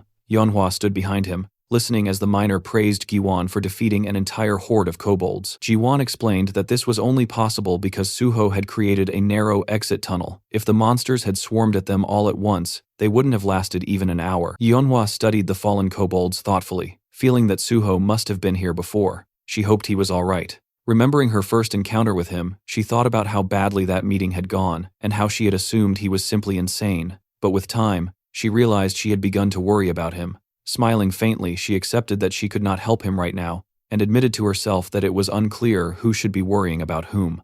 Deep inside the mine, Suho sat on a stone with his bloody sword in hand, biting into a chocolate bar. He complained that the kobolds were not attacking him even though he was openly eating in front of them. Standing up tiredly, he noticed the monsters glaring at him, but still not moving, and he wondered aloud if they had finally grown afraid of him. Then he added that it hardly mattered anymore, since they no longer interested him. Standing atop a tall cliff, he thought that he only wanted one thing: to find the boss of the portal. It was too dark to see clearly, so he pulled out a flare gun. The system explained that it would illuminate the area for quite a long time. Suho fired it, and the cave lit up with bright, scattered lights. In the illuminated cavern, a strange creature with an elephant-like head appeared. The system identified it as Bulgasari, level 99. Suho considered that Bulgasari was known to be nearly impossible to kill, feeding on ore and having a body stronger than most monsters. Approaching it carefully, he recalled that Bulgasari was one of the 3 most dangerous non-star monsters. Summoning his shadow spear, Suho declared that it was time to begin. He threw his spear, hitting Bulgasari's head, but the monster reacted only with a ticklish flinch. His smile grew odd, as he realized the spear had simply bounced off the creature, as if striking solid stone. Bulgasari finally awakened. Its clawed paws scraped the ground as it rose, throwing its head back and releasing a deafening roar. The kobolds covered their ears in terror. Far away, the miners looked up in panic. One said it felt like an earthquake, and another lamented that he never imagined dying like this. Yeonhwa saw stones tumbling from the cavern ceiling and realized the source of the tremor was the direction Suho had gone. Sweat ran down her face as she tried to understand what was happening. Meanwhile, Suho looked up at Bulgasari, smiling as he noted the creature did not appreciate being awakened. The system warned that Bulgasari was using the boss monster level fear skill. The enormous jaws roared again, but Suho stood firm as the system reported that the dragon's blood within him had activated, granting him resistance to the fear effect. Bulgasari's eyes glowed with menace as Suho summoned his bloody sword and invited the beast to attack him. Bulgasari then fired a steel projectile from its trunk, aiming directly at Suho. He remembered that Bulgasari converted ore stored inside its body into ammunition and spat it with incredible force. Although the technique was primitive, its destructive power was terrifying. He gripped his sword with both hands, thinking that steel was one of the strongest materials, and few things could match it. With a clean slice, he cut the projectile. Steel Slash had activated. Smiling, Suho announced that it was time to tame the monster. He felt relieved that he had collected so much blood earlier. Bulgasari roared furiously and charged. White energy burst from its body, and its massive paws thundered across the ground. The creature opened its mouth wide, moving shockingly fast. Suho admitted that such speed seemed almost unfair. The monster smashed into the cavern wall with full force as Suho leapt aside just in time. Though shaken, he knew he could not waste a single moment. The cave could collapse at any time. Jumping from a rock, he summoned his bloody sword. Holding it firmly, he focused on using every drop of blood he had gathered for the strongest attack he could muster. With a decisive strike, he sliced off one of Bulgasari's trunks, using the skill, Steel Slash. The monster roared in agony as the severed trunk fell to the ground. Landing on one knee, Suho studied the creature closely, thinking that the Steel Slash attack's effectiveness did not depend on depth of the cut. No matter how thick the armor was, the sword would still deliver maximum damage. Seeing the fallen trunk, he felt a surge of confidence, convinced now that he could conquer this monster. Suho thought about the well-known strategy against Bulgasari using fire. In his past life, This monster had only been defeated with overwhelming flame, but he reminded himself that such a method required an enormous amount of firepower, and since he was not a mage, he had no way to use that option. Standing with his bloodsword in hand, he understood that this was why he had no choice but to rely solely on his blade. Before him, Bulgasari's enormous paw scraped the ground, the monster growling low and dangerously. Its eye shifted, and Suho noticed a sudden change. A powerful wave of energy surged from the creature, and the system warned that Bulgasari was shrinking its body to activate quick recovery. The stump of the severed trunk pulsed faintly. Suho thought about the creature's regeneration. Once Bulgasari was wounded, it compressed its body and used the minerals it had absorbed to restore itself, which was precisely why the monster was considered immortal, and so notoriously difficult to kill. A small, almost comical appendage began sprouting from the wound as the regeneration took place. Suho smiled and asked whether the monster expected him to simply stand and watch this process. Yellow waves of power spiraled around Bulgasari, and the system reported that the monster was initiating ultra enhancement. A new exoskeleton began forming as the absorbed minerals hardened along its body, giving the beast an even more threatening form. The two opponents faced each other. Suho realized Bulgasari was using every skill it had, unleashing its full strength in an attempt to defeat him. Clearly, the monster believed it needed all its power for this single confrontation. Suho, still smiling, accepted the challenge. The monster launched itself forward, the system stating that it was using the skill, Ultra Rotation. Holding his bloody sword, Suho braced himself. He had always wondered what Bulgasari, known as one of the strongest monsters, was truly capable of, and he was equally curious to see whether his blade would be able to break through such formidable power. The two clashed. His sword met the monster's rotating body with a violent impact. Bulgasari's eyes gleamed, yet Suho remained calm as he slashed at its form. The creature's limbs suddenly sprawled outward in a helpless motion. Bulgasari growled weakly, looking upward as if trying to understand what had happened. Suho tried to make sense of whether he had already defeated the beast. Raising his sword high, the system announced the activation of Steel Slash. Suho struck with full force, slicing the monster cleanly in half with a single decisive blow. A deafening roar echoed, the monster's remaining eye glowing as Suho pointed a green sphere toward it, declaring that Bulgasari now belonged to him. Outside the chamber, the miners and the hero's squad waited near a collapsed section of stone. One of them said that the shaking seemed to have stopped. Yeonhwa looked up, while Jiwon, standing beside her, remarked that the kobolds had stopped emerging, and it appeared the expedition had already gathered enough mana stones. The girl lowered her head slightly. Jiwon said that now all they could do was wait. Suddenly, Yeonhwa's expression brightened. She saw a system message confirming that the gate had been cleared. The miners gasped as they saw the same message appear. The system declared An Suho as the most valuable player. Yeonhwa and Jiwon exchanged relieved smiles, and Jiwon said he had expected nothing less from his boss. Meanwhile, inside, the system informed Suho that for his exceptional achievement, he was awarded 5 skill points. Smiling, he looked at the glowing green sphere, and the system granted him several more points, along with a level increase and a rise in all his stats. Holding the shining sphere in his hands, he excitedly said that he had done it. He recalled the final blow, thinking that any other monster in Bulgasari's place would have died instantly, but he had not come here intending to kill the beast. The sphere emitted streams of green energy, as he explained to himself that his only goal had been to tame the monster, using the control sphere he had obtained after defeating Malayan. He threw the green sphere onto the ground. It cracked open, and a tiny elephant-like creature appeared. The system identified it as Bulgasari, level 99, with multiple high-level skills. Suho noted that having traits like Phantom Beast and Species Domination alone would be enough to classify the monster as S-rank, yet this creature possessed both. He knelt before the miniature elephant as the system activated healing. His hand hovered over the creature, whose eyes were closed. Suho gently greeted it, and the little monster responded with an odd sound. Rising to its feet, Bulgasari faced him attentively. Suho told it to listen carefully. Surrounded by enormous crystals, he explained that although the creature's enthusiasm was admirable, they could not return here again, so they needed to gather all the ore in the area. The tiny Bulgasari, ears flapping, looked cheerful. Suho asked if they could begin, and the creature made another series of unusual sounds. Meanwhile, his squad waited at the other end of the mine, confused and increasingly anxious, wondering why their leader was taking so long. Suho now stood inside his impossibly luxurious subspace house, the kind of hidden dimension only very few individuals in the world could ever possess. Surrounded by its vast, quiet expanse, he found himself thinking again about his past life and everything he had learned by living through the world twice.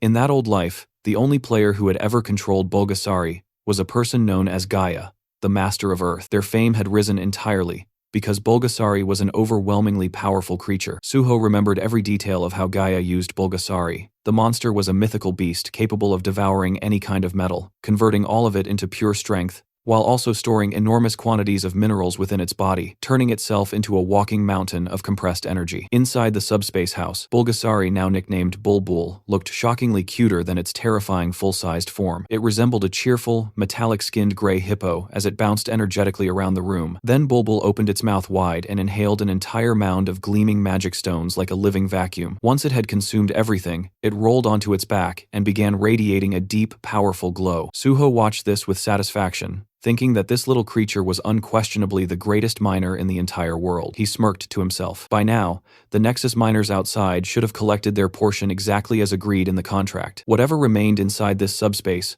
belonged solely to him, and he had ensured that. Outside the mine, Daehan, Yeonhwa, Jiwon, and the rest of the team continued to wait near the sealed tunnel. Daehan grew increasingly restless, convinced that Suho had been gone far too long. The miners whispered to each other, assuming that Suho must have defeated the boss, but perhaps suffered injuries during the fight. A few even considered going deeper to check, but Jiwon held firm, insisting that they follow Suho's strict orders. Yeonhwa agreed, even though worry tugged quietly at her thoughts. She reminded everyone that a team without trust in its leader would collapse, and Suho had clearly told them not to enter for at least 12 hours.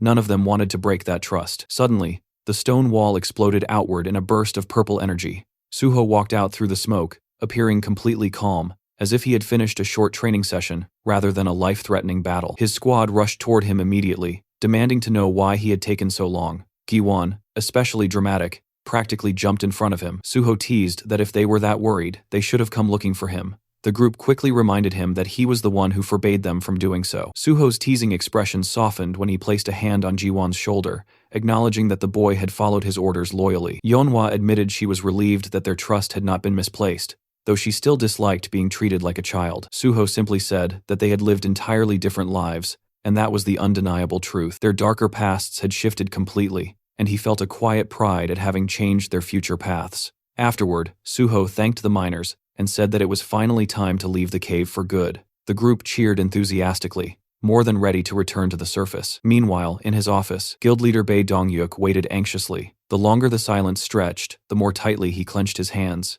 If anything happened to Suho, all responsibility would fall on him, and the Nexus Guild would drown in trouble. Suddenly, someone burst through the door with news announcing An Suho and his entire team had returned safely. Dongyuk hurried out to greet them in relief. Suho confirmed the gate was cleared and requested that the result be officially registered. Later, they gathered in the office to review the collected materials and recorded data. Dongyuk was stunned. Despite Suho's unusually short contract period, the profits were massive. They estimated more than 7.2 billion won in resources, possibly exceeding 10 billion after processing. Suho quietly remembered the raw stones he had claimed for himself in advance and nearly laughed. His personal haul was worth a fortune. To be fair, Dongyuk offered Suho's squad 10% of the gate's entire profit as a bonus. Suho pretended to be surprised, even though inwardly he thought it was too generous. He had already taken enormous amounts home, so demanding anything more would feel greedy. After a polite exchange, they eventually agreed on a balanced reward that satisfied both sides. Once the matter was settled, Suho mentioned something else. He wanted to form a secret raid unit within the Nexus Guild.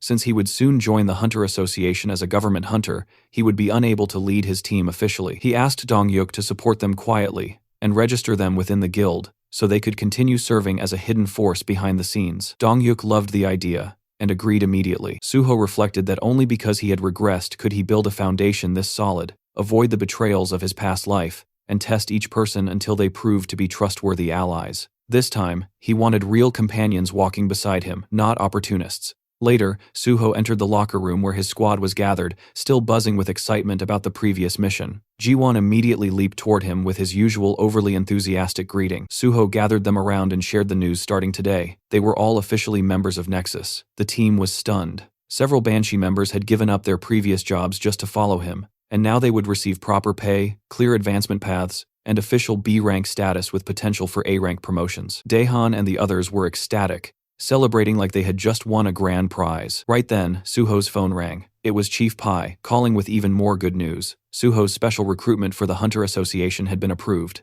Soon, he would formally join, receive a commendation, and begin his government contract. Chief Pai joked that Suho was becoming far too impressive, and Suho responded that he fully intended to keep surprising everyone from here on out. The next day, inside the Nexus lounge room, the entire Banshee squad was deep inside the digital space created through Jiwon's digitization skill. The bright white environment looked futuristic from outside, But inside, the environment was filled with glitch-covered monsters, their red eyes flickering as they crawled out of broken streams of corrupted data. The creatures let out distorted screams as they swarmed the team. Everyone held their positions while Dihan barked commands, keeping the formation from collapsing under the chaos.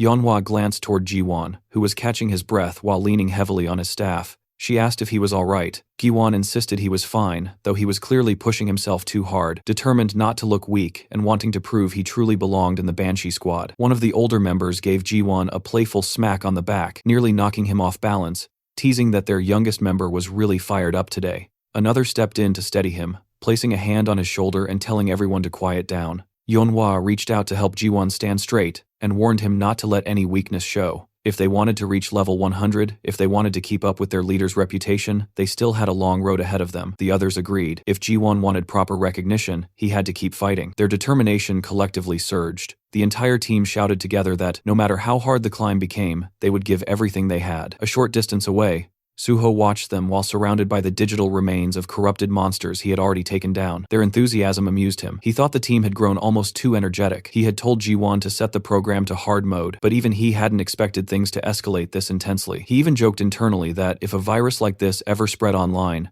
the entire internet would probably collapse. Soon, Suho walked up to Jiwon and asked whether he was holding up. Jiwon tried to appear unfazed, saying he was just taking a break before returning to battle. Suho simply told him they were done for the day and that it was time to log out. Jiwon froze, unable to believe Suho had finished clearing the stage already. The rest of the team, exhausted but irritated, felt like their leader had played a different game entirely. They insisted they were only getting started. Suho quietly smiled. He knew now that they were pushing themselves harder for his sake. He exited the virtual space. Later, in the real world, Suho sat alone inside Angel and Earth Coffee, a calm cafe near the edge of Seoul. He checked his phone and organized his next steps. Since he had just entered the special recruitment program, his free time would shrink quickly. He needed to move fast. His next priority was locating a certain individual. Soon a white car pulled up outside. Choi-yoon stepped out casually and walked inside as if she owned the place. She ordered a strawberry frappe. Suho reminded her that she wasn't really in the position to demand drinks, since he had called her here to repay the favor she owed him. But before she could react,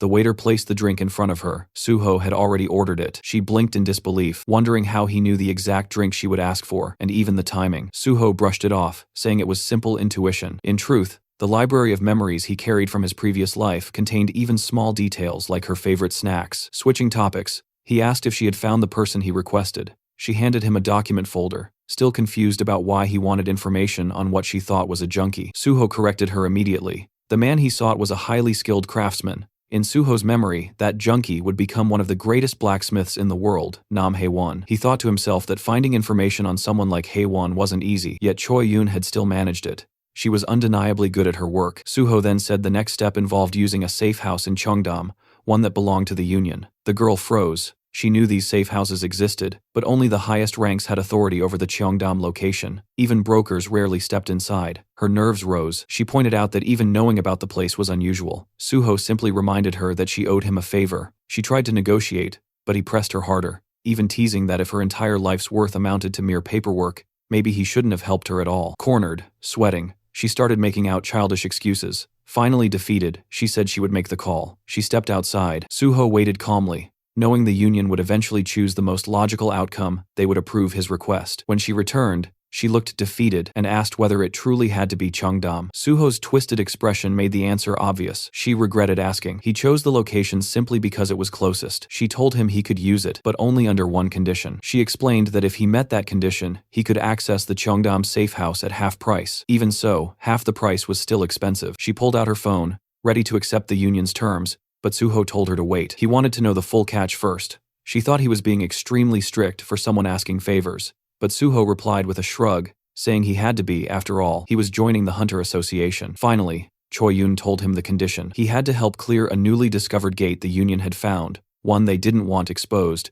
because it appeared in an extremely public area, Namhansan. Suho asked about the monsters inside. She explained the gate was known as Sky Mountain and filled with wyverns, massive, fast, sky-blue dragons that were difficult even for trained hunters. Only those under level 110 could enter. She added that it wasn't supposed to be a solo operation. Suho only needed to join the raid team and assist. But Suho already knew everything about Sky Mountain. He asked whether the wyverns were sky blue. She confirmed it and asked how he knew. Suho stood up, asking her for the raid time. She said he could go immediately if he wanted. With a calm, confident smile, Suho told her to change the condition because he would be clearing the gate alone. A couple of days later, the sun was shining over a quiet forest clearing, where a blue swirling portal stood like a breathing doorway. Boxes of supplies were stacked nearby, prepared for the raid, but Suho walked right past them without slowing down. He headed straight for the gate. Not far behind him, Choi Yoon stood beside Kim Suwon, a hunter from the Union. Kim Suwon commented that it was surprising Suho had declined all supplies and insisted on entering alone.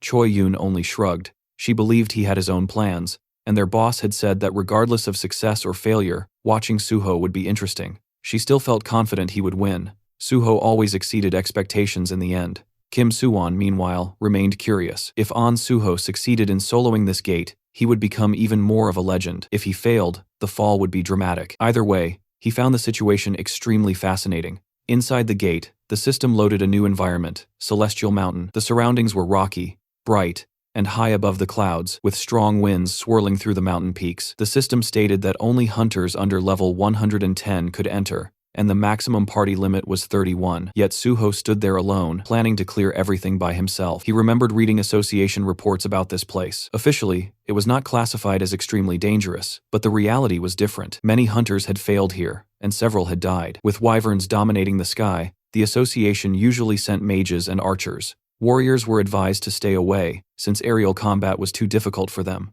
But Suho felt that these rules did not apply to him. He gathered blood in his hand and activated his blood weapon skill. A bloody sword formed in his grip. Looking up the winding mountain path, he decided to skip it entirely. Using leap, he soared upward through the sharp winds, as if they were nothing more than a gentle breeze. He ignored the twisting trails, and ran straight up the mountain. Soon, he reached a plateau where sky wyverns had gathered. All of them were over level 100. The leader, a sky wyvern at level 109, stood among them. As Suho approached, the wyverns reacted with irritation and surprise, clearly confused that a lone human had rushed them so confidently. One wyvern launched a swift attack, but Suho struck faster, slicing the creature cleanly with quick draw. The others recoiled in fear, realizing immediately that this human was unlike any they had faced before. Still, they refused a fair fight. When it became clear none of them could take him one-on-one, the wyverns attempted to overwhelm him from every direction. Suho quickly realized this was a coordinated strategy. The first attackers served only as a distraction. The true threat was the leader approaching from behind. As the leader lunged for a surprise attack, Suho dodged and slashed upward, landing a precise hit. Enraged, the sky wyvern used its fear skill. A wave of blue pressure rolled across the mountain, but Suho's dragon blood rendered him immune. To him, the wyvern's intimidation felt almost amusing. Only real dragons could frighten him. These wyverns were merely imitations. Frustrated, the leader fired its breath attack. Meanwhile, the lesser wyverns tore large boulders from the mountainside and hurled them at Suho, blocking his movement, while the leader prepared another strike. It was a surprisingly well-coordinated tactic. As the rocks crashed down, the leader charged in for the kill. Suho activated Leap again, soaring above the crowded attack. From the air, he used Airstyle's first form Sever and prepared Cutting Steel. He descended like a blade from the sky and cut the leader from head to tail with one clean strike. With the leader defeated, Suho observed its remains and felt that he was finally starting to adapt to his newer techniques. Still, he sensed room for improvement. He continued climbing higher, heading toward the true boss of this gate. But suddenly, the air darkened. A massive monster stepped into view larger than the others, with dark blue scales and a crown of jagged horns. When it roared, the entire mountain trembled. Far above, the Sky Wyvern King announced its presence. Suho assumed the king must have sensed the death of its minions. Now, he stood in the king's domain. Everything before this had merely been a warm-up. As Suho reached the mountain's summit, the sky dimmed as if reacting to the king itself. The giant wyvern landed, blocking the sun. The system reported its level 113. It released a massive roar, accompanied by a wave of dark energy. Once again, Suho resisted effortlessly, thanks to his dragon blood. Although the Wyvern King was intimidating, resembling a true dragon, Suho reassured himself that real dragons were far more terrifying. The Wyvern King circled above, waiting for Suho's move. Suho disliked wasting time, but he felt that mastering his techniques during this battle would be beneficial. Then, something caught his eye, a nest filled with glowing wyvern eggs. He suspected that approaching the eggs might provoke the king. He stepped closer, and his guess proved correct. The Wyvern King dived at him, blasting wind so powerful that the ground cracked. Suho felt the pressure but stayed calm. The Wyvern King repeated its fear skill, but it had no effect. Suho attacked with Cutting Steel, but the boss's thick scales reduced the damage. A level gap of over 40 levels made a noticeable difference. Instead of feeling discouraged, Suho welcomed the challenge. This was an opportunity to sharpen his abilities even faster. The Wyvern King roared again, summoning another large flock of wyverns. Suho had expected more enemies, but even he was surprised by the sheer number that appeared. Still, his upgraded stats allowed him to move faster, strike harder, and jump higher, perfect for this chaotic situation. The wyverns attacked from all directions. Suho jumped onto one wyvern's back and used it like a platform. The system immediately notified him his leap skill had reached rank S. Now he could jump one more time in mid-air, effectively doubling his movement in the sky. Suho tested it immediately, stepping on empty air and closing the distance to the Wyvern King with perfect timing. His blood weapon now shifted into a long red staff. Suho extended it, striking the Wyvern King's neck and slamming the giant beast to the ground. Even so, the monster struggled back to its feet. Suho respected the durability. Laughing lightly, he hoped the boss would hold out longer so he could test more techniques. The Wyvern King, desperate, forced its subordinates to attack again, but the lesser wyverns hesitated, as if fearing Suho more than their own ruler. Some even looked like they were trembling. Suho quietly remarked that perhaps he had become the true Wyvern King now.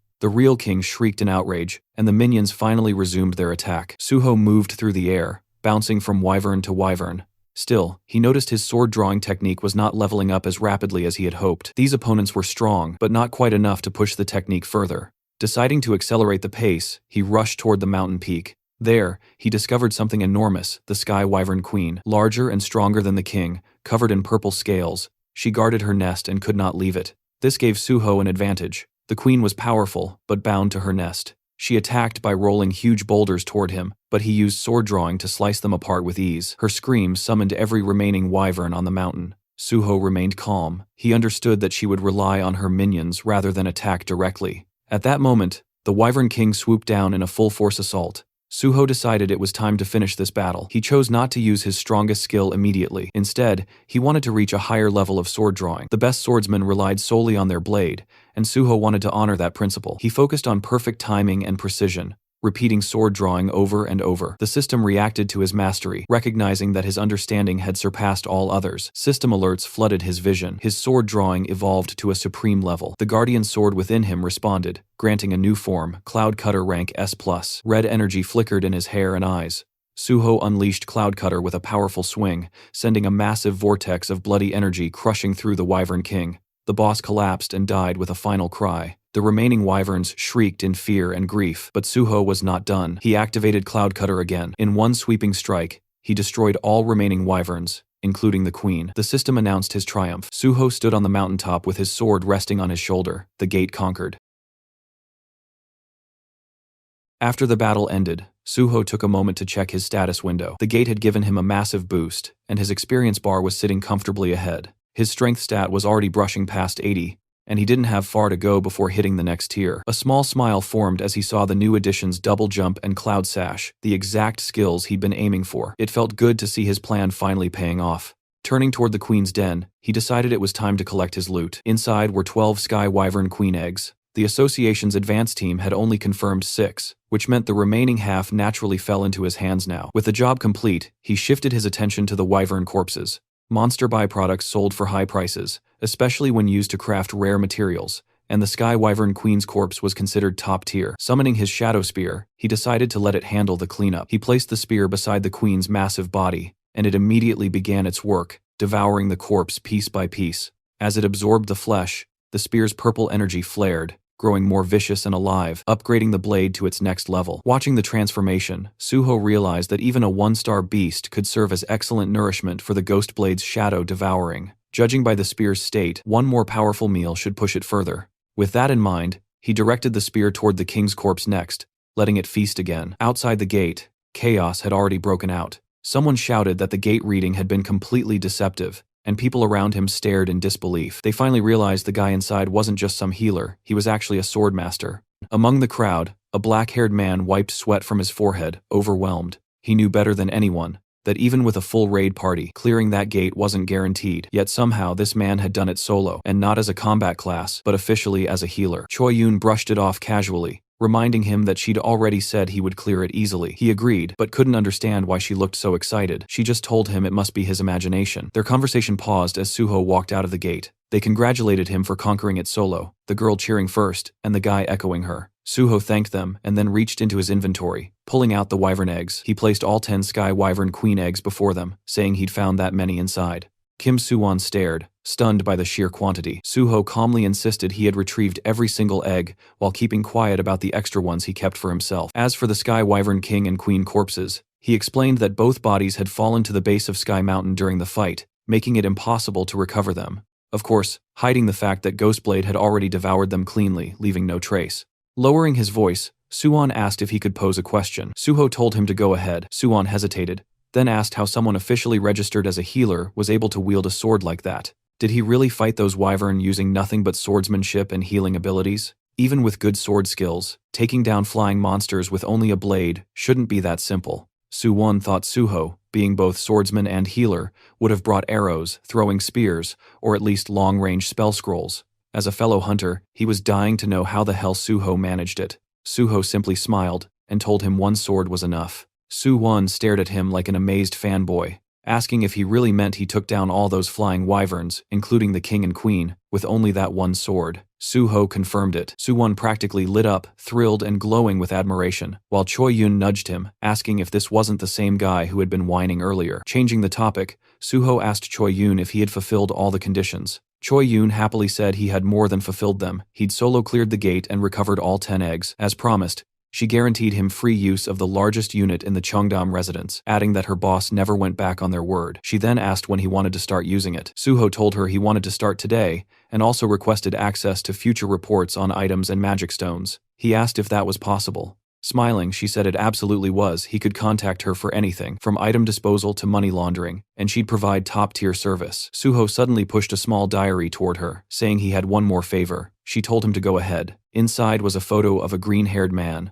Suho asked about a patient named Nam Hae-won at the Yeongdong Post Dan Yak Center and said he needed information on him. Flipping through the diary, Choi Yun realized it was the exact file she had retrieved earlier. Confused, she asked what this Hae-won person actually did. Didn't Suho mention he was some kind of technician? Suho opened his car door and asked if he really needed to explain the whole backstory every time he requested a favor. She quickly apologized, saying she slipped again. As he settled into the driver's seat, she complained from outside the car that she felt hurt after everything they did together. Shouldn't they be able to talk more freely by now? Suho calmly replied that she could ask how he was doing, but nothing beyond that. Clasping her hands dramatically, she muttered that he was cold. Then she informed him the Cheongdam residence would be ready in 2 hours, and she'd send the address once everything was set. He told her to also send him Hae-won's information.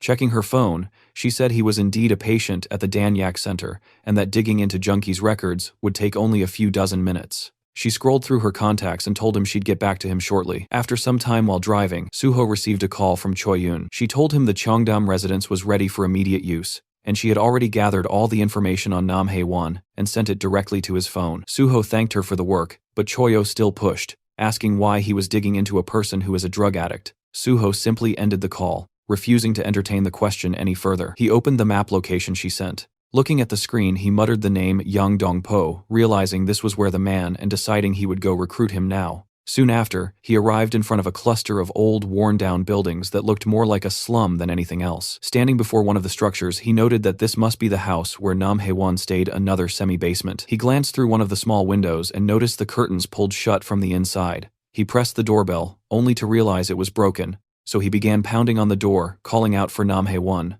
After a moment with no response, he assumed the guy wasn't home and said he would have to return later. What he didn't know was that inside the room, 3 men were standing over a collapsed Nam Hae-won. The brown-haired thug crouched beside him, asking if Hae-won really had visitors coming by, deciding they should finish the job before anyone saw him. Before he could act, a heavy thud shook the entire door. All 3 thugs froze instantly, startled by the sudden impact. The one responsible, of course, was Suho. As he stepped inside, the tattooed thug demanded to know who he was, but Suho shut the bitch down coldly, saying his identity was none of their business. The tattooed thug tried to swear at him, but before he could get the full insult out, Suho's hand struck across his cheek with a sharp, rapid slap. It was so fast that the other 2 didn't even register what happened until the man staggered back. Suho glared at the remaining thugs, his voice heavy as he ordered them to come here, every single one of them. Outside the room, Suho had already confirmed 4 presences inside using his magic detection. Now 2 of them were shouting in front of him, demanding his identity and yelling who the hell he was. The second thug, standing beside the first, kept staring at Suho as if he recognized him from somewhere. The third thug was still lying unconscious from Suho's earlier slap, and the fourth was none other than Nam Hae-won himself. One of the 2 remaining thugs stepped closer, accusing Suho of ignoring him. He didn't get another word out before Suho casually swung a powerful slap across his face. The guy's expression twisted into something both hilarious and tragic as he flew backward and collapsed onto the floor. The last conscious thug witnessed everything, the first slap, the second, and now his second friend, dropping like a broken puppet. He barely had time to react before Suho turned his head and delivered another brutal slap. This one sent him spinning in a full circular motion, crashing far across the room and landing in the most dramatic fall of the three. Suho walked over and checked one of the men's breathing, wondering if he had hit him hard enough to actually kill him. Satisfied that they were still alive, he shifted his attention to Nam Haewon. He lifted Haewon by the shoulder and told him to get up if he was fine. But the moment he got a clear look at the man's face, Suho froze. Haewon's hand was limp and drugged, his expression twisted unnaturally. A syringe lay discarded beside him, and Suho realized what had happened. Those thugs had injected him with something and tormented him afterward. Judging by how stiff his body felt, almost petrified, the injection had been done a while ago. Checking his breathing and physical state, Suho understood quickly that the poison symptoms were serious. He needed to act fast. He activated his recovery skill, the evolved form of cure. He had upgraded cure into recovery, specifically for scenarios like this: real illnesses, real poisonings, real damage unrelated to the system. Originally, the skill only affected the area his hands touched, but Isabella had once told him that pouring magic into it allowed him to forcibly expand the range. A slow grin spread across his face as he channeled magic into his hands. He thought about how he was now using information gained from someone who once tried to kill him to save someone else. The world truly worked in wild ways. After some time under Suho's treatment, Haewon slowly opened his eyes. His vision was still blurry, and the first thing he saw was a blurry figure asking if he was awake. He stood up fast. Suho calmly told him that this was his home. When Haewon finally focused, he noticed the beaten thugs sprawled across the room and looked terrified, asking why they were in that state, and who the guy even was. Suho replied that they refused to listen, so he restrained them. But the more important issue was the drug in Haewon's system. Shaking violently, Haewon insisted he never took anything on his own. He said they forced it, they injected him, and he begged Suho to believe him. Trembling, he repeated that it was the truth. Suho watched him and realized the guy was too agitated to talk properly like this. In his past life, Suho remembered an interview from when Haewon later became a famous blacksmith. In that interview, he admitted the Changsik gang had forcibly injected him with drugs, and he suffered long-term after-effects of addiction because of it. With that memory in mind, Suho decided to treat him properly. He placed his hand close to Nam Haewon, and the system responded. The ring of emotions reacted to the strongest emotions in the target. The color being absorbed was black. Suddenly, Haewon clutched his chest, overwhelmed by the pain. Then, as the ring drew out his dark emotions, the tension eased, and he felt relief wash over him. Once the process ended, Suho asked if he was feeling better, and the green-haired boy nodded. Suho stood and told him he believed him. He addressed him properly as Mr. Nam Haewon, confirming that the people who injected him belonged to the Changsik gang, and that the thugs on the floor were from the same group. The Changsik gang's original name has been Gold Made Hand, but the intention behind the naming was so ridiculous that the association simply renamed them as Changsik Gang. Suho asked Haewon if he was attending a rehab center. Still shaking, Haewon said yes, then asked how Suho knew. Suho answered lightly, saying he found out while digging into the Changsik Gang. He reassured him he no longer needed to worry. Forcing drugs on someone already in rehab was a serious crime, and Suho said he would personally take responsibility and resolve the case. Haewon's expression brightened, and he thanked Suho sincerely. Suho told him that since this was an important matter, he would return to check on him again soon. Then he asked if Haewon was experiencing dry mouth or withdrawal symptoms. Haewon admitted that he was, and that he was starting to feel cold. Suho knelt in front of him and asked him to sit for a moment. Haewon obeyed. Suho activated recovery, and blue light gathered around his hands. Seeing it, Haewon watched in quiet awe. Suho explained that this was the healer's recovery technique, tailored for drug addicts. It relieved withdrawal symptoms and pushed out the lingering drug energy from the body. But full recovery required continuous long-term treatment. Recovery consumed a large amount of mana, and very few healers were trained enough to handle it. That was why, in Suho's past life, Isabella had become one of the most influential figures among the last Crusaders. And that was also why, after returning, he chose the path of a healer. Standing up, Suho told the green-haired boy that addiction treatment needed consistency, and they would meet again for further care. For now, he had to head toward the Changsik gang's station.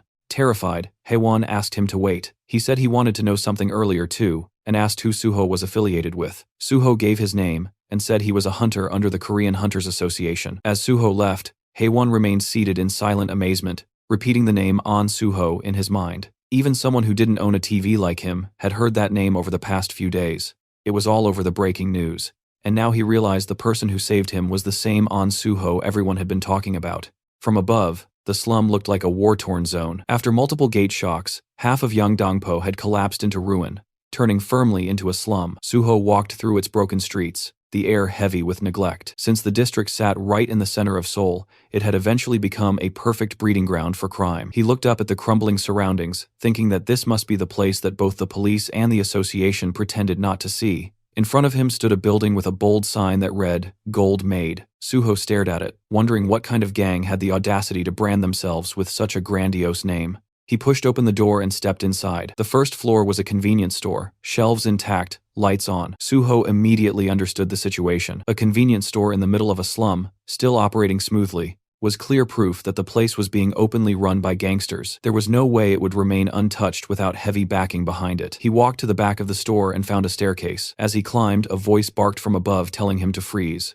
A bald man appeared, ordering him not to move, and threatening that he would die if he took another step. He demanded Suho's identity like he had authority over anything. Suho looked at him with a small smile. A gatekeeper. How classic, he thought. Then he asked where Changsik was. The bald man snapped in anger, shocked at hearing the name spoken so casually. The thug shouted, demanding to know who he thought he was to speak their boss's name so freely. But then his expression shifted as he suddenly recognized the face in front of him. The man froze as he realized that this was An Suho himself. Suho waved lightly, thanking him for the recognition. The thug thought he was trying to high-five him and raised his hand. Instead, Suho stepped forward and delivered a brutal slap, sending the bald man flying aside as he walked past with a grin. Continuing up the stairs, Suho spoke calmly, telling them to inform Changsik to come out. Inside his office, Changsik heard the sounds of fighting erupting right outside his door. The noise grew louder and more chaotic until the door finally burst open, a thug flying through it after being kicked by Suho. Suho stepped inside calmly. He muttered that not a single one of these gangster bitches seemed to understand words. Behind him, the bodies of beaten thugs were scattered across the hallway like discarded trash. Running a hand through his hair, he asked Changsik if bringing him here was really that hard. Stepping over another fallen thug,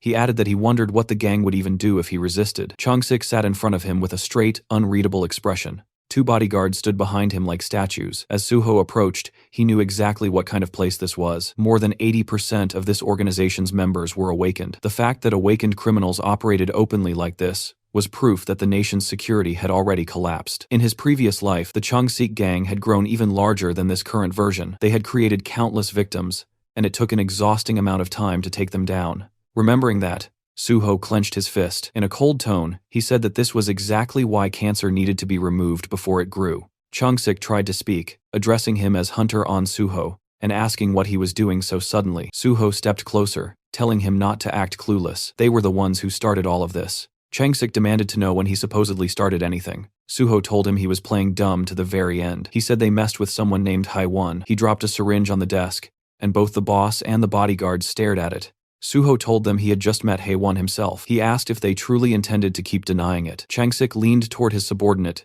and quietly asked who Haiwon was. The underling whispered the explanation into his ear. Suho raised his leg and slammed it down on the table, breaking the surface clean in half. He said they had turned his closest friend into that state. His eyes glowed red as he asked why they did it. The two bodyguards froze. Changsik kept his expression firm, trying not to show fear. The boss rolled his hand across his face and told the bodyguards to step outside. They hesitated and asked why. He then barked at them to get out. The rest of the guards immediately rushed out of the room, leaving only Suho and Changsik inside. Changsik swallowed and said he believed there was some misunderstanding, suggesting they talk calmly. Suho walked over the broken table with slow steps. He said that every word they spoke only earned them another beating. Changsik, now trembling, warned him that if he touched him, he would call the police. Suho punched him across the face, calling it nonsense. The blow sent Changsik sliding across the floor along with his chair like his ass glued to it. Suho said that hearing the word police come from a gangster boss was hilarious. Changsik groaned on the ground in pain. Suho added that he figured a boss wouldn't go down from just one punch. Changsik forced a laugh, saying he wouldn't just sit there and let it happen. But the moment Suho stepped toward him, terror returned to his eyes. Suho reminded him again that he was begging for a beating, tightening his fist. And with that, Suho's punch drove straight toward the boss's face. Outside the office, the guards heard the repeated thuds of fists slamming into something or someone. Alarmed, they rushed toward the room, shouting for their boss. When they threw the door open, they found Suho standing in front of a shattered glass window. He told them their boss fled. One of the guards stared at him in shock, asking what just happened. Suho explained calmly that Changsik had smashed the window and bolted, pointing out the broken frame as if it were obvious. The baldy guard raised his hand like a confused school kid, saying that this was the 3rd floor. Suho brushed him off, telling him that Chung-sik was a level 100 hunter who could roll out of something like that without a problem, so they should stop babbling nonsense. With a smile, he told them he planned to dismantle this entire place starting now. Then he added that anyone who wanted to come with him could follow him straight to Cheongok. Just hearing the name made the entire group freeze. Cheongok was the correctional facility next to Cheonsong Penitentiary. While Cheonsong held regular criminals, Cheongok held awakened offenders. Since the whole place was filled with violent awakened criminals, it was practically a hell within hell. A pro version of hell. Only the strong survived there. Its reputation alone was enough to make half-baked punks bitches tremble, exactly like the situation unfolding now. Sweat poured down their faces. Suho reminded them that he had connections to the Great Hunter Association. He told them to run before he tossed them all inside. Otherwise, he would drag them along with Changsik straight to Cheongok. The thugs gritted their teeth in terror, then the next second they bolted at full speed, shouting that they don't know any boss. Watching them scatter, Suho said he expected about that much loyalty from gangsters, calling them vermin, cockroach bastards. He warned them that if even one document disappeared, he would carve them up slowly. He ordered them to leave empty-handed. Once the building was clear, Suho activated his magic detection. A blue magic circle formed beneath his feet. After a moment, it detected something special radiating mana on the 3rd floor, in the corner of the room. Suho approached the spot and uncovered a hidden safe. He called it obvious, saying the bastard must have thought hiding it here would keep it protected. It was a top-tier safe from a famous brand, the kind that only unlocked with the registrant's mana signature. He placed his hand on the reinforced steel. Blue light pulsed across it. With toughness like this, cutting the steel would destroy the contents, so he needed to slice the door off cleanly. Suho summoned Bulgasari. The tiny elephant monster popped out from subspace, standing at attention like a soldier. Suho told him he only wanted the door removed. Bulgasari obeyed instantly, gripping the door with its tiny trunk and ripping it free. As the creature started the safe, Suho praised it, telling it to eat well. Inside the safe, he found cash and gold bars, but none of that mattered to him. What he actually came for was the dark ledger filled with the names of countless victims. The Changsik gang had begun with loan sharking, preying on ordinary people to build power. Later, they recruited hunters and deliberately addicted them to Avasaner 1 drugs to control and extort them. This addiction operation was the backbone of their entire influence. The drug was far more potent than ordinary narcotics, and in the end, no one could resist it. Holding the documents, Suho thought of Nam Haewon. He realized Haewon was one of the rare cases who managed to escape. Without his personal strength, even he would have fallen completely. Suho thought they deserved the Cheongok prison for crimes like this. He promised himself he would make every last one of them feel exactly what their victims felt down to the bone. After the wild fight, Suho brought Nam Haewon back to his small apartment and finished healing him. Haewon kept thanking him over and over, finally able to breathe normally again.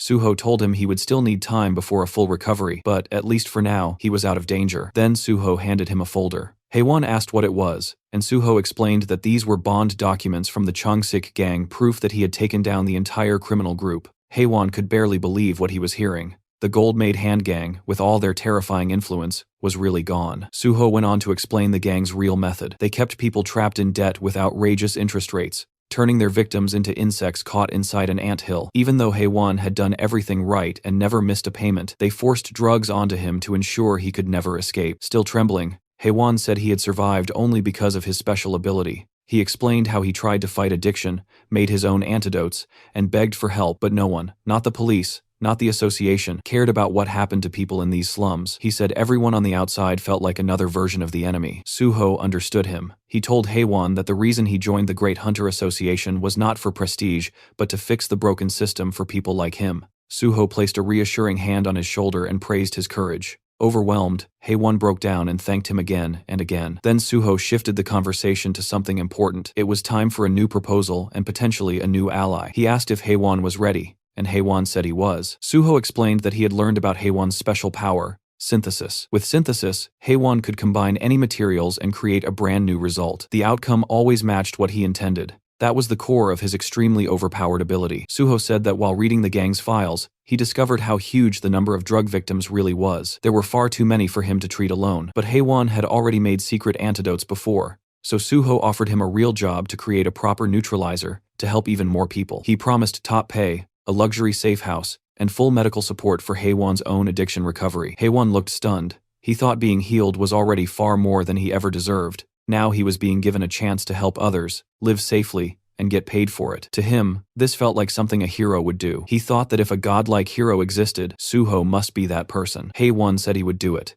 He said he needed no extra payment, and he would work as hard as he could out of gratitude alone. But Suho, firm as always, said he would pay him properly, so everything stayed official and fair. After that, they went to Suho's new base, the building he was granted earlier. It was a 3-story place in Cheongdam, with friendly staff, a full lab on the top floor, and everything Haewon would need. Even the Banshee team showed up, curious to see the fancy place, but they left immediately after their workaholic boss dumped another assignment on them. Meanwhile, Haewon was in awe. Suho told him to pick a room, get settled, and start working on antidotes as soon as he was ready. Suho said he had to leave for Nexus HQ, but Haewon could contact him anytime. Later, Suho got on a call with reporter Jinwi. He gave him the full scoop on the hidden crimes in the slums. Jinwi, being the genius reporter he was, said he could expand the story tenfold. He would frame Suho as the hunter who stormed into a dangerous slum, crushed a criminal organization, saved the victims, and sparked a new era of hope for the people living there. He said he wanted to create a major feature article with all the details so the world could not ignore it.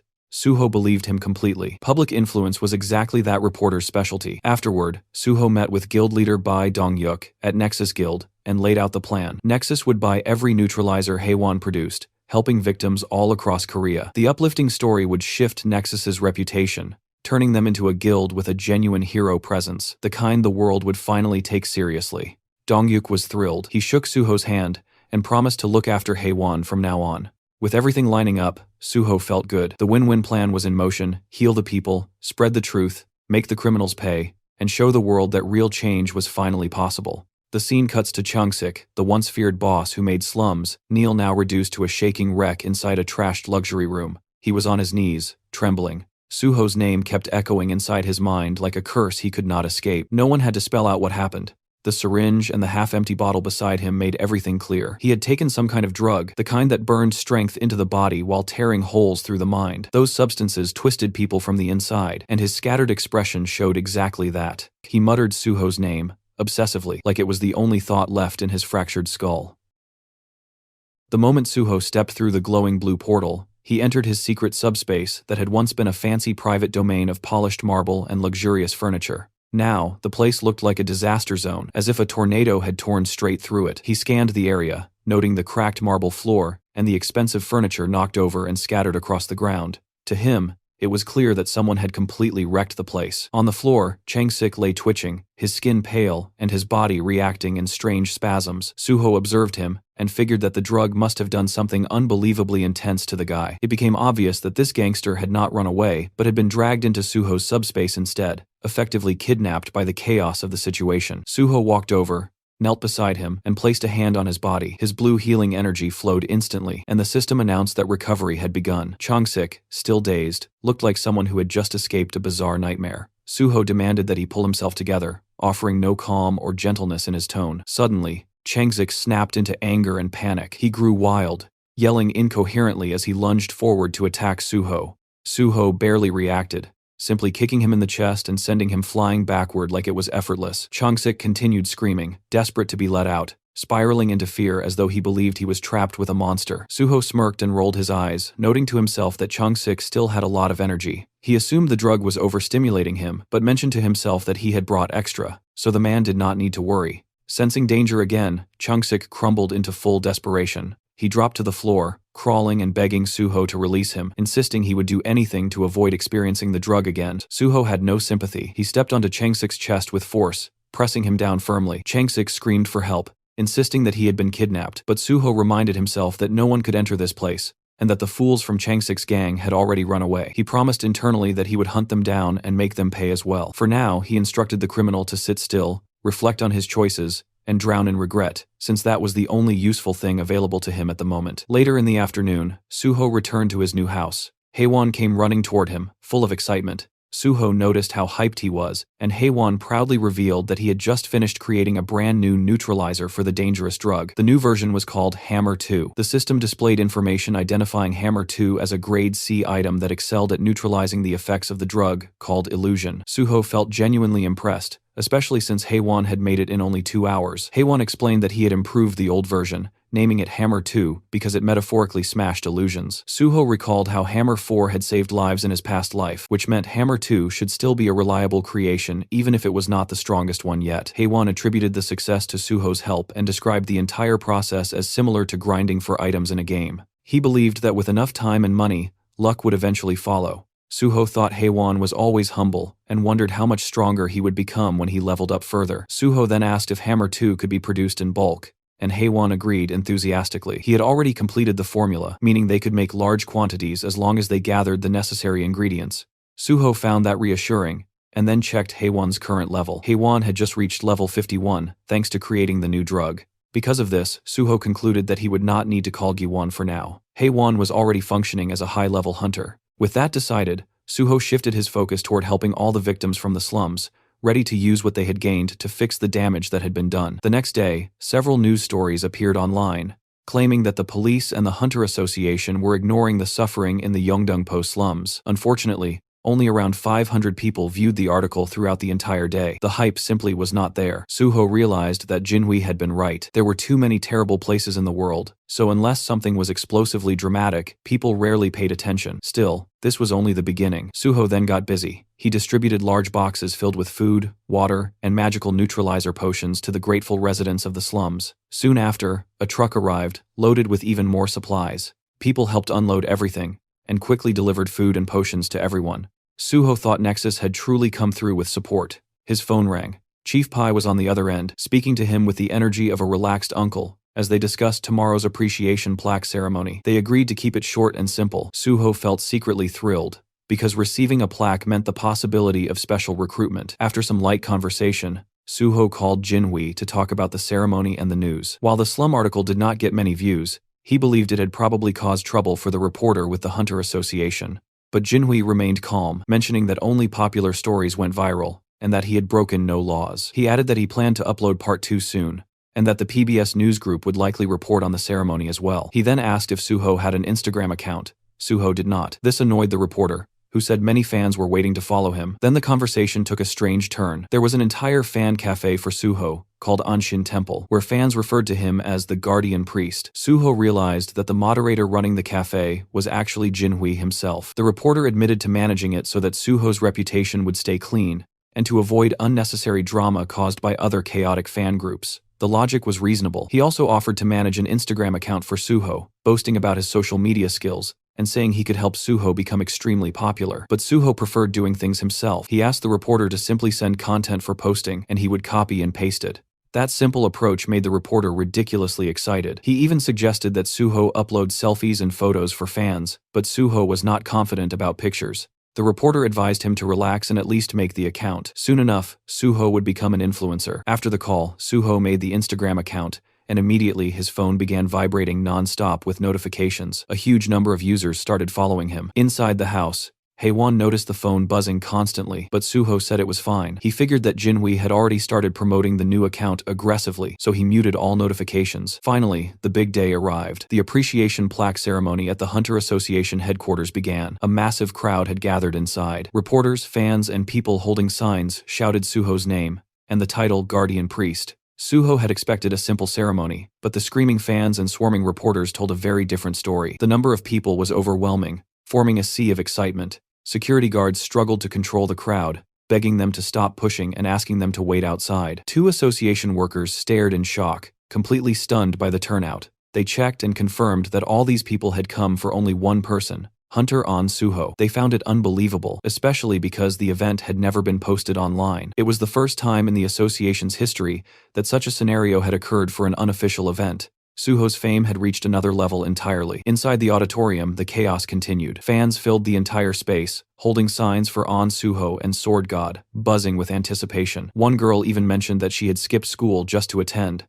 Others discussed how the fan club president, Golden Horse, was absent, so they planned to take plenty of photos for her. In the press section, reporter Jo Jinhui was busy texting. He informed Suho that a massive crowd had shown up for him and asked where the MC was. Suho had actually arrived early, and had been observing everything while using his monochrome solitude skill, which made him invisible to others unless he chose to be seen. A fan sat directly in front of him, with no idea that the sword god was right behind her. Suho soon received a message from Chief Pai, asking him to meet in the hallway, next to the waiting room. He slipped out silently to meet his senior. Chief Pai was astonished by the number of fans, and jokingly called Suho a superstar, which made Suho laugh. Chief Pai then mentioned that the recent article about the Yeongdeungpo slums had stirred public sentiment toward the Hunter Association. Suho already knew the article would make the association look bad, but Chief Pai seemed unconcerned about reporters, which explained how easily the journalist had entered today. Chief Pai congratulated Suho for the award and rushed off for something urgent, maintaining his typical cool and distant style. Then an announcer called everyone to take their seats. The ceremony was about to begin. Suho walked toward the stage as the crowd erupted in excitement. Cameras flashed everywhere. Fans screamed about his appearance, some claiming they finally understood why people fell for him, and others joked that they would let the sword god cut them.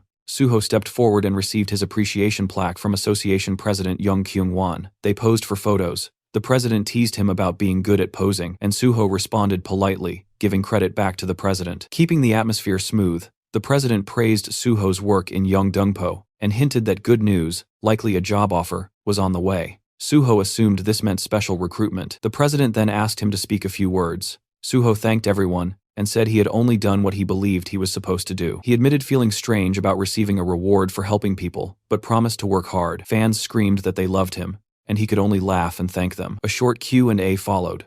Reporter Kim Sang-won asked whether Suho still intended to join the association, to which replied, yes.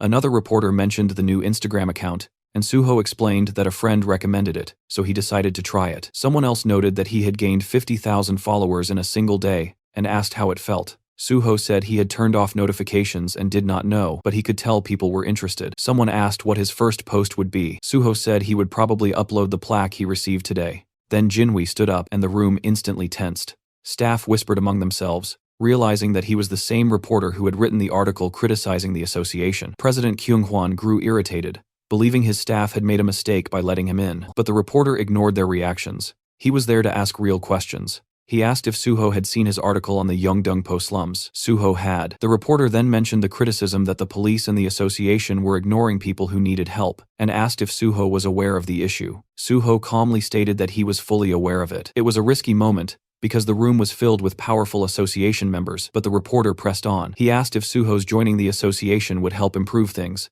The president nearly jumped out of his seat, barely held back by his aides. Suho, with a slight smirk, stated that if he joined, he would do everything in his power to eliminate corruption so that no one would ever have a reason to doubt the association again. The reporter thanked him, and the public portion of the ceremony ended. Later, Suho and Jinhui left together in a car. Suho praised him for his work. The reporter joked that the angry stares from the staff had made him extremely nervous, but Suho noted that he had acted brave the entire time. The reporter then apologized if his questioning was too harsh, explaining that his job required him to act while public attention was still focused. He wanted to maintain the momentum, and that was why he planned to release another article soon. Suho appreciated it because he finally got to express what he truly wanted to say about improving the association. The reporter was almost in disbelief that Suho meant every word, but Suho clarified that he would not lie while receiving an award. He genuinely intended to make changes. A few days passed, and Suho received his new civil servant ID. He had been officially appointed as a level 5 official, far faster than anyone had expected. At the same time, the entire internet exploded with discussions about Suho's past achievements, especially the incident where he beat violent criminals in the Yeongdeungpo slums. Dozens of online articles appeared, gathering millions of views. People everywhere could not stop talking about him. Some users claimed that Suho was the only cool person in Yeongdeungpo, while others called him a genuine hero. Still, some were jealous and complained that the police or the Hunter Association should have handled the situation instead. A few wondered if Suho was simply doing what Nexus ordered or if he was seeking too much attention. Some online troublemakers jokingly suggested that he might get sued by the criminals he defeated. But the majority agreed that the real losers were the criminals, not the man who stopped them. People argued a lot, but everyone agreed that something massive was happening. Then major headlines appeared everywhere. The news declared that An Suho was joining the Great Hunter Association. Broadcasts repeated it constantly, referring to him as the hero of Yeongdeungpo, and announcing that Swordmaster An Suho had earned a special Grade 5 position. Crowds of fans and reporters waited at the entrance of the association building, screaming his name like he was a celebrity attending a concert rather than a civil servant arriving for work. The shouting did not stop. People wondered what would happen to Nexus now that Suho had moved to the association. Questions came up online about whether he still had a contract with them and whether Nexus would be upset. Inside the Nexus office, the boss, Bae Dong-yuk, remained calm. He mentioned that everyone was talking about them now and that it was time to release an official statement. Nexus sent out multiple news articles wishing An Suho good luck, clarifying that there was no contract issue and explaining that they had never paid Suho any signing bonus. The message was clear. Nexus wanted everyone to know they supported Suho's decision. Elsewhere, two men watched the news and read newspapers, They seemed like hunters. They commented that Nexus was the best guild, while others like Hexagon and Prime cared only about money. They brought up how Hexagon had done terrible things, such as letting a weak hunter die because he did not receive a potion in time, and forcing mages to work until they collapsed. A TV report showed Nexus's guild leader Bae Dong-yuk in an interview. The reporter asked whether Nexus had kicked Suho out due to public pressure, and Bae Dong-yuk denied it. He explained that Suho wanted real field experience before taking his civil service exam, and that joining Nexus had simply been a step along the way. He admitted he was sad to see Suho leave, but said Suho belonged in a role where he could save people, not in a private company. Suho and Nexus were clearly reinforcing each other's public image. Back at the Hunter Association, Suho tried not to sweat under all the attention. The crowd continued screaming while cameras flashed non-stop. He thought about the weight of being watched by so many people. He remembered the advice from Jinhui, who told him to show his face to the fans because they would be disappointed otherwise. Suho admitted to himself that the advice made sense, even though he wanted to maintain a cool, mysterious vibe. This time he wanted control of his own story, instead of letting others direct it. Suho walked into the Hunter Association lobby. Inside, President Kyungwon and Vice President Kyumon were waiting for him. Cameras flashed everywhere, as the president welcomed him with extreme friendliness, calling the day historic, and congratulating him before inviting him inside. They entered the elevator. As soon as the doors closed, the president dropped the formal tone and became more casual. He asked if Suho was doing well and if he knew his schedule. Suho said he was fine but had not been informed of the details yet. The president said that the vice president would explain everything. When the elevator reached the correct floor, the president left, and Suho remained with Vice President Kyumon. Suho found it slightly unusual that the vice president himself would be giving the briefing, but Kyumon simply led him through the hallway to an office where Chief Pai waited alongside Chulman.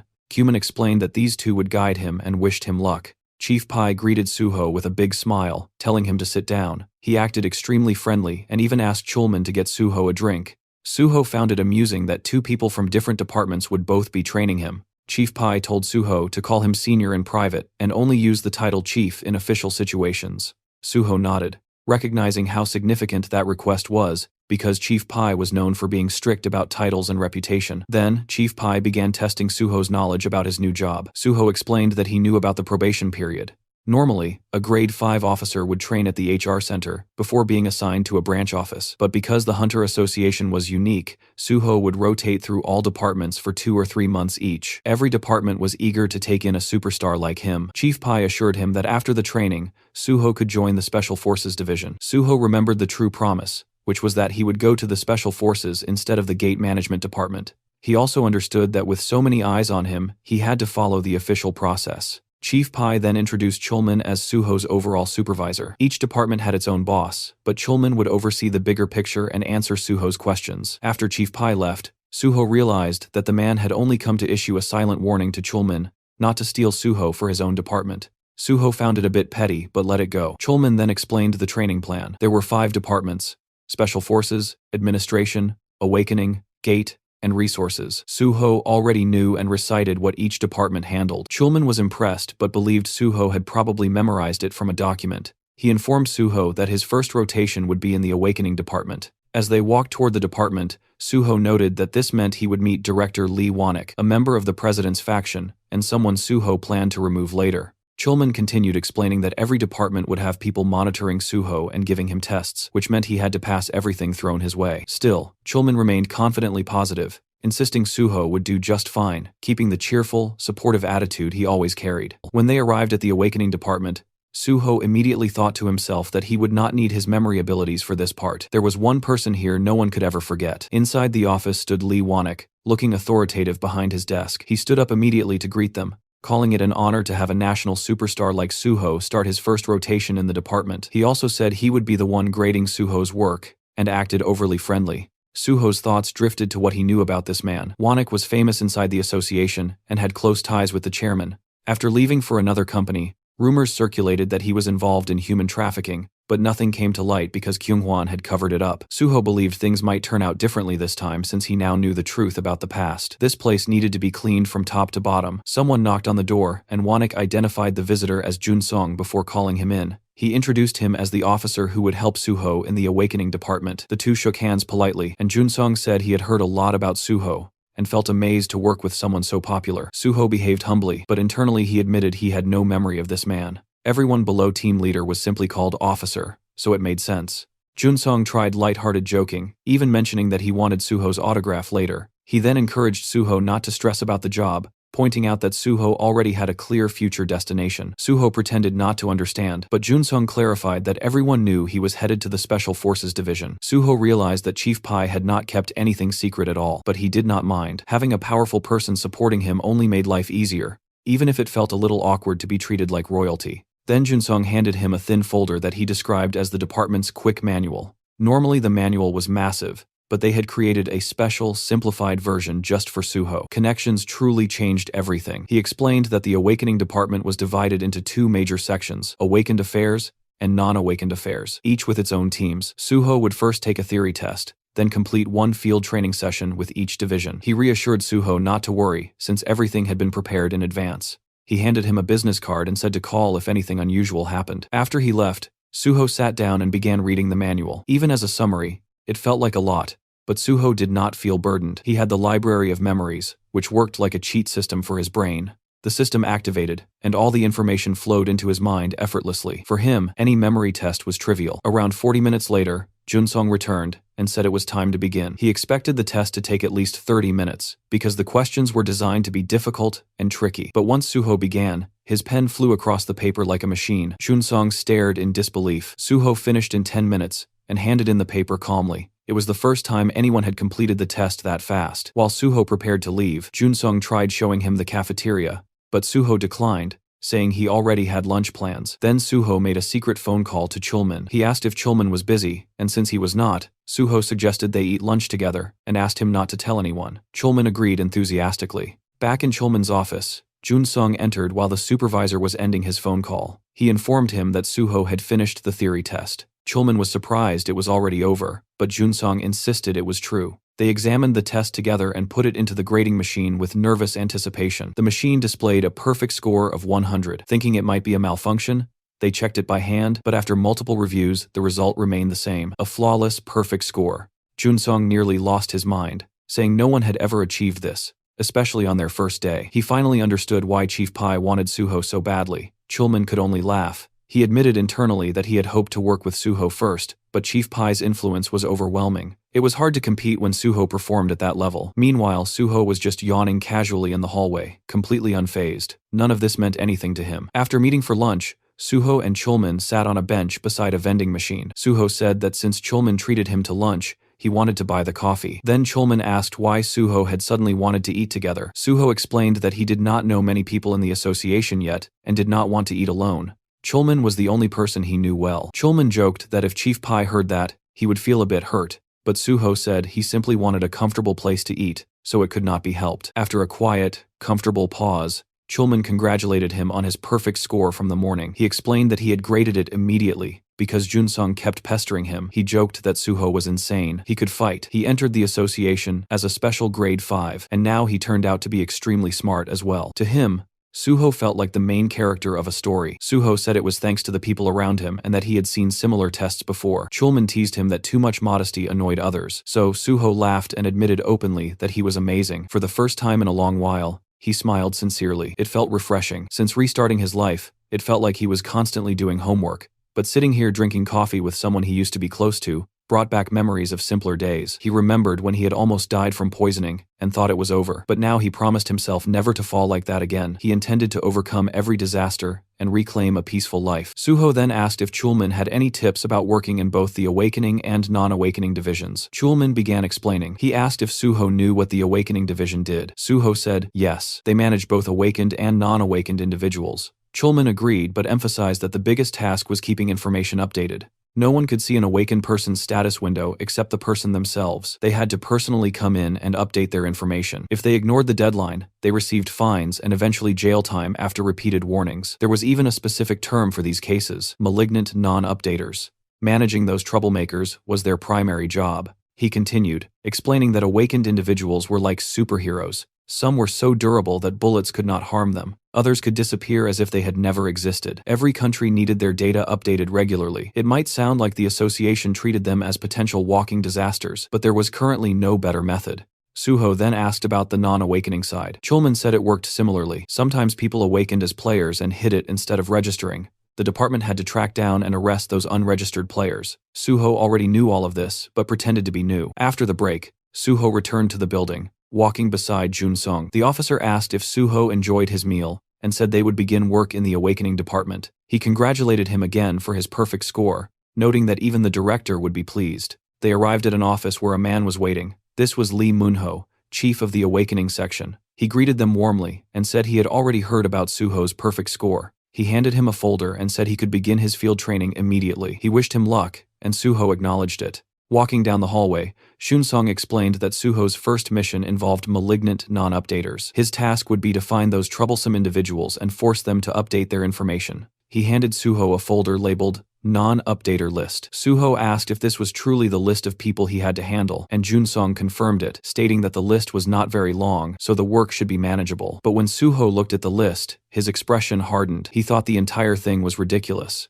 Every name belonged to someone notoriously dangerous, individuals known for giving even the awakening section a difficult time. He wondered if this was another hidden test from Chief Pai, who loved testing his subordinates endlessly. Still, Suho decided he was ready for whatever came next. He would take down every person on the list either way. Since Jun-sung worked at a desk and not in the field, he introduced Suho to a new mentor, Han Ho-sung, a grade 7 field officer, who Jun-sung introduced as a veteran at catching non-updaters. Then Jun-sung slipped out of the room, leaving the two alone. Suho introduced himself while Ho-sung leaned back casually against a desk, looking relaxed. He suggested that they check the list first. When he saw the names, he let out a deep sigh. The association had told him to treat Suho like a VIP, yet they handed him this insane list. It was filled with legendary troublemakers who had vanished or were considered impossible to catch. Ho-sung guessed that the association wanted Suho to look like a hero because everyone was watching. He asked if Suho already knew how to use the stat scanner and the necessary tools. Suho did, so Ho-sung said no extra training was needed. Then he asked if Suho planned to choose his first target. Suho said he did and pointed at a photo of a man with long dark hair. Ho-sung asked if Suho even knew who the man was. He was a malignant non-updater who had fled overseas and evaded capture, but that did not stop Suho. He said that if the man was still on the list, then he had to be pursued. Suho pressed his hand firmly onto the list, covering the photo of his chosen target. With a confident smile, he prepared himself to track down every one of those legendary troublemakers. The page displayed a photo of a dark-haired man named Kim Gung-won, an illegal pharmacist whose real occupation was designing doping substances. He provided doping drugs to both ordinary and professional athletes. The issue was that the drugs he distributed did not rely on chemical doping effects but on skill-based doping, something far more dangerous and far harder to trace. Suho scanned through the information and noted that Kim Gung-won denied all charges, yet multiple reports had already been filed that confirmed the accusations. An update to his status window had been requested years ago, but he had continuously fled, avoiding every attempt to track him. His current location was presumed to be overseas. Normally, when an unregistered hunter goes untraceable for a long time, they are declared missing, but the fact that his name remained on the active list meant one thing: he was still operating. Suho realized that even the Awakening Division recognized the ongoing threat he posed. Despite this being an obvious hunter-related criminal case, it fell under the jurisdiction of the Awakening Division instead of the Special Forces Division. The Special Forces Division never moved without solid evidence, no matter how suspicious the situation was. As Suho closed the file in his hands, he reflected that the Special Forces Division also struggled with chronic manpower shortages. But the bigger issue was that Chief Pai simply avoided anything he considered unprofitable or bothersome. Han Ho-sung scratched his neck and expressed his concern that the suspicion was understandable, but catching someone presumed to be overseas seemed impossible. Suho stared at him and questioned whether he truly believed the man was overseas. Ho-sung reacted with shock. Suho explained that Kim Gung-won was absolutely still in Korea. The reports mentioned that domestic athletes were still using his substances, and the fact that his drugs were easily accessible meant his base had to be inside the country. Suho pointed out that drug smuggling procedures were extremely strict, making it nearly impossible to maintain such a smooth supply line from abroad. Ho-sung, taking a seat, admitted that the reasoning was convincing, but a report remained only a report. They still did not know for sure if those individuals were actually using doping drugs. Suho looked him in the eye and decided they would verify it themselves. Ho-sung responded that skill-based doping left no physical traces in the body, unlike chemical doping, which created a major challenge. Suho declared that he would handle the verification personally, which only confused Ho-sung further. The officer pointed out that this wasn't even an official request for acquisition, but only an anonymous tip, meaning Suho would not receive a warrant. He wondered how Suho intended to manage anything without one. Suho remained firm. He stated that he had a separate plan and wanted to handle this case alone. It was technically a field evaluation, so he wanted the chance to attempt his own method first. If it failed, They could revert to Ho-seong's approach afterward. Ho-seong, still confused but not wanting to press the issue, brushed it aside and told him to proceed however he wished. Suho bowed slightly, thanking him for trusting him. Ho-seong added that he could contact him anytime if he needed help. With that, Suho left the office, ready to execute his plan. Ho-seong, leaning on his chair, thought to himself that he had no idea what kind of plan Suho was relying on, but he assumed Suho would learn the hard way. Tracking a fugitive, unregistered hunter was nothing like what Suho had done before, and the reality of it would hit him soon enough. As Suho stepped outside, he pulled out his phone and contacted Nexus Academy. He informed them that he was heading there immediately, and that he needed something done. After some time, Ji-won appeared, laughing and commenting that the request seemed easy enough. Inside the Nexus Academy lounge, Suho and Ji-won sat together while Ji-won confirmed that all he had to do was locate Kim Gung-won. Suho verified it. Ji-won studied the file and concluded that if they followed the numbers listed in the reports, they would eventually trace Kim Gung-won's phone. Once they found the phone, they would have his location, and Suho could take him down from there. Suho watched him and felt certain he had made the right decision by coming to him.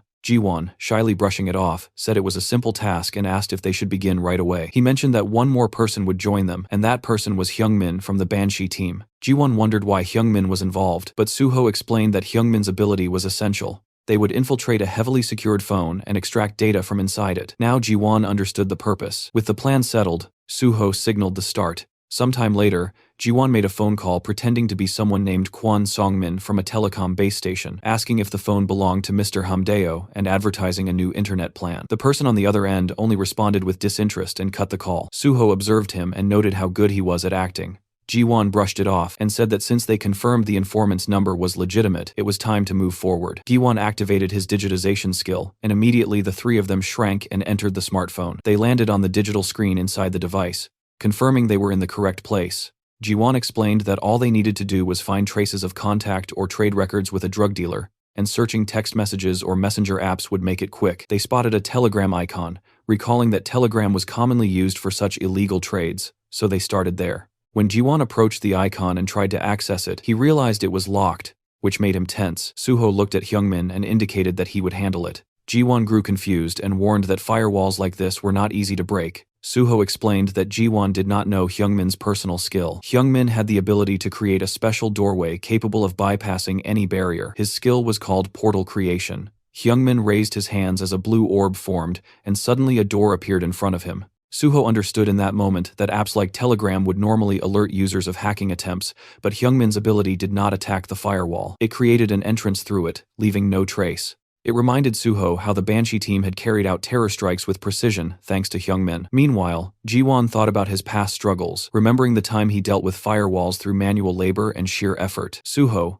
noticing his gloomy expression, reminded him that he was the only one capable of allowing them entry in the first place. Still carrying the emotional Ji-won, Suho led the group through the newly opened portal. Inside the messages, they found some information. The three stopped at one detail, realizing they had located the right place. In front of them appeared a room labeled drugs. Inside that room sat two avatars facing each other. Ji-won identified them as Ham Dae-ho and the drug dealer. Fortunately, they had not left the chat room yet. The avatars represented chat logs. Suho placed a hand on a box on the table and determined from the contents that the avatar in front of them was definitely the dealer. They now needed to follow the information upward. Ji-won confirmed that the door behind the dealer's avatar led into the dealer's own Telegram account. Once they went through it, they found multiple doors, each representing different transactions the dealer had completed. Ji-won was amazed that the chat rooms visualized as an entire building showed how many people had communicated with the dealer. Suho studied it and said it was time to send every one of them back to prison. They then began tracking the top of the chain. Suho instructed them to search every chat and collect phone numbers and call records. Eventually, Suho and Ji-won found a particular number. Ji-won identified it as the supplier. If they followed it, they would reach the source. The trio repeated the same process for a while, searching for more intels. After hours of searching, they walked out of another digital doorway, feeling exhausted. Suho wondered aloud how many layers of subcontracting existed. Hyungmin, drained, guessed they were being extra cautious given the nature of their business. Suho believed that after tracing so many layers, it was time they finally found something concrete. At that moment, Hyungmin opened another door and discovered Kim Gung-won's phone. Inside the digital room, photographs of the man were plastered on every wall, ceiling, and corner. Top, bottom, everywhere. Hyungmin was shocked at the overwhelming number of images. Ji-won stared at the photos in confusion, wondering why the man's ego had inflated so dramatically and why he had so many selfies. Suho explained that these were likely arbitrary self-photographs used for verification or identity tracking. He then said that since the GPS remained active, they could retrieve the location and head back. Soon enough, Jiwon compared the data and pinpointed Kim Gungwon's home. Suho asked where it was, and Jiwon explained that the location was in Gangnam, Seoul, at Acro Tower. Inside one of the tower rooms, a bulky man with a nasty scar across his face lounged back with the kind of smugness only dirty money could buy, bragging that profits were soaring thanks to their dear Mr. Gung. This was Baek Jeom, the boss of the Platinum Gang, and across from him sat Kim Gungwon, pretending to stay humble while soaking in the praise. He claimed his results were always great because of Baek, then casually brought up whether the police were fully handled. Baek confirmed without hesitation, saying every layer of law enforcement, from cops to prosecutors to even the Hunter Association, had already been bribed, and none of them could be touched. Right then, the lights flickered out and the whole room dipped into darkness. Everyone automatically glanced upward. Gungwon muttered about a power outage while Baek Jeom quietly assumed the same. Gungwon complained that this wasn't some cheap building, and there was no gate rupture happening, so the power cutting out made no sense. Baek followed up with irritation bubbling inside him, thinking about the ridiculous maintenance fees they paid, and how this nonsense was unacceptable, promising himself he would give the management a piece of his mind. Baek Jeom turned to his bald bodyguard, ordering him to go take care of it, and the bodyguard moved toward the door without question. But before he could reach it, the door exploded inward with a violent crash. The sound ripped through the room and instantly snapped both men out of their irritation, their attention locking onto the chaos as they tried to process what the hell just happened.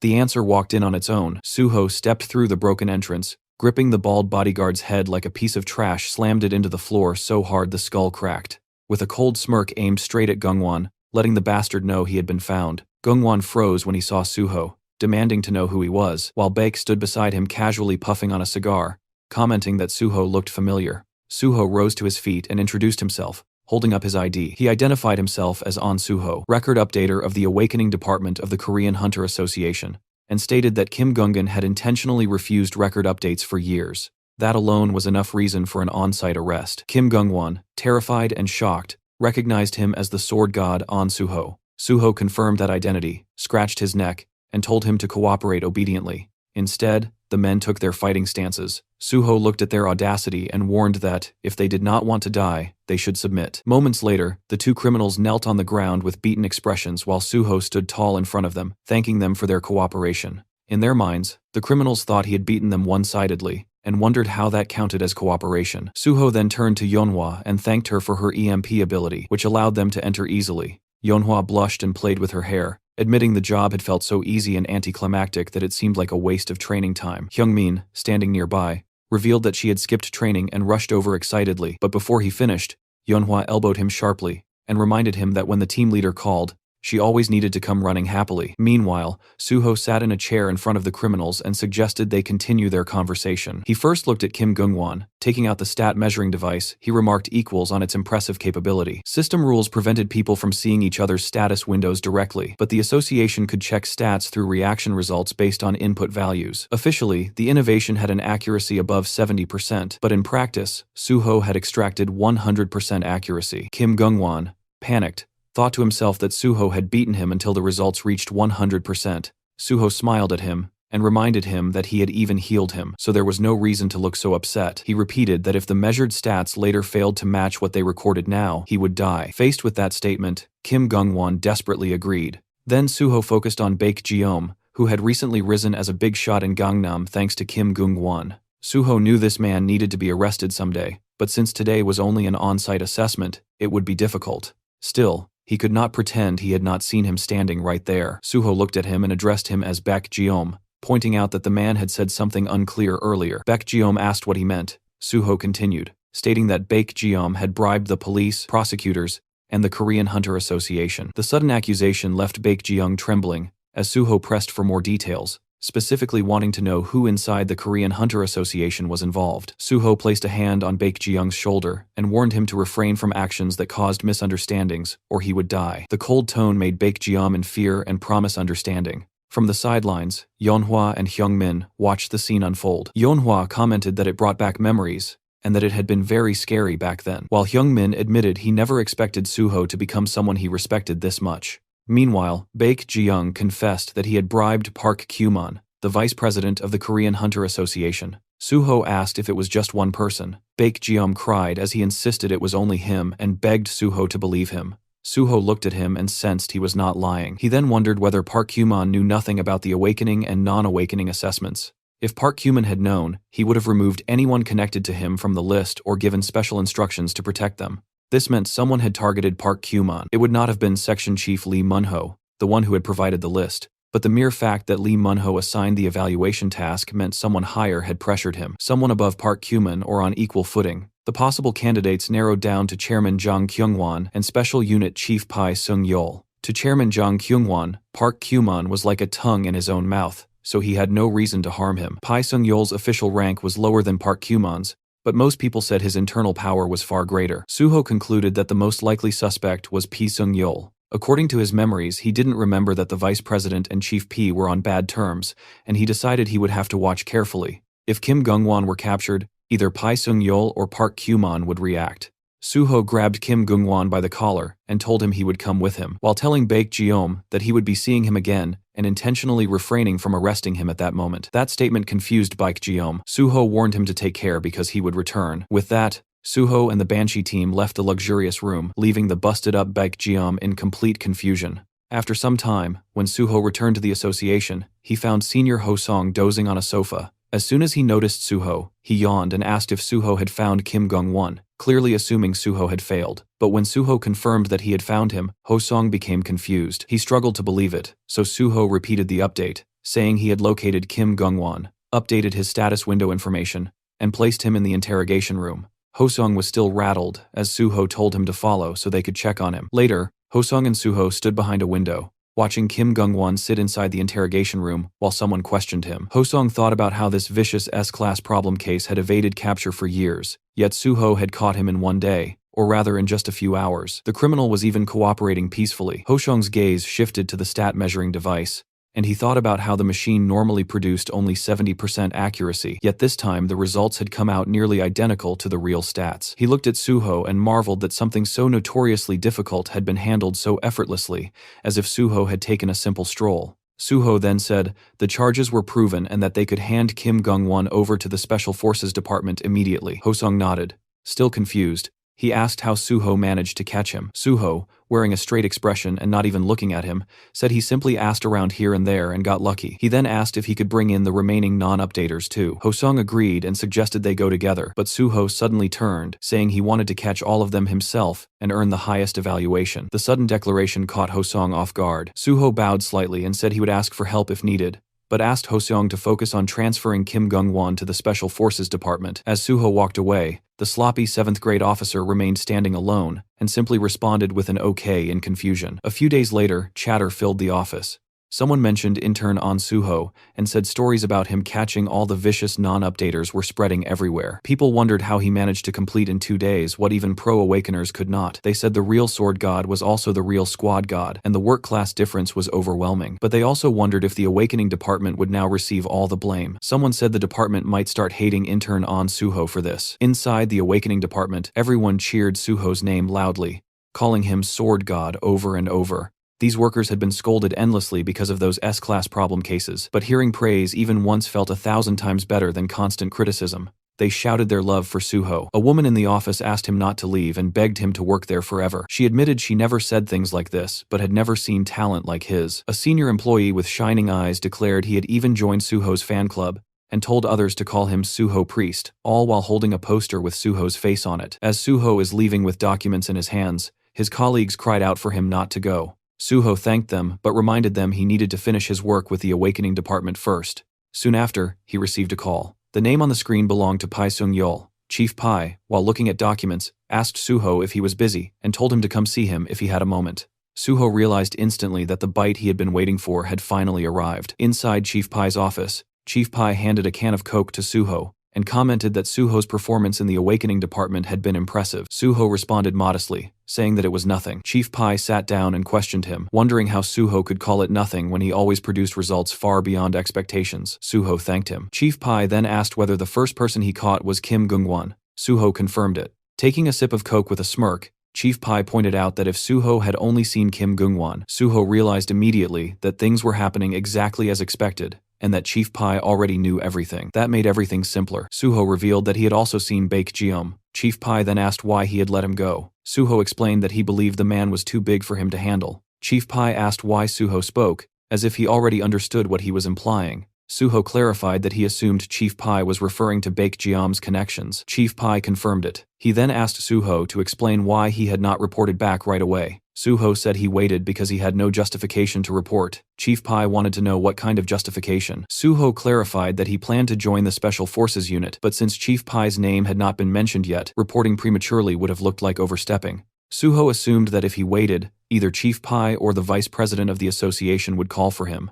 Chief Pai approved of his decision and told him to report everything directly to him from now on. He said he would, in return, tell Suho everything he wanted to know. Suho agreed. Chief Pai asked if Suho was not curious why he had to report to him. Suho answered that there was no need to be curious since Chief Pai surely had his reasons. Laughing, Chief Pai called him a crazy kid. Then he pulled out a credit card and handed it to Suho, telling him he did a good job and should eat something expensive with his friends after work. He insisted that Suho not settle for cheap food like pork belly, but enjoy anything he wanted. Suho tried to decline, but Chief Pai reminded him that when an adult gave something, he should accept it with thanks. Suho left the office and walked down the hall, thinking that he had just walked past the vice president earlier without saying anything. It became clear that something existed between the vice president and Chief Pai. Pulling out his phone, Suho called Giwon. He told him he would send a few numbers and instructed him to gather all possible information. Giwon agreed without asking any questions. Suho asked why he did not question him about the details, and Giwon replied that if Suho told him to do something, he would simply do it. Suho realized this must have been the same feeling Chief Pai experienced earlier. Suho encouraged Giwon to work hard, promising to buy him expensive food, and telling him to decide what he wanted to eat. Jiwon celebrated on the other end of the call. After ending the call, Suho thought of reporter Jo Jinhui. He called him and checked if he was free in the evening. Later that evening, Suho and Jinhui clanked their beer glasses together. Jinhui congratulated him on officially starting his work as a hunter. Suho thanked him and asked if he had been busy with articles. Jinhui said it had not been difficult since all he had to do was add flavor to the solid foundation Suho provided. He asked about the Banshee team and others, and Suho explained that he set aside a separate table so they could bond better with Haewon and the others. Suho then tells Jinhui that Haewon would want to greet him too, so they would invite him properly next time. He said he prepared this small repayment for last time. Jinhui said he should be the one repaying Suho. He explained that Hammer 2 helped save victims, and that the Nexus had risen into a nationally favored guild, which caused his related feature articles to perform extremely well. Raising his glass, he said he looked forward to working together. Suho raised his glass as well and agreed that they should continue working together. The next day at the association, the manager of the non-awakening division,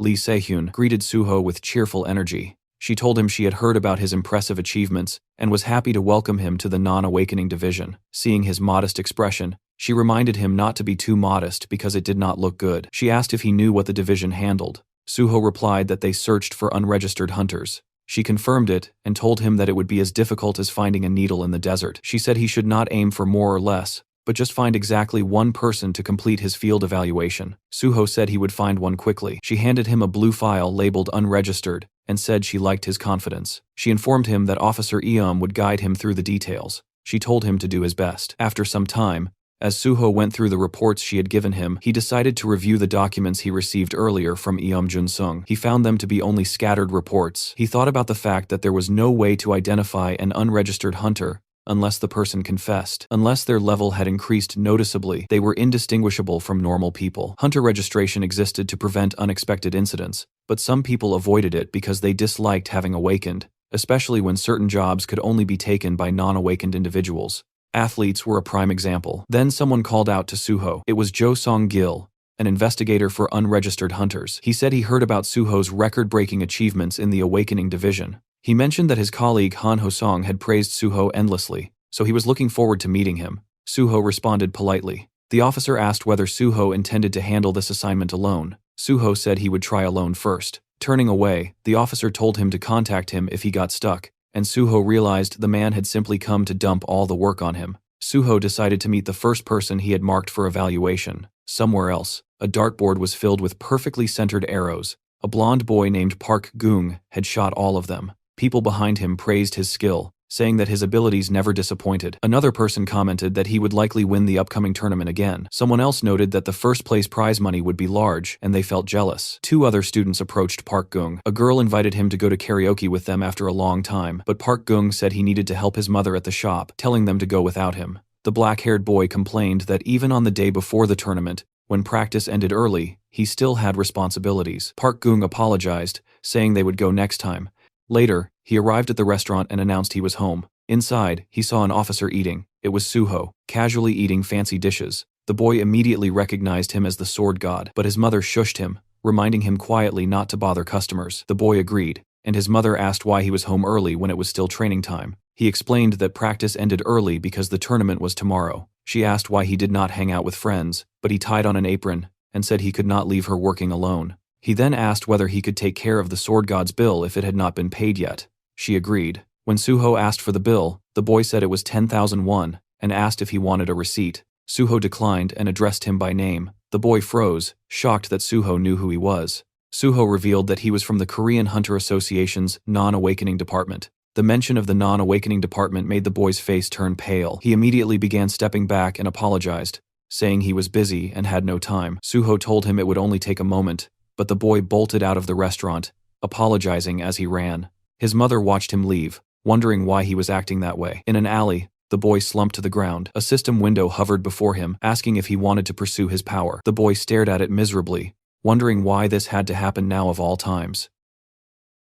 Still shaken, Gung remained crouched on the ground. He had told no one about the status window that had appeared days ago, yet somehow Association already seemed to know. If people discovered he was an awakener, even at level 1, it would be over for his archery career. An awakener was still an awakener, and revealing it now was not an option. He forced himself to stay low, convincing himself to endure a little longer. His phone suddenly rang. As he answered, he slowly stood up, steadying himself, and told her he was nearby. She mentioned that Hunter On Suho had already left, and Gung immediately pressed for more, wanting to know if he really left without saying anything. His mother explained that she had only spoken briefly with the sword god, and that nothing else had happened. Hearing this, Gung felt his tension ease for the first time. He told her he was fine, that he would return to the dorm to rest for the tournament the next day, and that she should eat dinner without worrying about him. She agreed, though she cautiously checked if everything was really all right. The question snapped something inside him, and he raised his voice, insisting that nothing was going on. The call ended shortly after. Gung exhaled slowly. His mother had not sounded anxious or suspicious, and that alone brought him relief. It seemed the sword god had chosen not to tell her anything. The reason behind that decision bothered him. Clutching his phone tighter, he wondered if that man intended to expose him later, though clearly not yet. No matter what was coming, he could not abandon tomorrow. This tournament mattered more than anything else. It was the biggest high school archery competition in the country, and the first place prize was 50 million won. That money was his grandmother's chance at surgery. He had lived his entire life for this single moment. Once the tournament was over, he would report everything properly. All he needed was just one more day. The next day, the scene shifted to the training center, where Park Gung sat alone in the waiting area. He looked unsettled, his thoughts heavy, as he wondered if Sword God hadn't come all the way to school properly before. The tension sat clearly on his face. From behind, his dark-haired friend suddenly greeted him, startling him slightly. Gung reacted instinctively, brushing it off by saying he was feeling a bit sick. His friend noticed the reaction and pointed out that Gung seemed nervous, though the blonde boy immediately denied it. Park Gung was reminded that even if he was not in perfect condition, first place would still naturally be his. His friend added that no one could deny it, smiling as he mentioned that Gung had never lost first place since joining the school. He had outranked all the upperclassmen and secured the top spot every time, which was exactly what real talent looked like. Hearing this only made Gung more uneasy, as he pointed out that his friend beat upperclassmen every day as well. The response came with a shrug, admitting that despite that, he was still stuck as the eternal second place. In the end, the world only remembered whoever stood first. With a smirk, his friend added that considering how much money his family spent on him, failing to even secure second place would mean serious trouble at home, especially with the kind of father he had. His friend clenched his fist lightly and brushed it aside, telling Gung that regardless, he had a reason to win and needed to make sure he did. He promised to watch until the very end. Gung thanked him, admitting that the encouragement helped him relax a little. Just then, Gung's attention was pulled away by the coach calling for him. Meanwhile, Won-seuk watching him from background with dark smile. As soon Gung entered an office, he noticed the coach speaking with a man dressed in black. One look was enough for him to recognize who it was.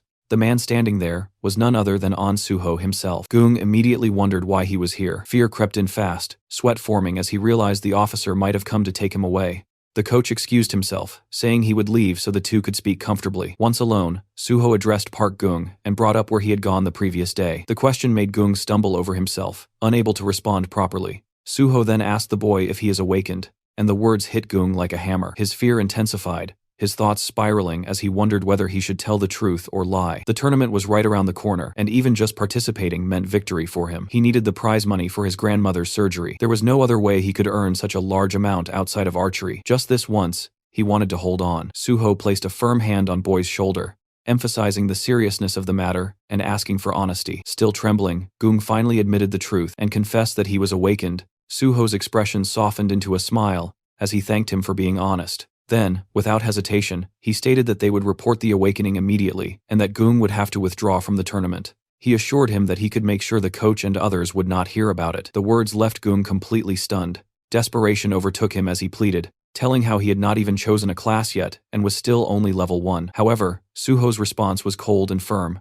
He acknowledged Gung's situation and understood what he wanted to say, but the law was absolute. Even if Gung entered the tournament and reported afterward, any results within a 2-month window would be nullified. The realization shocked Gung even further. Suho explained that reporting now was the better option and told him to come with him to the association. With no real choice left, Gung reluctantly agreed. Suho led him toward his car, watching as the boy followed quietly without resistance. Seeing this, Suho felt a sense of relief. In his previous life, Park Gung had won this tournament, but later lost the title in disgrace after his so-called best friend Hong Won-suk reported him. That incident twisted him deeply, eventually pushing him into villainy and turning him into the notorious criminal known as Gang Gui. It was a painful decision, but with Suho's interference, the boy is saved by his hellish fate. Meanwhile, as they drove along, Suho casually brought up why the boy was acting like some kind of criminal, even though nothing about him really fit that label. The boy shifted uncomfortably and admitted it was because he had hidden the fact that he had awakened. Suho immediately shut that idea down, saying that he hadn't actually done anything wrong. At that moment, the boy snapped his neck to look at Suho so fast it was almost reflexive, clearly caught off guard and confused. Suho calmly told him to stop worrying because he wasn't a criminal in the first place. Still unsettled, Gung struggled to understand and tried to grasp what Suho meant. Suho explained it simply. He asked whether anyone had suffered damage because he delayed reporting his awakening. The boy admitted that no one had. Hearing that, Suho concluded that there was no problem. Without a victim, there was no crime, and there was no reason for him to carry guilt. He then instructed Gung that once they arrived, he should report his awakening at the first-floor registration desk. Suho continued, warning him that he likely would not be able to do archery for some time, and perhaps not ever again. Still, he acknowledged Gung's talent, reminding him that he was an excellent archer, and that another great future would eventually open up for him. Not long after, the car reached their destination. At the association's registration center, Suho dropped the boy off and prepared to leave. Just as he turned away, someone called out to him. It was Investigator Joe, standing nearby with a cigar in his hands. With a casual tone, Joe remarked that handling everything alone must be tough. Suho answered calmly that it was not that difficult.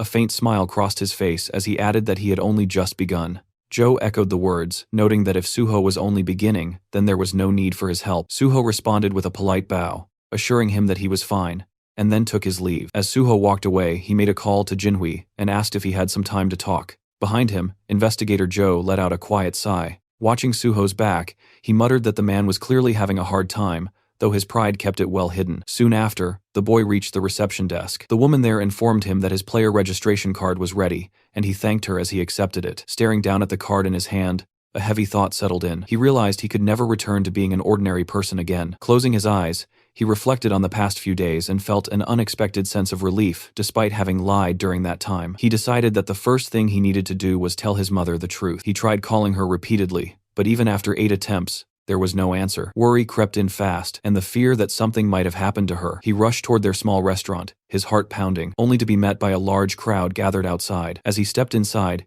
he saw people packed into nearly every corner. In awe, he wondered what on earth was going on. A dark-haired girl noticed him and complained that her group had been first in line. Another man looked at him closely and asked if he was Park Gung. The moment the crowd realized who he was, excitement erupted. People began cheering, recognizing him as Ansung High School's archery prospect, and several asked him to take pictures with them. Overwhelmed, He tried to understand how they even knew who he was. He wondered if the sudden increase in customers was because they had come to see him. The girl quickly cleared the misunderstanding, explaining that they were not there for him, but because the restaurant had been recommended by the Sword God. The explanation only confused him further. She excitedly added that the Sword God had posted about the food on Instagram. The post had already gathered over 87,000 likes and 47,000 comments. Some customers laughed among themselves, finding it oddly cute that Sword God's very first post was simply a food recommendation. Still confused, the boy tried to figure out how they had recognized him. One of the nerdy-looking customers casually explained that doing research before a pilgrimage was basic behavior. Others pressed him with curiosity, asking whether he had really met the Sword God. With a hint of pride, he admitted that he had, even mentioning that he had handled the Sword God's payment himself. The girl reacted with open jealousy but pointed out that his mother looked overwhelmed and suggested that he should go help. He immediately rushed into the kitchen and told his mother that he would help out. She questioned him about the competition and asked why he was there instead of training.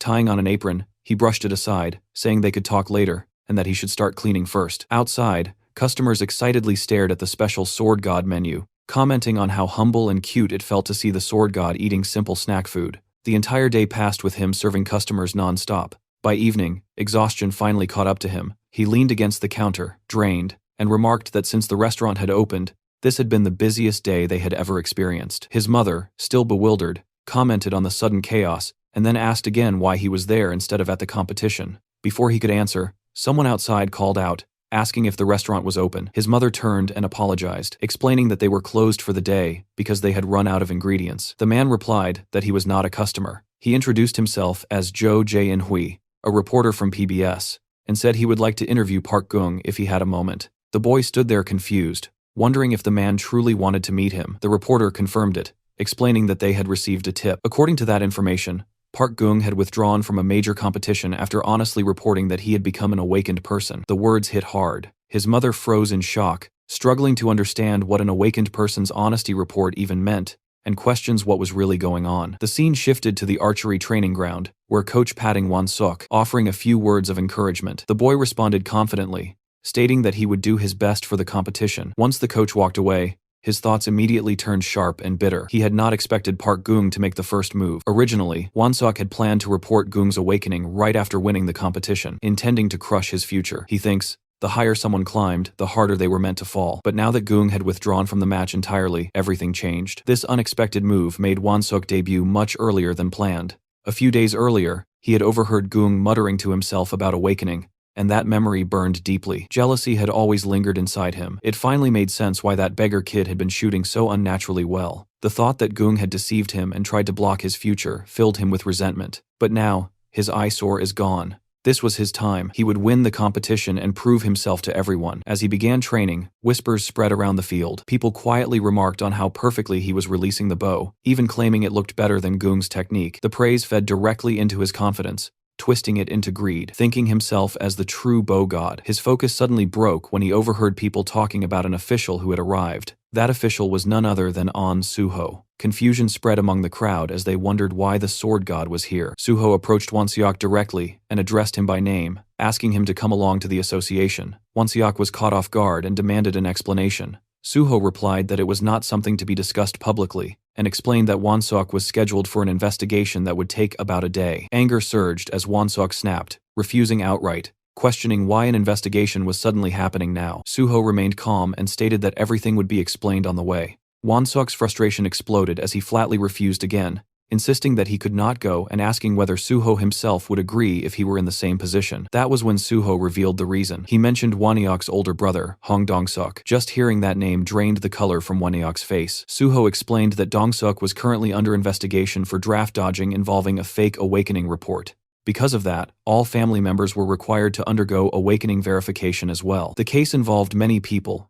and was being treated as a serious matter. Suho looked directly into Won-seok's eyes and asked for his cooperation. Fear crept in fast as Won-seok struggled to process the words draft dodging and corruption. Behind him, other students whispered among themselves, remarking that the sword god was personally escorting him. A girl murmured that it looked like his family had committed a crime. At the association, a dark-haired boy shouted loudly, demanding to know who had reported him. Sitting across from an officer at a desk, he accused him of hypocrisy, pointing out that the same officer had issued his player license.